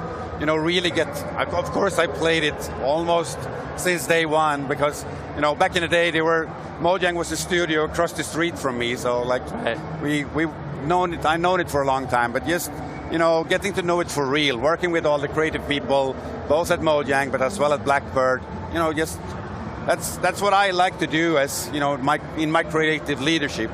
I kind of like to lead teams, just get them together, but there's so much creativity going on, and get that snowball effect of just talking about ideas and so on. It's so fun. That's awesome. He even listens to me, the executive producer, every once in a while.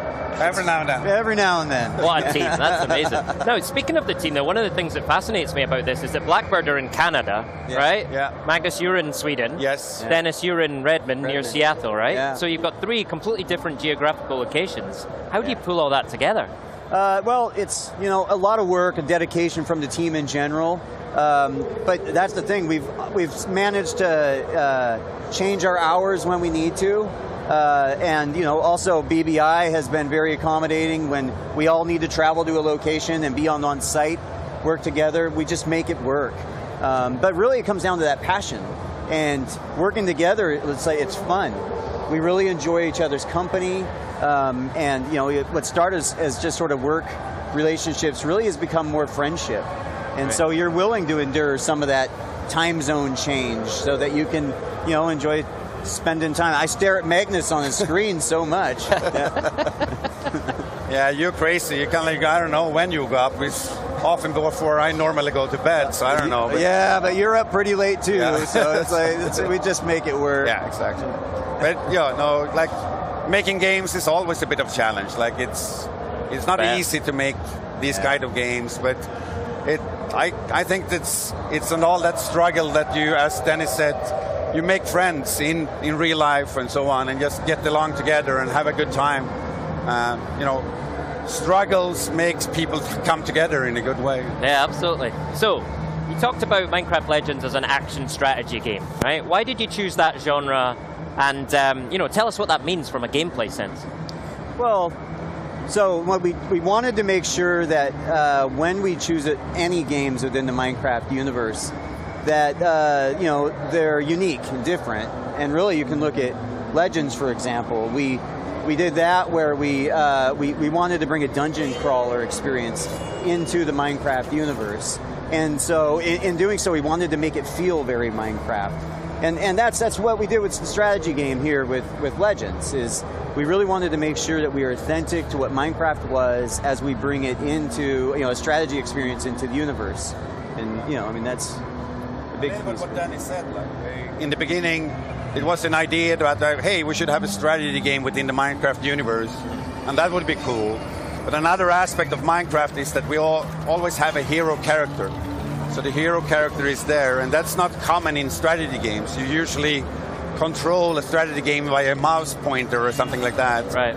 So bringing that hero, like letting the player feel like they're part of the game world, is super important in all our games.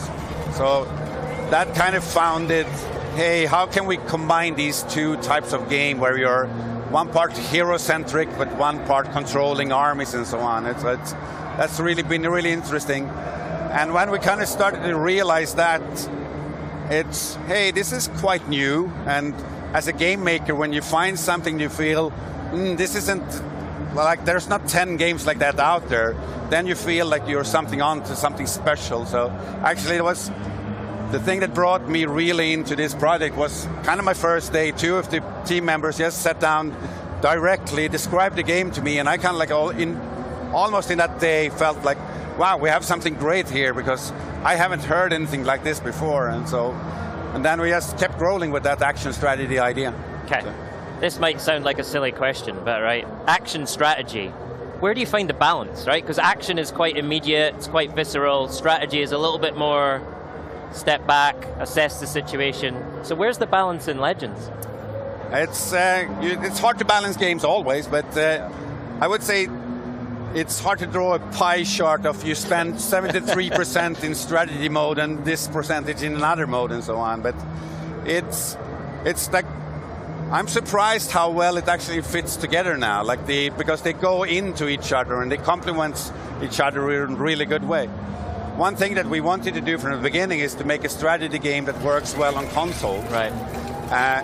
That's hard with the traditional, it's actually strange to think about it, but the pace of a strategy game is often higher than an action game, because you're so quick of scrolling around, maneuvering around with your cursor and so on, click, click, click, and you do very, very many actions in a very, very short time in a strategy game normally. So having a hero at the center that can't be there, actually, surprisingly enough, brings down the tempo of a strategy game, which is very well suited to make it play well on consoles by a controller. So just adding those two types, it was kind of a surprise. I wish I could be smart and sit there and say, yeah, we thought about that from the beginning. But sometimes you need to be honest and say, it's just something that we discovered as we prototyped and developed the game. A wonderful discovery. Yeah, exactly. And that's one of the things I find really interesting about this is, you made the point, you're not controlling a cursor, you're actually controlling a character. You have to deliberately traverse the environment and, physically move within the game, right? So how do you handle that within the game design, like actually getting around the world? Well, it was actually really great because it's easy to navigate as you go about and run through the world. You are on a horse within Minecraft. That's possible in vanilla, but here you're always on your horse. Right. So you're able to navigate all types of terrain quickly, get to where you need to, execute your commands, and then also there's other areas in the game that as you're running through the world, you'll uncover new elements. Like, for example, we have Speed Wheat, which gives you an instant speed rush, or actually mushrooms within the world, which allows you to jump extra high. And then you can use those abilities to access other areas of the world in quick or strategic ways.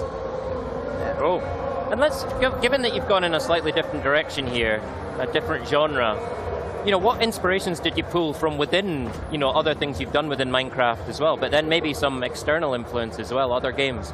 Yeah, well, for me, I really look not to external games to make this reference, but more internal.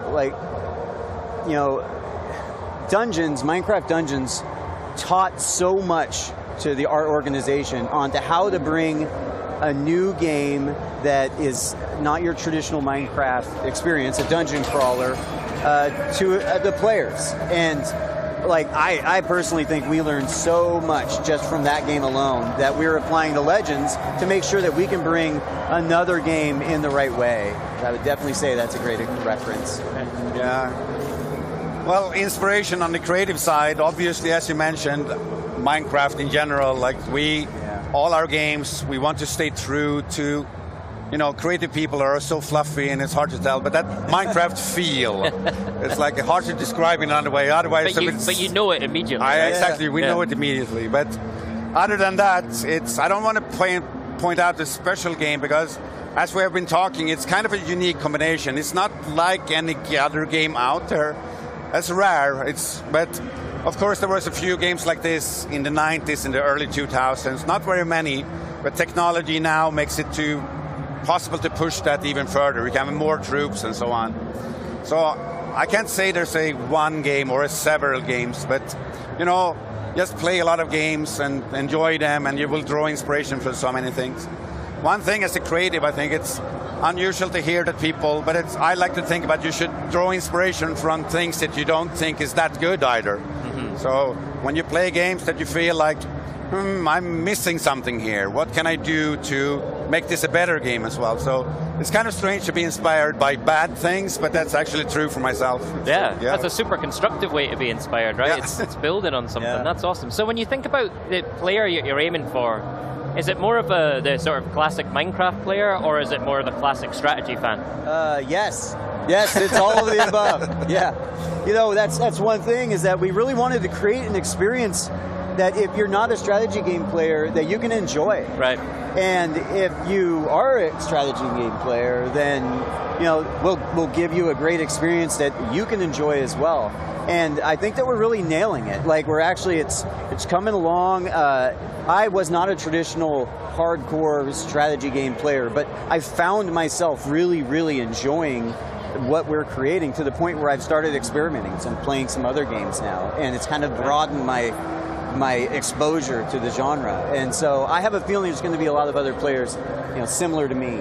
Right. Yeah. It has been important to obviously to get as a broad target audience as possible. But I think again with Minecraft, it's possible because we are already reaching out reaching so many players and so on.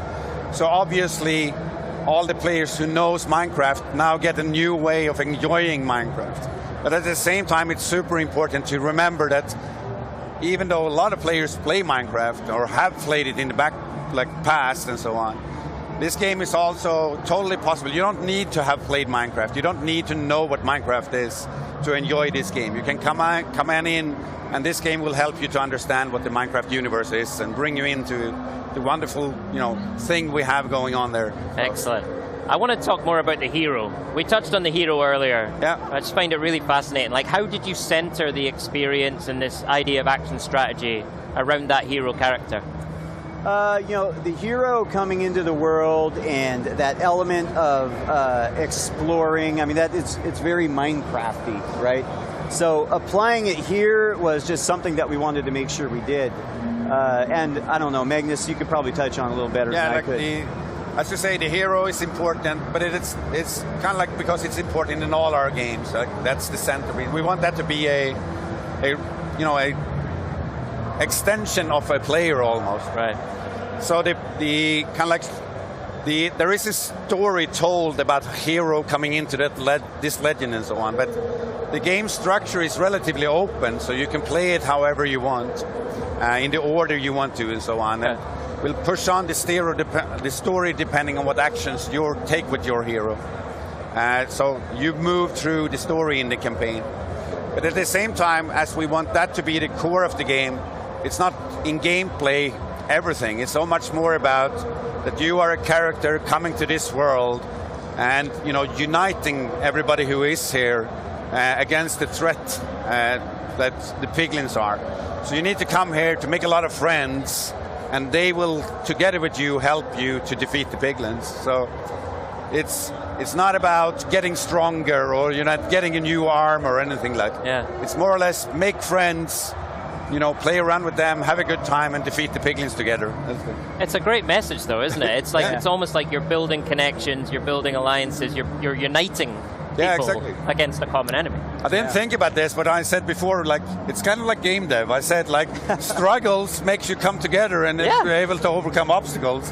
And that's kind of what you do in the game as well as the hero. There is a struggle, the piglins are attacking, we need to defend, so everybody comes together, and then we defeat the piglins. So. I love that. And it's with your team as well. Yeah, exactly. You know, you're bringing this team together from lots of different places. Yeah. It's very, very, very cool. All right. It's time to talk piglins. Ah, yes. We want to talk piglins. I mean, what's their deal? And why did you choose them as the bad guys? What's up with them? What's up with the piglins? You know, piglins exist in vanilla. And they were great for us to bring them out into Legends and expand on them. And so, you know, there's sort of different versions of what piglins exist in Legends compared to what they are in vanilla. But they're, you know, these horrible, mean, kind of ugly, cute characters that look like they really stink. But it's just they sort of invade, and they're just causing nothing but problems. And, you know, here they are in the overworld, destroying it. And that's where you, the hero, comes to play to try to, you know, unite that overworld and take them back. And yeah, that's definitely a big piece. Yeah, they, as you said, they are ugly cute, right? Yeah. So they're so charming, and we felt that from the beginning. Like, of all the mobs that we have, we like all our mobs in the Minecraft universe, but the pigling had such a potential to be kind of like the bad guys in a game, where it was easy to see, wow, we can make this version of a piglin, we could that like. So we have expanded the range of piglins in many different ways. As you saw the trailer when we started up, many new types of piglins within the game and so on. So it's pretty cool. So tell me about some of those different types of piglins. I want to know what we're coming up against. Well, there's one of them we just debuted here in the trailer that you just saw. It is called the Pigmadillo. And it's the one that comes out of the portal and then kind of hunches up into like a cube and rolls at you. Very difficult to defeat, and one of the more fun ones. Another one is the Bruiser. It's another one you've seen in the trailer. It comes out and has like two kind of razor blades on its arms and does, you know, some really wicked moves as it comes and attacks you. But yeah, that's a very fun one too. There's lots of different types of piglins. Yeah, we have expanded in so many ways. So that's a couple of like detailed units. Another thing that we have done is to kind of like build up almost like a society. Like we have different hordes, as we say. Here at gamescom, so we have been presenting a horde of the Bastion. And so the different hordes differentiate both in look, but primarily in the game how they play, how you play against them and so on. So you need to think about how you engage in combat with the different hordes in different ways. So they look and feel different, and it's just fun to engage with them. Right. So what kind of units do you, as the hero player, then bring to bear against the piglins?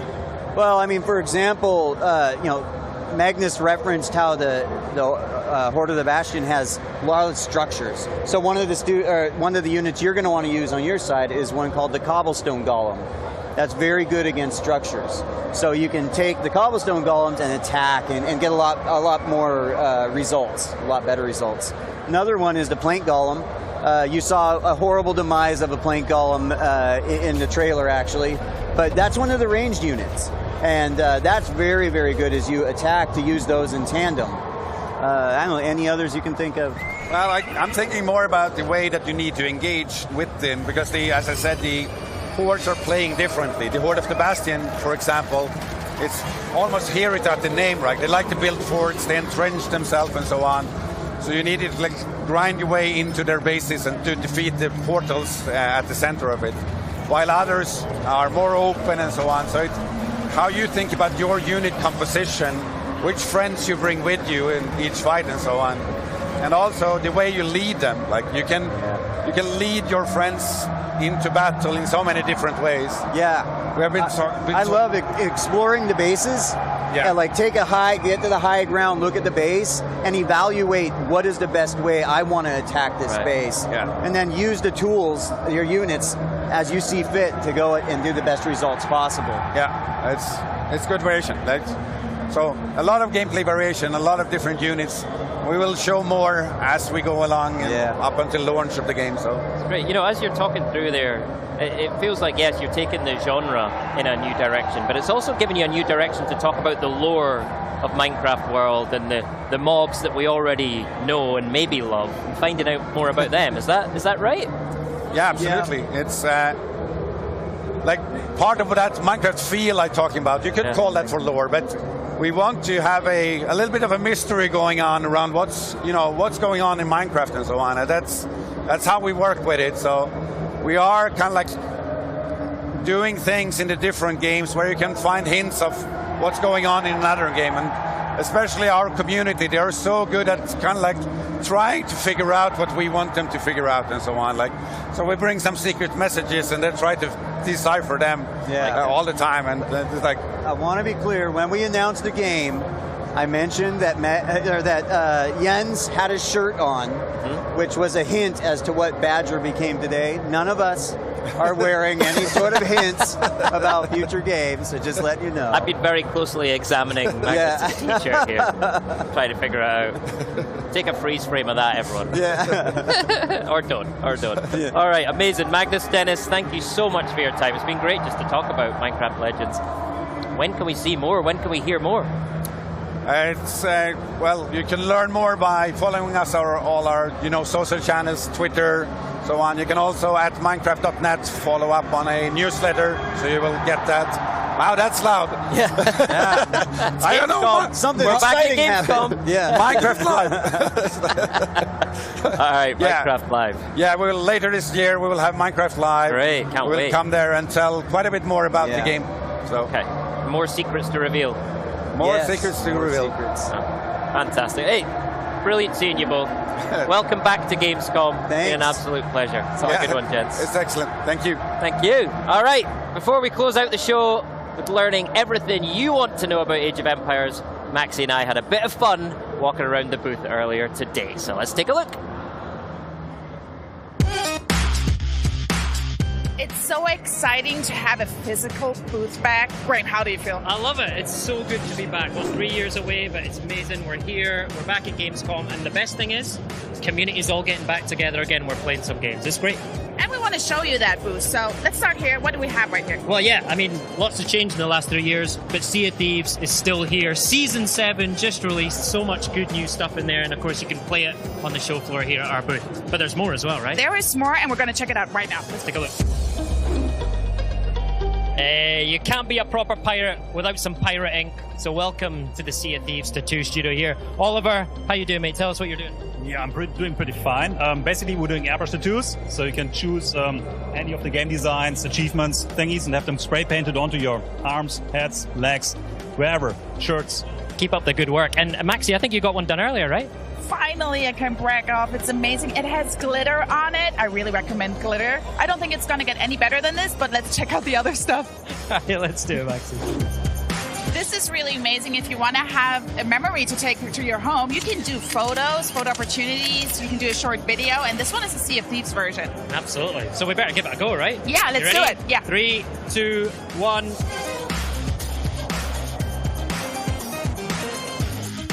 So this is a trigger warning. If you have arachnophobia, close your eyes right now. Absolutely. There's no danger dumplings here, folks. Say hello to the grounded broodmother.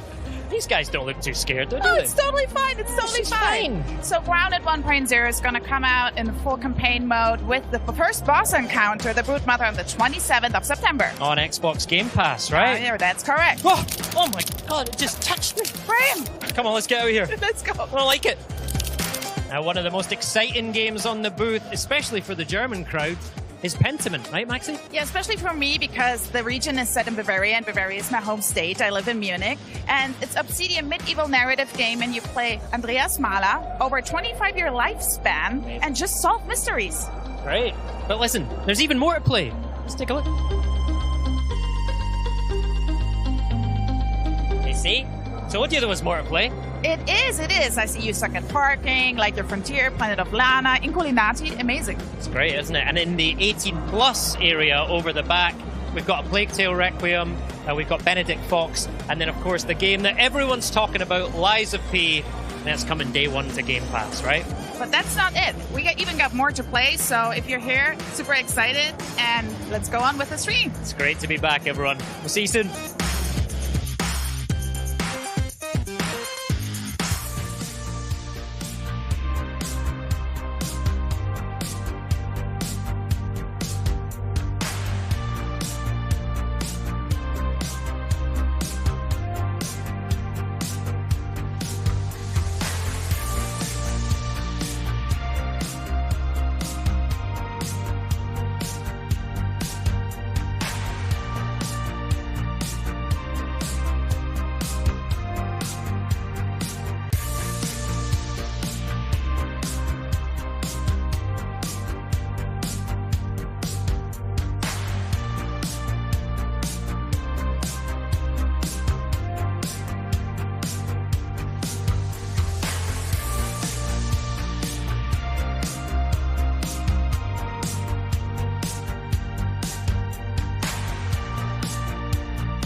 There's more than one way to win a battle, and every empire must find their own path to victory.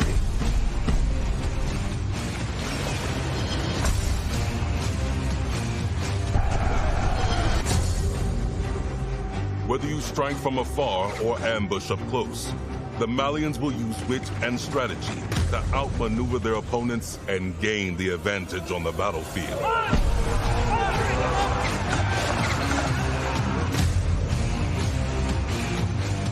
With powerful siege tools and the ability to rally large formations, the Ottomans can keep the pressure on to bring down their enemies' defenses.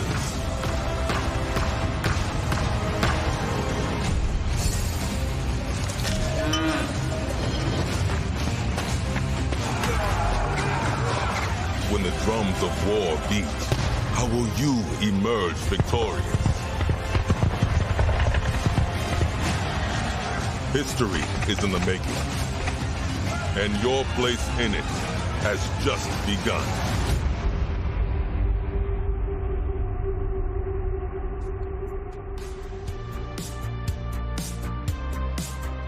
I swear I could watch that trailer 3 more times at least, but alas, we are coming to the end of the show today, so we wanted to make sure we go out with a proper bang, or in our next guest case, an ancient battle.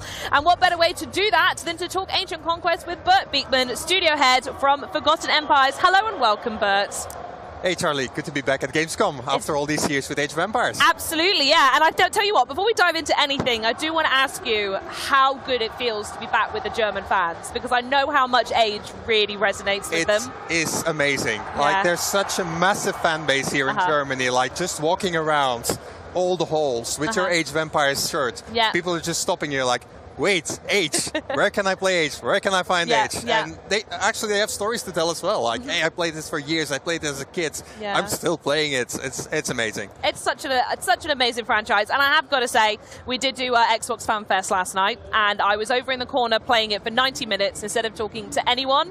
And I don't regret a second. It feels at home when I'm playing Age, you know? It's just so lovely and warm. A perfect good use of your time, yes. Yeah, that's what I think. Right, exactly. Okay, let's dive into it and start talking about it from there. So in the trailer we just saw, we saw that there are 2 new civilizations on the way joining Age of Empires 4, and they are the Ottomans and the Malians. So we're going to talk about both of them, but I want to kick things off with the Ottomans. So what have you got to tell us about them?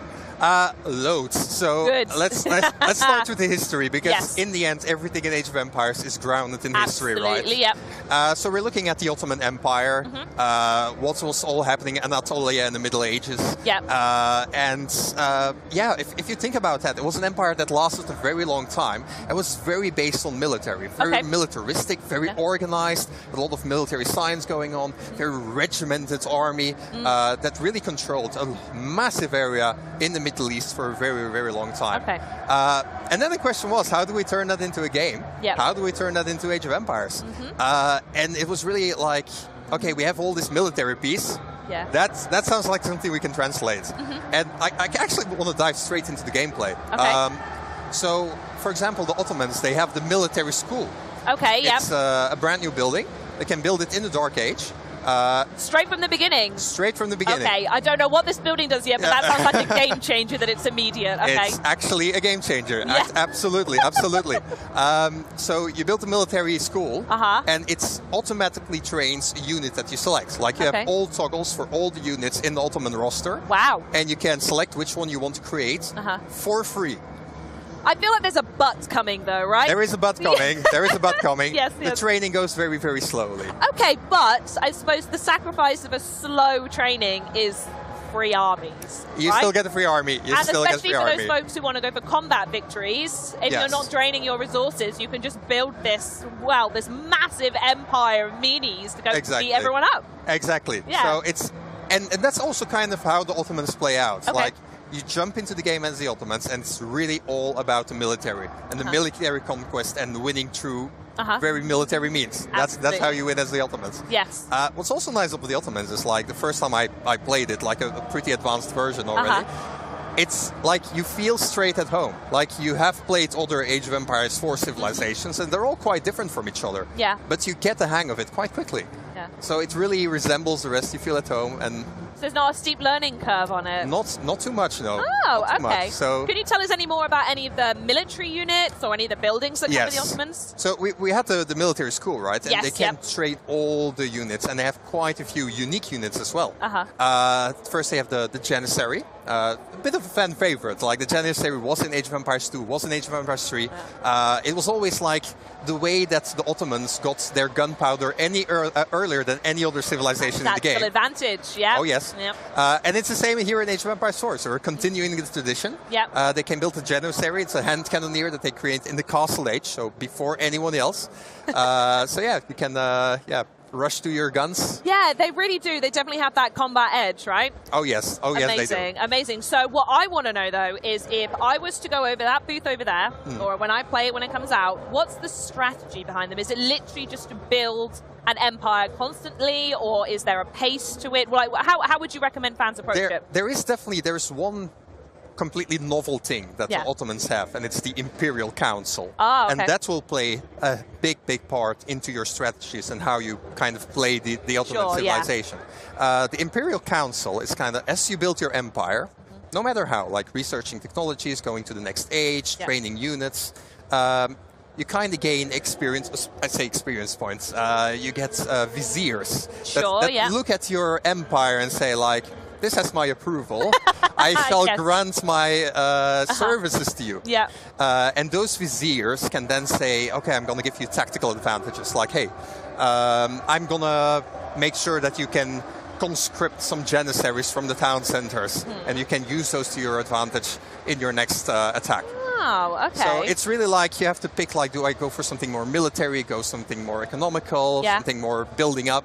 Yeah. A lot of options there. And I know you guys like to do something a bit zany, so is there anything a bit different about the Ottomans? Any other characters we want to talk about? There is definitely one unit that is a bit different from everything else. I hope you're going to say what I think you are.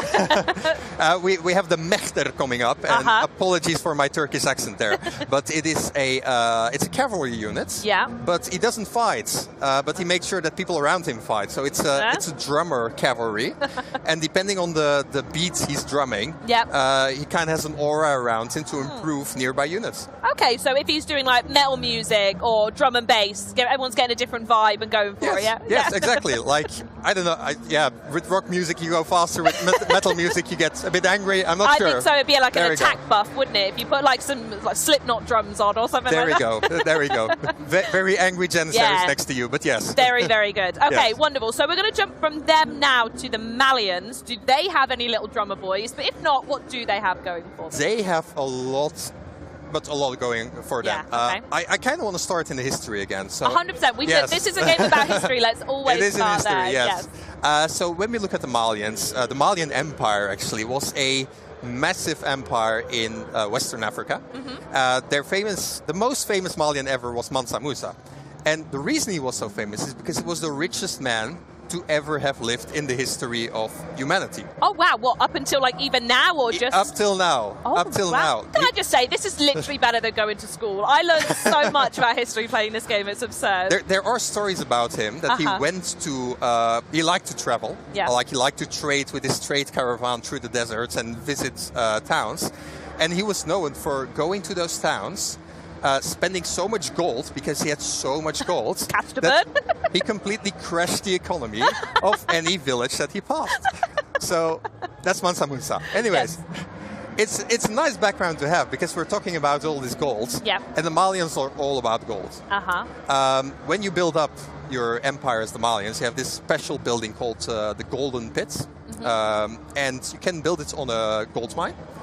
And it then automatically extracts gold from the gold mine. Automatically? Yes. You don't need villagers. And it also doesn't subtract gold from the gold mine. So technically, it's infinite gold. An infinite gold hack? It is. Yes. But it's not a hack, it's actually you've just put it in the game. It's not a bug, it's a feature. So, famous words, yes. That's huge though, especially for some of the late game builds where gold comes into play really heavily, or if you're in a map that's absolutely infested with enemies and you can't get to the next gold mine, that's humongous, wow. There is a catch, however, there's always a catch. There's always a catch. But yeah, I'm so sorry. You can build those golden pits, like the pit mines, all over the map. But you need to be able to protect them. Well, of course. And that's quite difficult. I feel like if I was an Ottoman up against a Malian, I would go for that first. You would, but then the Ottoman is trying to rush you, and then what? So it's like this. You get the the pit mine, all the way out in the map. How are you going to protect it? It's very, very hard. And this is where the strategy of the game. And this is where, exactly. That's this where is you start the to and fro. Exactly. So, can you tell me any more about any buildings or any new units we're going to see with the Malians? The units, we don't have time to go through all of them, unfortunately. Dang but it. Okay. every single unit for the Malians is different. They don't have a standard roster. I say that they have a standard archer. That's it. we'll give them an archer. Yeah. Everything else is different. For example, they have a spearman. That is actually Donzo. Is their name. It's a unique spearman. It's different because he has 2 spears. Now I like them already. You like them already, but there's more to it. It's not just like he's fighting with 2 spears, but he takes his first spear, throws it. Yeah. So the first ranged attack, and then he can fight the rest of the battle. And there's no animation for him to go pick it up or anything. Unfortunately not. It will be brilliant. I'd love to see that, but... or if he missed and he had to go, oh God, no, let me go get it again. Or if he misses it, like, oh, come on. That's brilliant. Okay, I like the sound of that. Do we have time to talk about buildings, though? You've got to give me something on buildings at least. I want to give one more unit and one more building, because they're actually very interesting. We have the Musofadi. Musofadi is it's kind of a hunter unit. Okay. And her special ability is that she can go into stealth mode. Oh, interesting. All right. So it's kind of this man-at-arm unit that can go into stealth mode, sneak around the map, everywhere, and then just like surprise attack. Are we talking like Fog of War stealth, or when they're in forest units it's stealth, or? So yeah, Age of Empires 4 indeed has a stealth forest, but this unit, she can go into stealth anywhere on the map. Anywhere, okay. As soon as she attacks, of course, she reveals herself. So it's not like ghosts poking you or anything. You're not fighting ghosts. No. Then they reveal themselves. Yeah. But yeah, that's kind of the story behind the hunter woman. Actually, Musofadi is Malian for power woman. So we have a very cool love tidbit. them yeah, a there lot. we go. Yes, okay. And you say that they're aligned with a building in game as well. Yes, indeed. So they're hunters. That's kind of their background. And you can also, one of the landmarks that you can build is the Hunter Fortress. And every infantry unit that is kind of around this fortress also goes into stealth mode. So I don't even know what to say about that. Is that something that you found in your historical textbooks? Is that people would disappear around it? What was the logic behind adding that? The story is kind of like they were hunters. If you want to hunt and you want to hunt your prey, of course you need to be sneaky. You need to be stealthy. A little bit. Exactly. Yeah. And that's kind of the story behind that. It's very interesting to play with. Yeah, no, I can imagine. I'm thinking about, this is me imagining me playing the game now. If you were to go and attack that base, you'd see this stealth fortress and you would have no idea what was waiting for you. Absolutely no idea. You have to test the limits of how many people you could hide in that radius to go, there, get them. Yep. Amazing. So we spoke a little bit, well actually I'd say we spoke quite a lot about the Malians and Ottomans. Sounds like there's more to come. But they're new to Age of Empires. But the list is pretty long of how many civilizations there are now, right? Yes, we're now with 10 civilizations. Yep. So we had 8 civilizations that launched last year. We had the English, the French, the Mongols, Chinese, many more in Europe and Asia. And now we're expanding to Africa with the Malians and the Middle East with the Ottomans. You're probably going to say these two are the new ones, but I'm curious, do you have any personal favorites or any civilizations you think you've played the most? I mean, I really, really loved playtesting the Malians. Okay. And because there's one more that I really, really loved about playing them. I built this whole empire, right? With all my trade routes, my gold mines, my little mining towns. Yeah. And at the end of the game, okay, I won against AI. I'm not bragging. But a win is a win, my friend. A win is a win. I looked at my empire at the end of the game and I was like, this looks good. This actually looks like a big Malian empire. And it felt so good that you've built something. Yeah. You destroyed something, of course. Yeah. But like the victory felt even better. Yeah, I think aesthetic goes a very long way. It goes so I would love far. for you to start grading us on the aesthetic. 'Cause I'm very purposeful when I build about where I put everything. So I'm like, a normal village wouldn't have a house here. I've got to do my little housing area and a little suburb and whatnot. So exactly. I'm totally with you on that one. But I totally agree. The way that you can just build and create very realistic, authentic villages is incredible. I do want to touch a little bit, though, on the fact that it has been 10 months since Age of Empires 4 came out. How much has the game evolved since then? Relic and all their dev partners have been incredibly busy. So there have been many updates, many patches in many various ways. Like we've had new features coming in, like we've had color pickers for people, we had more remappable hotkeys, we've had loads of balance changes, we had new maps, new zoom levels, yeah, loads. The list just goes on and on and on. And I'm going to take us back in time now, if there's anyone out here who didn't know. The Age of Empires was first released in 1997. Yes. And I'm curious how the developers keep building on a franchise to keep it new and fresh when the focus is on history. It's just so incredible. I mean, there's just so much world history and anything goes in Age of Empires. Like if it happens, we can probably put it in the game in some way. Yeah. And if we're just looking at the last 12 months, like we've had the release of Age of Empires 4. Yeah. We've had 2 expansions, 2 DLCs for Age of Empires 2 Definitive Edition, and 2 DLCs for Age of Empires 3 Definitive Edition. Wow. So it's... And the fact you've got Definitive Editions as well is just, people want so much Age. People want so much Age. Give me Age. There's more and more Age to come. So that's we've got that squared away, and it's... Also thinking about, like, the franchise has been going around since 1997. Yeah, 25-year anniversary, right? Exactly. But yeah. The fact that, this is, if anything, the best time to join Age of Empires, because there's just so much going on. Yeah. So even if you're like, hey, 25 years, I've never tried it, try it now. And I will say it's a very wholesome game with a community that's deeply devoted and beloved the game so much. And I wanted to ask what it's like to work on a franchise that is not only positive. We've seen so many games just on the show today that everyone loves and is really positive. But you're with someone that's been positive for 25 years and people love it. What's that like? I mean, it's amazing. Like, just looking at my own personal history, I've been working on the game for 10 years now. I started to play the game when I was 10 years old. If you told 10-year-old me that I would be sitting here today, I wouldn't have believed it. I'm going to stop you there and say, if you told 10-year-old me I'd be sat here talking to you about it, I'd weep and I wouldn't believe it, but I'd probably ignore you and keep playing games. So. and that's the beauty about it. Like, the community is so large, so vibrant, so active. Yeah. It's just amazing. It really is. Yeah, it's such a treat. So what we're going to do is going to talk a little bit now about looking ahead, new stuff like that, and how these civilizations are introduced. So you're dealing with ancient armies and deciding which ones to add to the game. And so I'd love to know a little bit more about what the process is on deciding which ones you're going to go for and how to keep it historically correct and authentic, because I know that's something you guys really, really care about. Yeah. So let's take the Malians as an example. So first thing you do is you go to the library and you go to the section of Western African history. You take anything you can. And you all become bookworms. Basically. You start reading, you start picking apart like the facts, the military battles, interesting things that happened, interesting buildings, interesting military tactics that they employed. And you just put everything together. And from that you start to distill gameplay and think like, oh, hey, we talked about the hunter woman. Yeah. We can do something with that. We can do something with that. And like that you kind of just evolve it. You have your design, you put it in the game.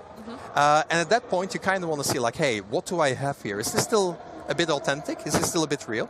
And we talk a lot to experts in the field. Like, we're not going to say that we're experts in Malian history. Not at all. You're enthusiasts at Malian history, exactly. Yes. And we love what we're doing, but we need to have a pro voice in there that says like, hey, what you're doing, is that actually still a bit accurate? Are you still representing Malian culture in the way that it was? What kind of voices answer that for you? Is it researchers, historians, universities? We get in touch with universities, we get in touch with experts like... There are people who specialize in weaponry of Western Africa. Well, you can talk to those people about these specific weapons. But more practically, like, for example, the languages that we have in the game. If you play as the Malians, you start in the Dark Age. They speak their ancient Malian language, but as you advance through the ages, they speak more and more modern languages. Now, that's a dedication to authenticity that I truly respect. It is amazing. It feels good to just like feel your empire evolve as you're playing. Yes. But again, I don't speak Malian.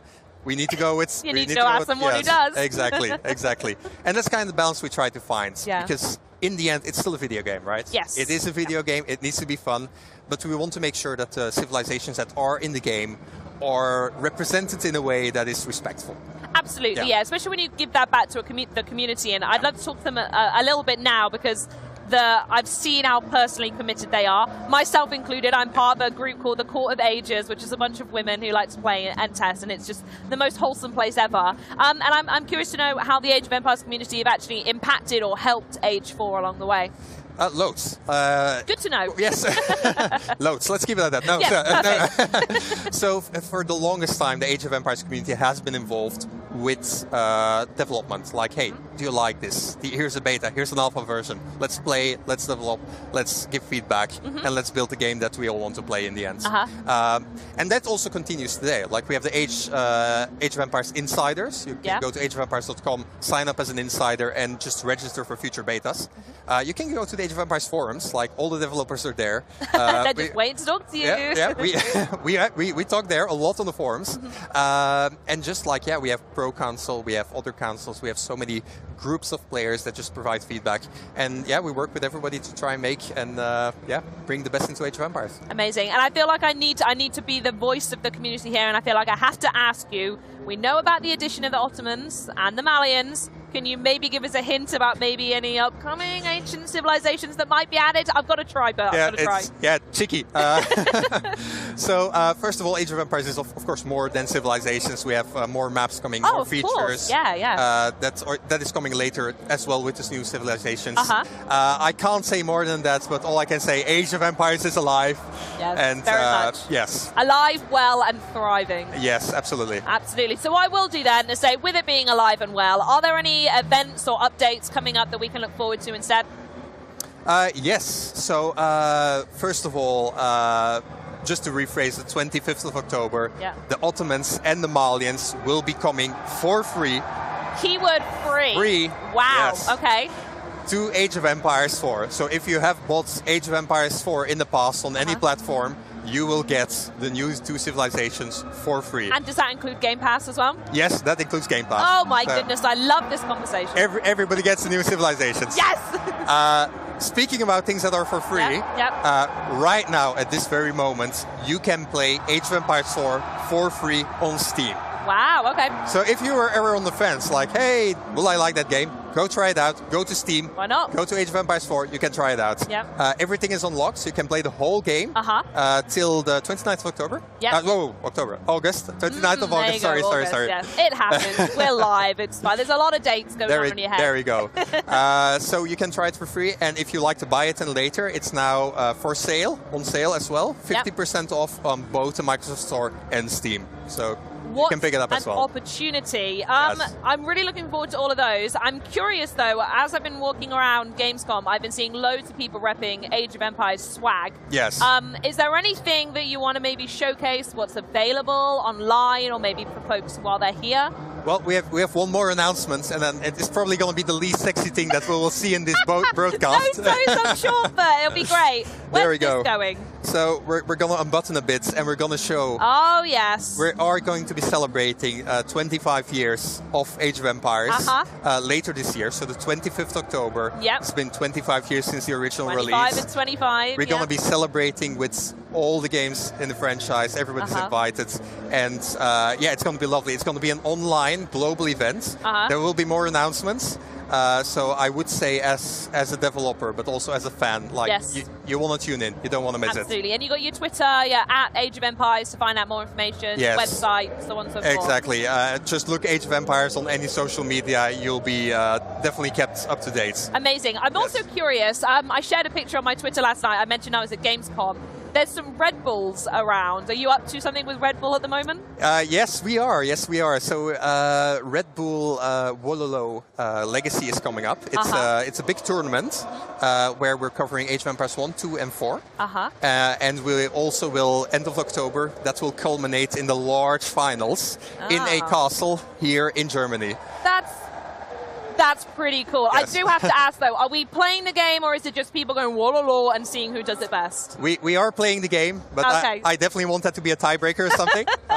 We need to have it in there as well, just to add some spice, you know? Yeah. I'd like to see that. I'd like to see that. So, best players in the world all gathering together in a German castle here, playing Age of Empires.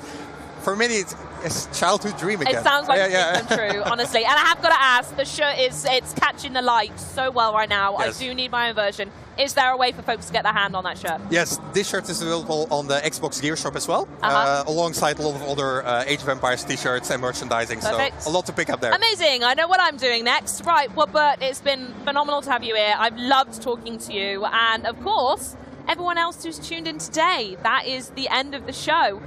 So for any segments you might have missed from today's live show, or for those who just want to relive today, I know I certainly do, you can go back and watch the full show on Twitch or YouTube and keep the conversation going using the hashtag Xbox Gamescom on social. But that is it for me. This is the end of our epic live stream here from the Xbox booth at Gamescom. This has been so much fun. But Maxie and Graham, let's close this out. All right, everyone, it has been such a pleasure being back at Gamescom with you this year, surrounded by these amazing Xbox fans and community, and of course, you, Maxie, too. It is. So now we're going to be signing out from Cologne, Germany. We'll see you next